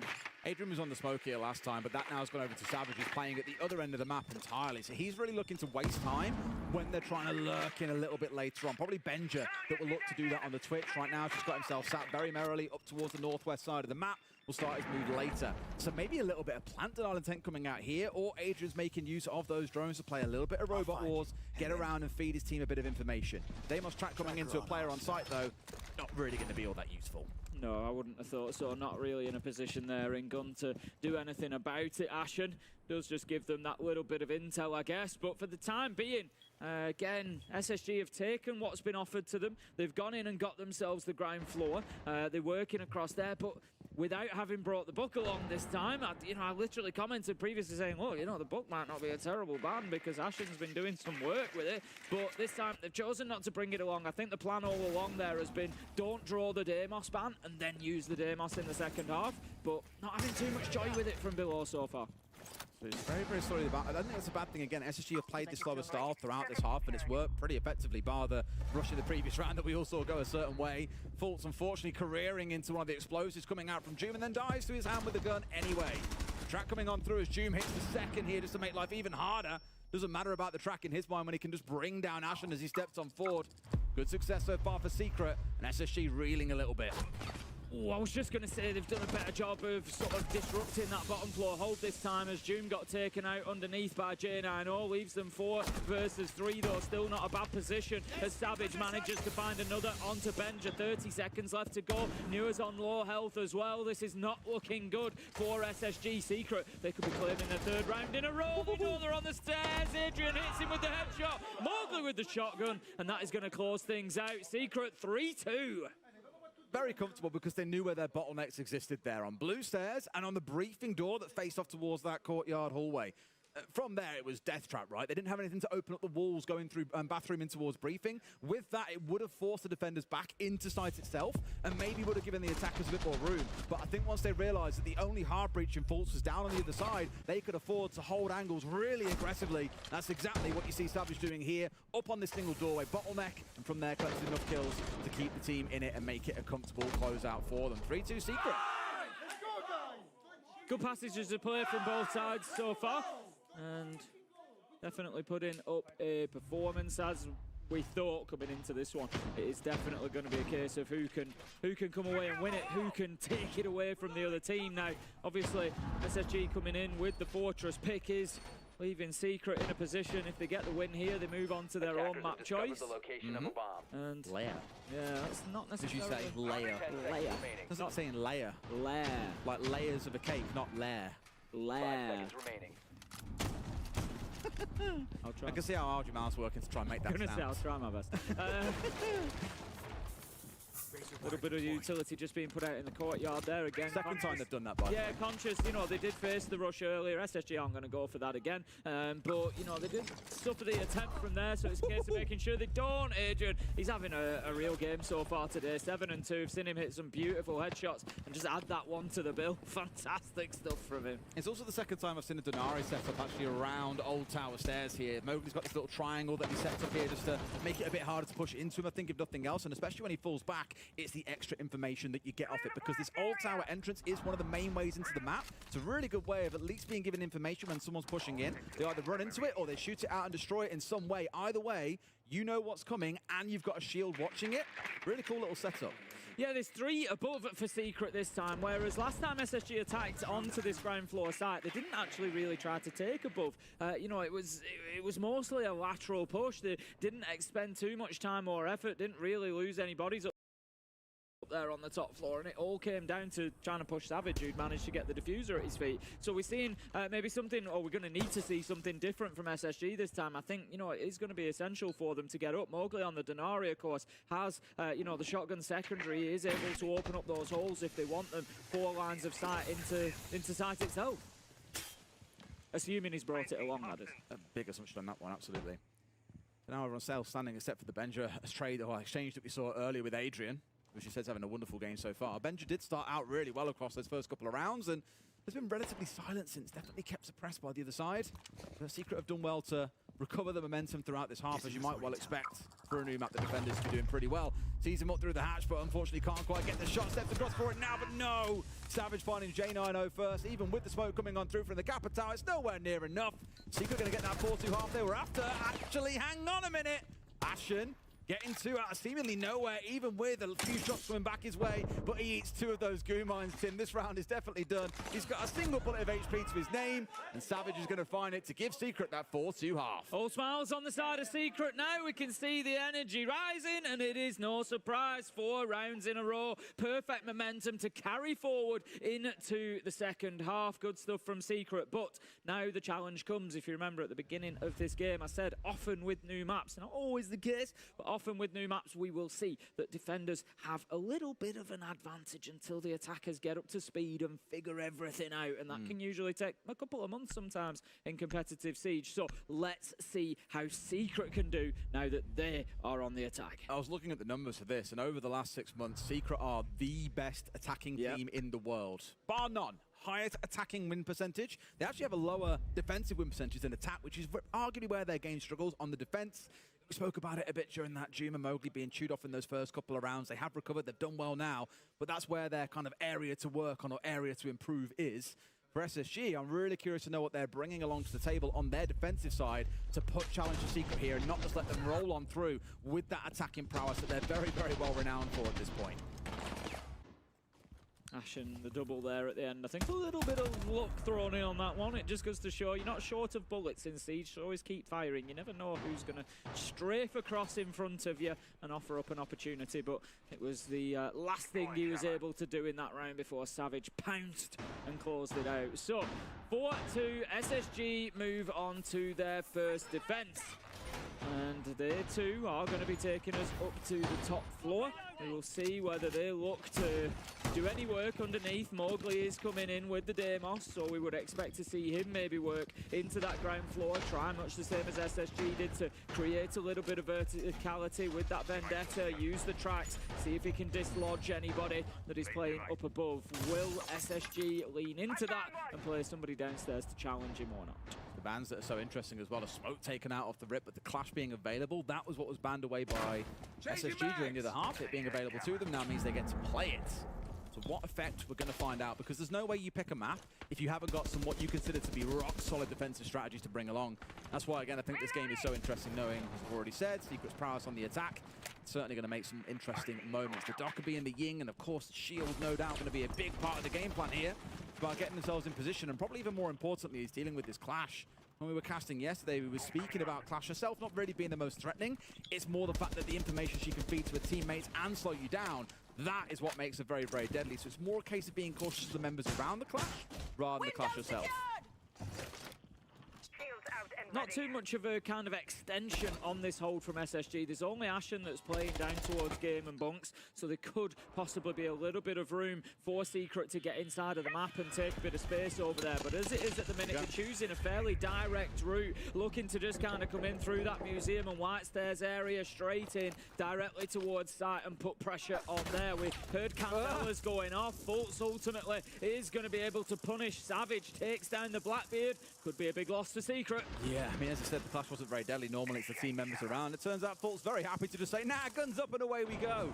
Gets rid of the Blackbeard on the other side. Massive start to the round for SSG to take away probably the most critical operator in the pressure that Secret were looking to apply in towards that northwest part of the map. Now it simply doesn't exist. And as it stands, I can see a couple of players looking a little bit unsure on where to go next on Secret. It feels like they're starting to lose the wind in their sails. Yeah, largely as expected. I think the attacking side is definitely proving more difficult. J90 manages to get himself a kill, 5v2, and Noah and Mowgli are up against it now. Not only up against it, but they've got low HP as well. See Mowgli just sort of scrabbling around, trying to take a fight. He's about to get pushed in. He's wedged. It's a real problem coming up for Mowgli now. Oh, like there's no way you can go because you can't get back up either. So it's a bit like once you're in here, you are very well and truly stuck. He'll have a go, Fultz, but loses his life for it. Could have been a flawless round for his team, but it's simply not going to build into that. Drops down through. Of course, the new way down the ladder. But Benja collects the closing kill. SSG taking the round. Quite convincingly, I might stress. Yeah, well. really good from SSG. Like I said, after that first half, it's been great play from everybody. You know, I think there are some kind of new map things going on here. Like their Secret kind of just got... It was very one-dimensional was the push. There was no attempt towards the other side of the map. There was no presence, you know, kind of out towards getting possession of games, getting possession of dorms. They weren't able to move in there and take that ground. There was only Ashen holding it. There were opportunities there, you know, nothing pushing through courtyard. It was pretty one-dimensional, and they lost bodies quickly. And I think that's, again, kind of a symptom of a new map sometimes while attackers are figuring it out. I'd like to see Secret just splitting up a little bit, you know, maybe a couple of teams, you know, 2 on one side, 3 on the other. Just try and push and create a little bit of pressure from multiple angles this time. Attackers have located a bomb. Out. Of course, we never really like talking about Hover's team, though. You did do it earlier on, and it still relatively stayed the same. I was going to talk about the Amaro coming in from Savage, but he's changed way to the Nomad, playing nice and sensibly, and instead what we've got here is a combo that I've spoken about to the absolute death during League play, Tim. It's going to be the Dockerby and, of course, the Deimos coming along as a unit. Both kind of covering each other's weaknesses in a way, but just gives you really good capability to push through the map, and of course the Nomad can then lock down those areas that you've cleared. I think that's more of an acknowledgement from Secret that there are large parts of the map they're going to have to take here. It's going to be a full clear to get to the sides itself, but they've then got to make sure someone can't come pushing up behind them. And once again, they've got to face off against the Clash. You already know the third band coming out of Secret is going to be Clash. You would expect so, yeah, you would expect so after seeing it brought again. I think, what do I want to see from Secret? Different to last time, I want to see some map control. I want to see them get in there, take a few of these rooms over and start making some progress towards site. They didn't really get too close last time around, so that's the big difference that I'm looking for. I think an entry kill would really help them to do that, because obviously that creates that space for you. You move in, you take the ground that was occupied and is no longer, and then push forward from there. Probably one thing both teams have done a lot throughout the game. I know you guys can't strictly see it because you haven't got the benefit of the top-down like we have, but there has been so much focus on the windows and external-facing doorways or rotates or anything out on towards this southwest balcony that I mentioned earlier on. Like at the back end of last round, you had Ashen spraying as the bandit through towards the secondary door that goes in towards Horse. They just really wanted to make it uncomfortable to play outside the map. That's largely for Secret now, up towards the north side, pushing in through the tower, pushing up White Stairs, for example. They have got a bit of control here, but again, it is going to be a full map clear they need to work through.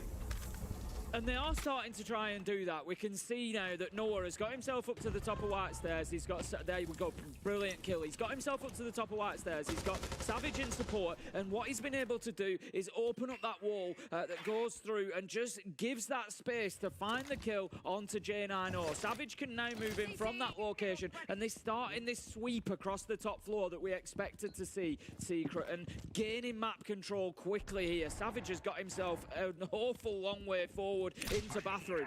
The flank watch here, and more importantly, I guess the air jabs being down is really going to be tested because Benja is below. I imagine he's more looking to try and find himself a C4 kill. But, of course, with either staircase available to him, can also look to work his way up above. Has one player looking to challenge him on the downstairs. Believe it's Savage. So has to be really, really careful. I think he might even know there's a bit of pressure coming in. Knocks that death mark off. Of course, with the two-brow gadget coming out, does disable that so he can get away quite safely. And here should be able to rejoin his team.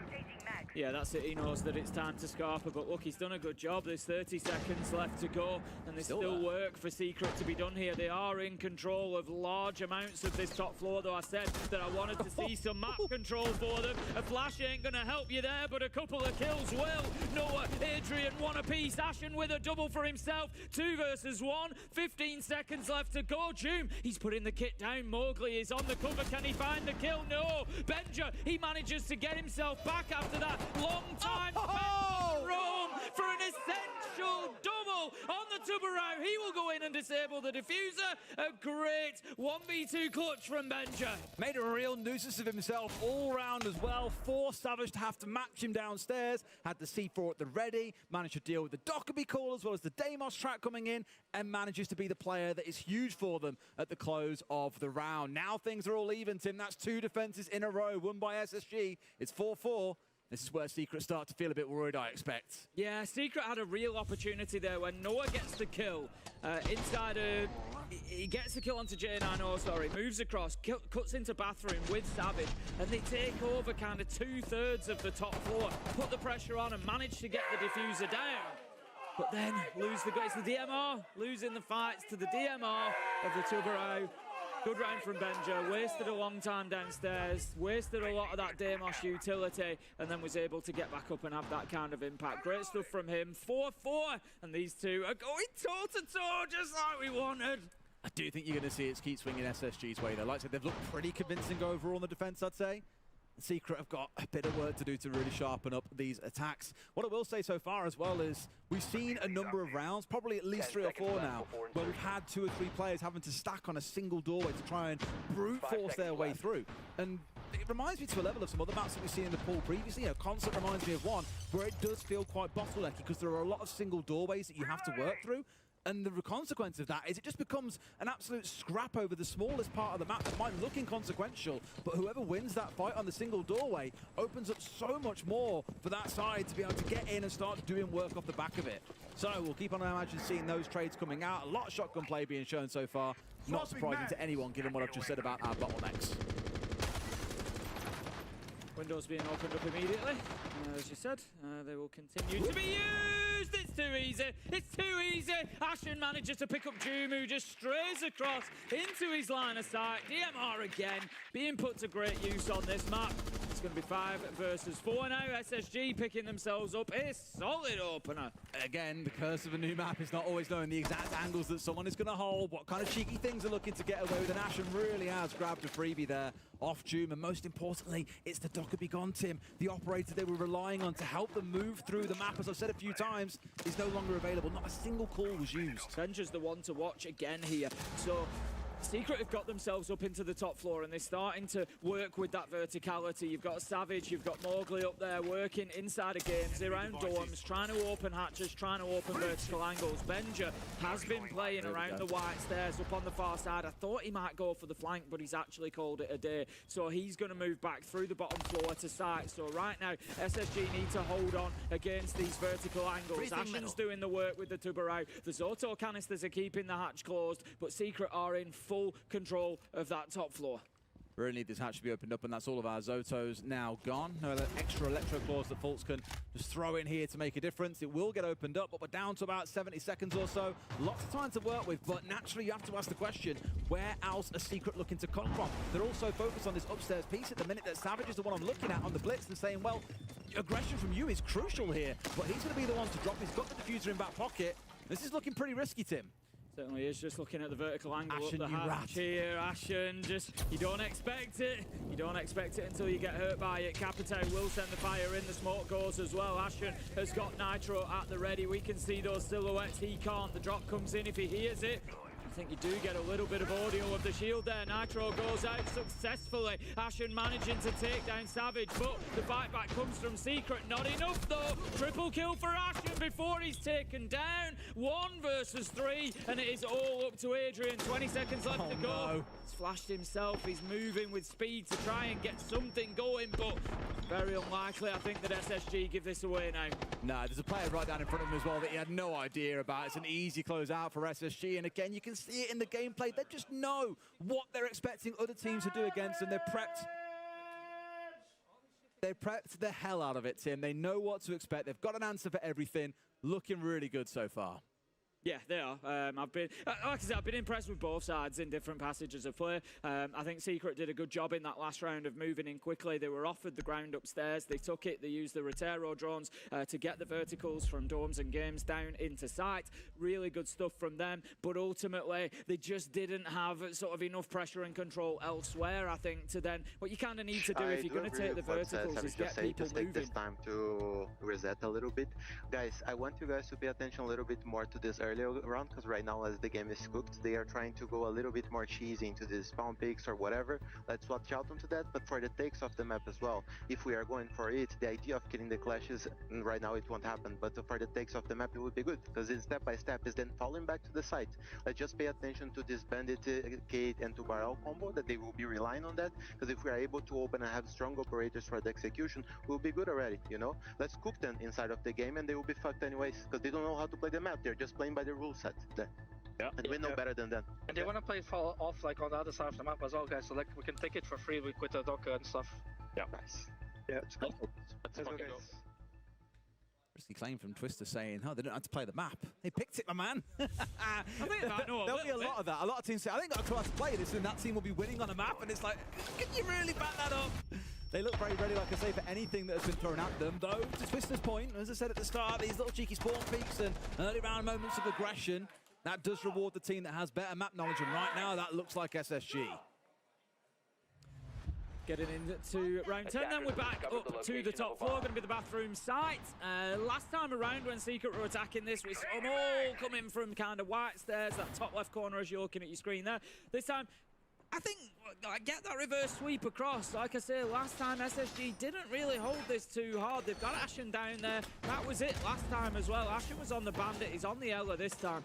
You know, put a few numbers in from Old Tower side, I think. Move across, get dorms, get into, you know, a little bit of pressure onto bathroom from that side as well. And then play your other players from that top left side from white stairs and make a bit of a challenge on both sides. We'll see whether that's what Secret go for or not. What I will say, there's been a lot less focus on the south side of the top floor than I thought we'd see. Yeah, I thought we'd see a lot more in towards vending, opening up the wall that goes in towards dorms, but that's not really been a thing. If nothing else, the defenders have opened up that wall to be able to step out of it and be able to aggress on towards this balcony area. So a bit of a surprise there. In fact, all the action, I'd say, or at least the vast majority of it, 60% of it, has been around White Stairs and around New Tower. That's where you've got to put the focus on initially. And of course, with this site being there, I think you'll see a bit more going on towards the south. But of course, it's all going to accumulate around the top floor, inside Commander's office, inside bathroom, inside bedroom, because that'll be the verticals they need to make this attack work. Got a little bit of a standoff here. I think they are well aware of J9O's position. Nade puts in. That was really well played. You know, just showing the perfect use of those nades. When you throw a nade, it won't detonate until it's bounced off a surface. Once it does that, the fuse begins. And so just putting it into a little corner like that is a brilliant way of forcing somebody out of position. You have your second gun there ready to fire and cut them off as they do. Brilliant stuff. Not only have they lost J9O, they've lost the Warden as well. They've got smokes, they've got flashes. They can take advantage of that. This is that wall I was talking about being opened up as well. Savage can now see straight through in towards dorms. Of course, gets a bit of an angle in towards gains at the same time, so they can put a lot of pressure down, but it's Ashen finding Mowgli. Again, a player that I've remarked on a few times throughout the game has been found out quite early. Naturally, as the entry expects it, has been chewed up and spat out now. 4v4 ensues. Just look at who he sees, the man. He's Ashen thinking about taking the fight, but he's keeping himself alive for now. He knows that Doom is out there, and he just wants that view. Doom hops out of the window. The shield gets turned toward him. Ashen is just suffering from timing a little bit here. Noah does take him down, but Fultz was able to grab the Blackbeard along the way. But they are pushing now Secret from that south side a little bit more aggressively. Yeah, you have Benja jumping into the courtyard hallway and looking to provide support from that door. Noose is in the rotating towards bathroom. 3 players all focused on trying to hold on to briefing. They've gone 1-for-1 inside of there, and now they're stepping in. Noose had no idea what was coming. Plant going down in what you may now refer to as default. Benja, though, wins 1 and wins 2 again! 2 rounds on this map. He's pulled out the impossible, it feels, and has wrestled rounds away from Secret. SSG carry on in commanding position, 6-4, and not dropping a single round in this second half. Yeah, I think there's going to be a bit of frustration for Team Secret there, because like you say, those 2 rounds that Benja has won, the 1v2s, it's basically coming down to a 50-50 gunfight. It's the man on cover versus Benja, and when he wins that kill, then the next one onto the planter is easy. So it's all about that 1v1 that you're giving him when you try to put the diffuser down. You don't have a choice, but what they do need to do is start winning those fights against Benja in that position, but it's easier said than done. He's kind of exposed his whole body there inside the doorway. I don't think they were 100% clear on where Benja was, but either way, he's hit some massive shots to put his team up to map point. Lair awaits as our second. If SSG can get this round done, Otherwise, Tim, we're asking for 2 rounds from Secret to get us to overtime, but I think it's a pretty tall order to see them recover 2 in a row after winning nothing in this half. Yeah, I would agree with you. I don't think Secret have got the attacks here. It's like we said, look, new maps, we often see this, that defenders have, you know, that little bit of a grace period to begin with whilst it gets figured out, and they have that bit of an advantage. And so a lot of the time it does come down to, you know, who can win the more attacks. And SSG are looking like that's going to be them this time around. It's 6-4. They need 1 more round, and look at this. A little bit of aggression possibly. Benja just waiting by that door. The shots come in. Unlucky for him. Fortunately for Secret, it was the shield player of Savage. Otherwise, they are dead to rights. Absolutely, and Logeno is getting a bit of pressure building around him, so has to be careful. Again, all the focus is going to start off towards this northwest part of the map. Barely anyone really right now is actually down near Sites itself. They're not worried about a backstab in towards Sites itself, for example, because they'll know about it coming in. Not worried there, and instead it's about the roam and trying to contest on towards these players that are playing out on the balcony. Just going to be looking to get themselves on inside. We can see there's nobody from Secret yet. 50 seconds in, nobody inside of the map. Again, it's been another bit of a symptom, really, of this map has been not taking sort of control too quickly, too aggressively, or too confidently. And they've got the class that they're going to try to work in behind, I think, but just see themselves stunned out. Adrian manages to take as little ground as possible, really, and sticks the plant. So the opportunity was there. Captures SSG by surprise, I think, but doesn't really matter. 3 kills come in, 5v2, and Secret just scrabbling to hold on now. Really cool execute there for sure. Now Ash is going aggressive on the outside. June, does he know about what's going on off towards his side? I don't know. It's the vending window they've got to worry about, because if Ashley steps across, he could get a freebie. I think the Ash is watching him, so really all eyes on Doom here to be able to hold it down. Looks for one, can't quite find his man. Looks for the second, misses that one too. There's traps going off from the Thorn behind him as now we start getting the defuse going down. 2 players down at this point, trying to knife his way through. I don't think he'll get there in time. Unfortunately, no, he will not. SSG not dropping a single defensive round. They take the first win on Fortress here at SI26. Beautiful performance from SSG there on Fortress. Secret certainly deserve a mention too, but ultimately SSG the ones that were looking more comfortable on defense. Very little Secret could do, and a nice play at the end there. Always love to see the use of utility like that with that keeper barricade to block off and create the space they needed to disable that diffuser. Great stuff from the North American side, and they take the advantage in this EU-NA matchup. Yep, still potentially 2 more maps to come. We'll find out how they go after a short break.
SSG are the first team at the 6th Invitational to get a win on Fortress, the newly added map to the map pool, and they did it with style as well. I mean, we're talking about a flip in the script. Somewhere in the middle of this game, we found out that SSG had the right game plan going into this one. Yeah, sorry, I was just laughing. Ask was happy to be on telly there. They were all waving with the Black Dragons players, who will shortly be starting on the stream. A lot of Brazilians here. Of course. Yeah.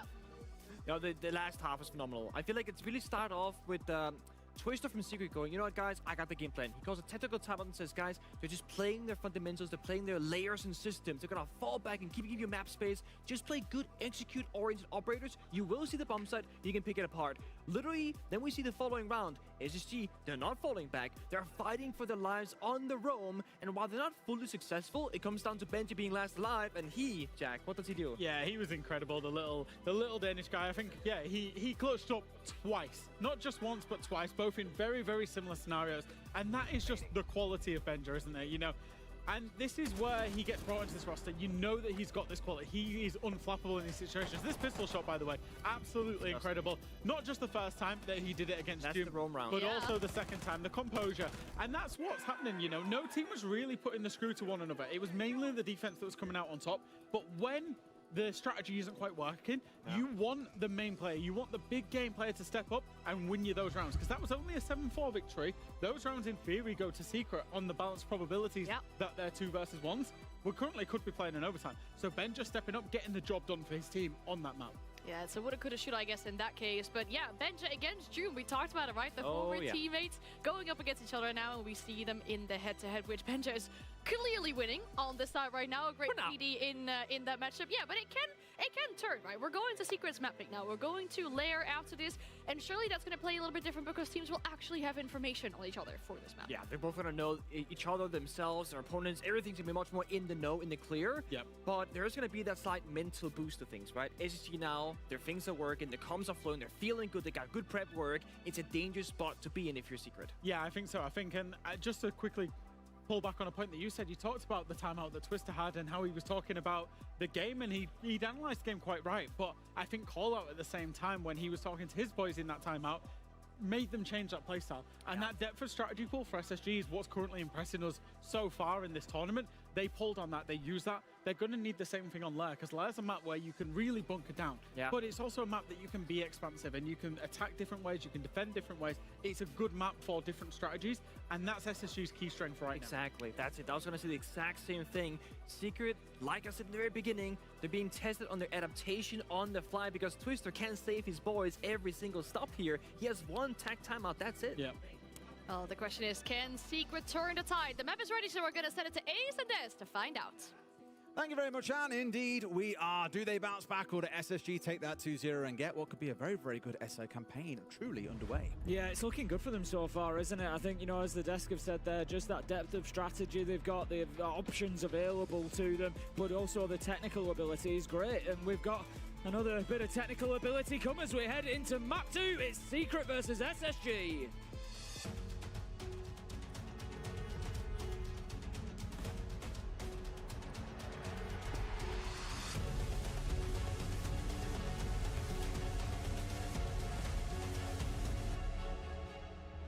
Well, there is still one of our newer maps in the pool, Tim, but I think it's fair to say that many have got a pretty good grasp on it right now. And Secret starting on the attack. I've already said they are the best attacking team in the world by attacking around win rate.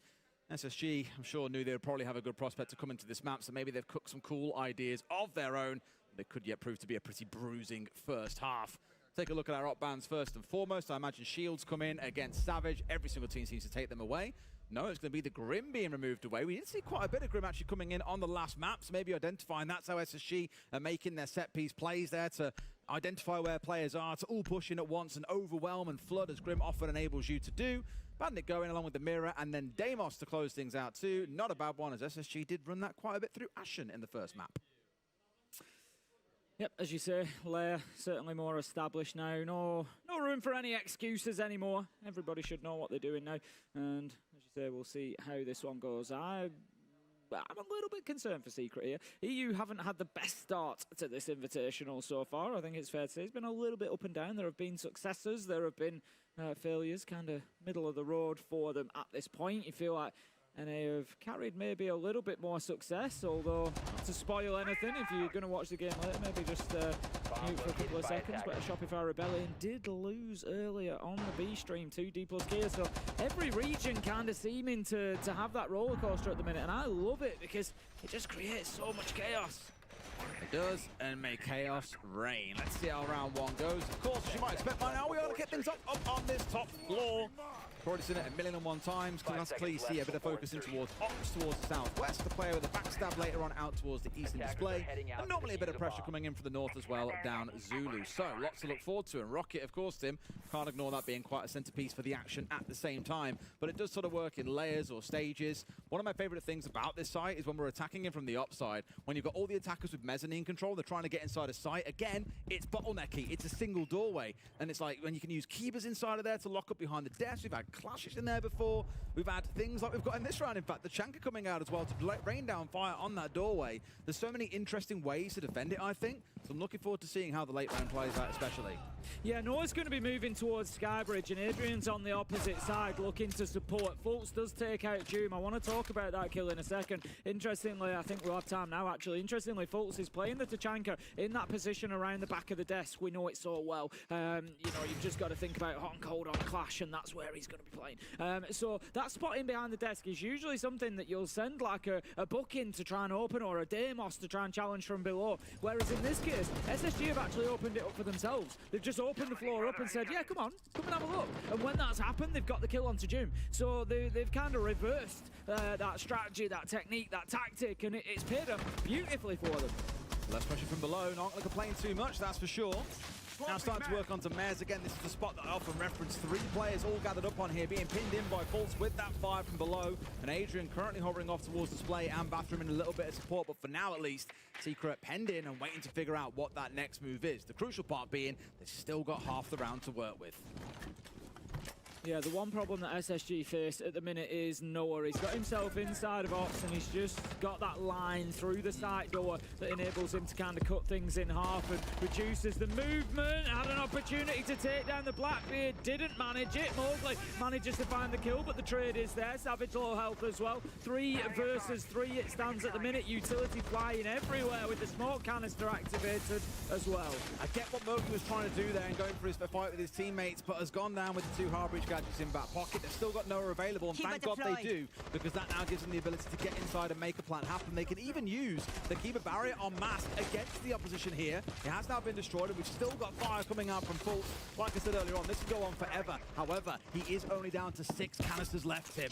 Yeah, it's a time factor now. 30 seconds left to go, so Secret can wait this out, but Fultz does get the kill with that fire. Not often that we see it from the Tachanka, but because time's running down, Secret were having to be a little bit more aggressive. Damage is done though. Noah manages to find J9O. 2 versus 2, and there is an opportunity to put this diffuser down. It's all up to Adrian on the cover. He moves in. That was smart because he knew that Ashen was pushing the corridor in. He does a great job to enable his teammate to get that down. Good plant from Secret. Good close out at the end. The cover was perfect from Adrian. He had some beautiful movement out of Ashen's way. Fantastic game sense and gets the job done. Really well played as a pair in the close. Fultz was just a little bit too late on getting the fire out. If he gets it out as Noah starts trying to get the diffuser down, different conversation, but I think the pressure coming in over his shoulder was just a bit too much that it prevented him being in the right spot at the right time to get that denial through. So round 1 goes to Secret. We're going to head down to the basement, Tim, into labs to see what SSG can cook up on the defense. They're going to have to cook up a little bit more than they did on the top floor. Well, it was a good effort from them. I thought Fultz played brilliantly on the Tachanka. You know, getting the kill in there is just a nice little added bonus, but he did a great job of holding off that push from multiple directions and enabling his team a little bit. And the Azami play in behind the desk was nice as well. They kind of did all the right thing. They ticked the boxes, but ultimately they came up against the best attacking team in the world on their map choice.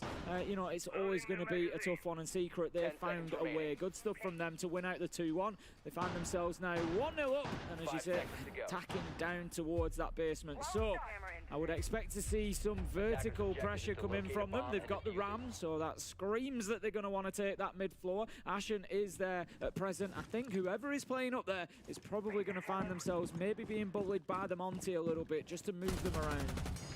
Let's give a nod towards Thorn, by the way. Like, obviously had, I don't want to say a minor rework. It was quite major, I guess, in terms of how the traps work. Definitely. But we've seen quite a lot of Thorn over the last couple of days across various series. It seems really starting to work her and a Razor Blues back into the lineup. The problem with Thorn previously was that detonation time, because it was kind of like it wasn't kind of intended to stop entries or anything. It was more kind of area control and info. But ultimately, yeah, I think it kind of left her a little bit maybe underpowered because they were never really sort of triggering within time or having an impact. So obviously see a little bit of a difference and a little bit more popularity now, which is what we like. Yeah, trigger time's far quicker, the radius is far down. How on earth has Jane, I know, got away with that?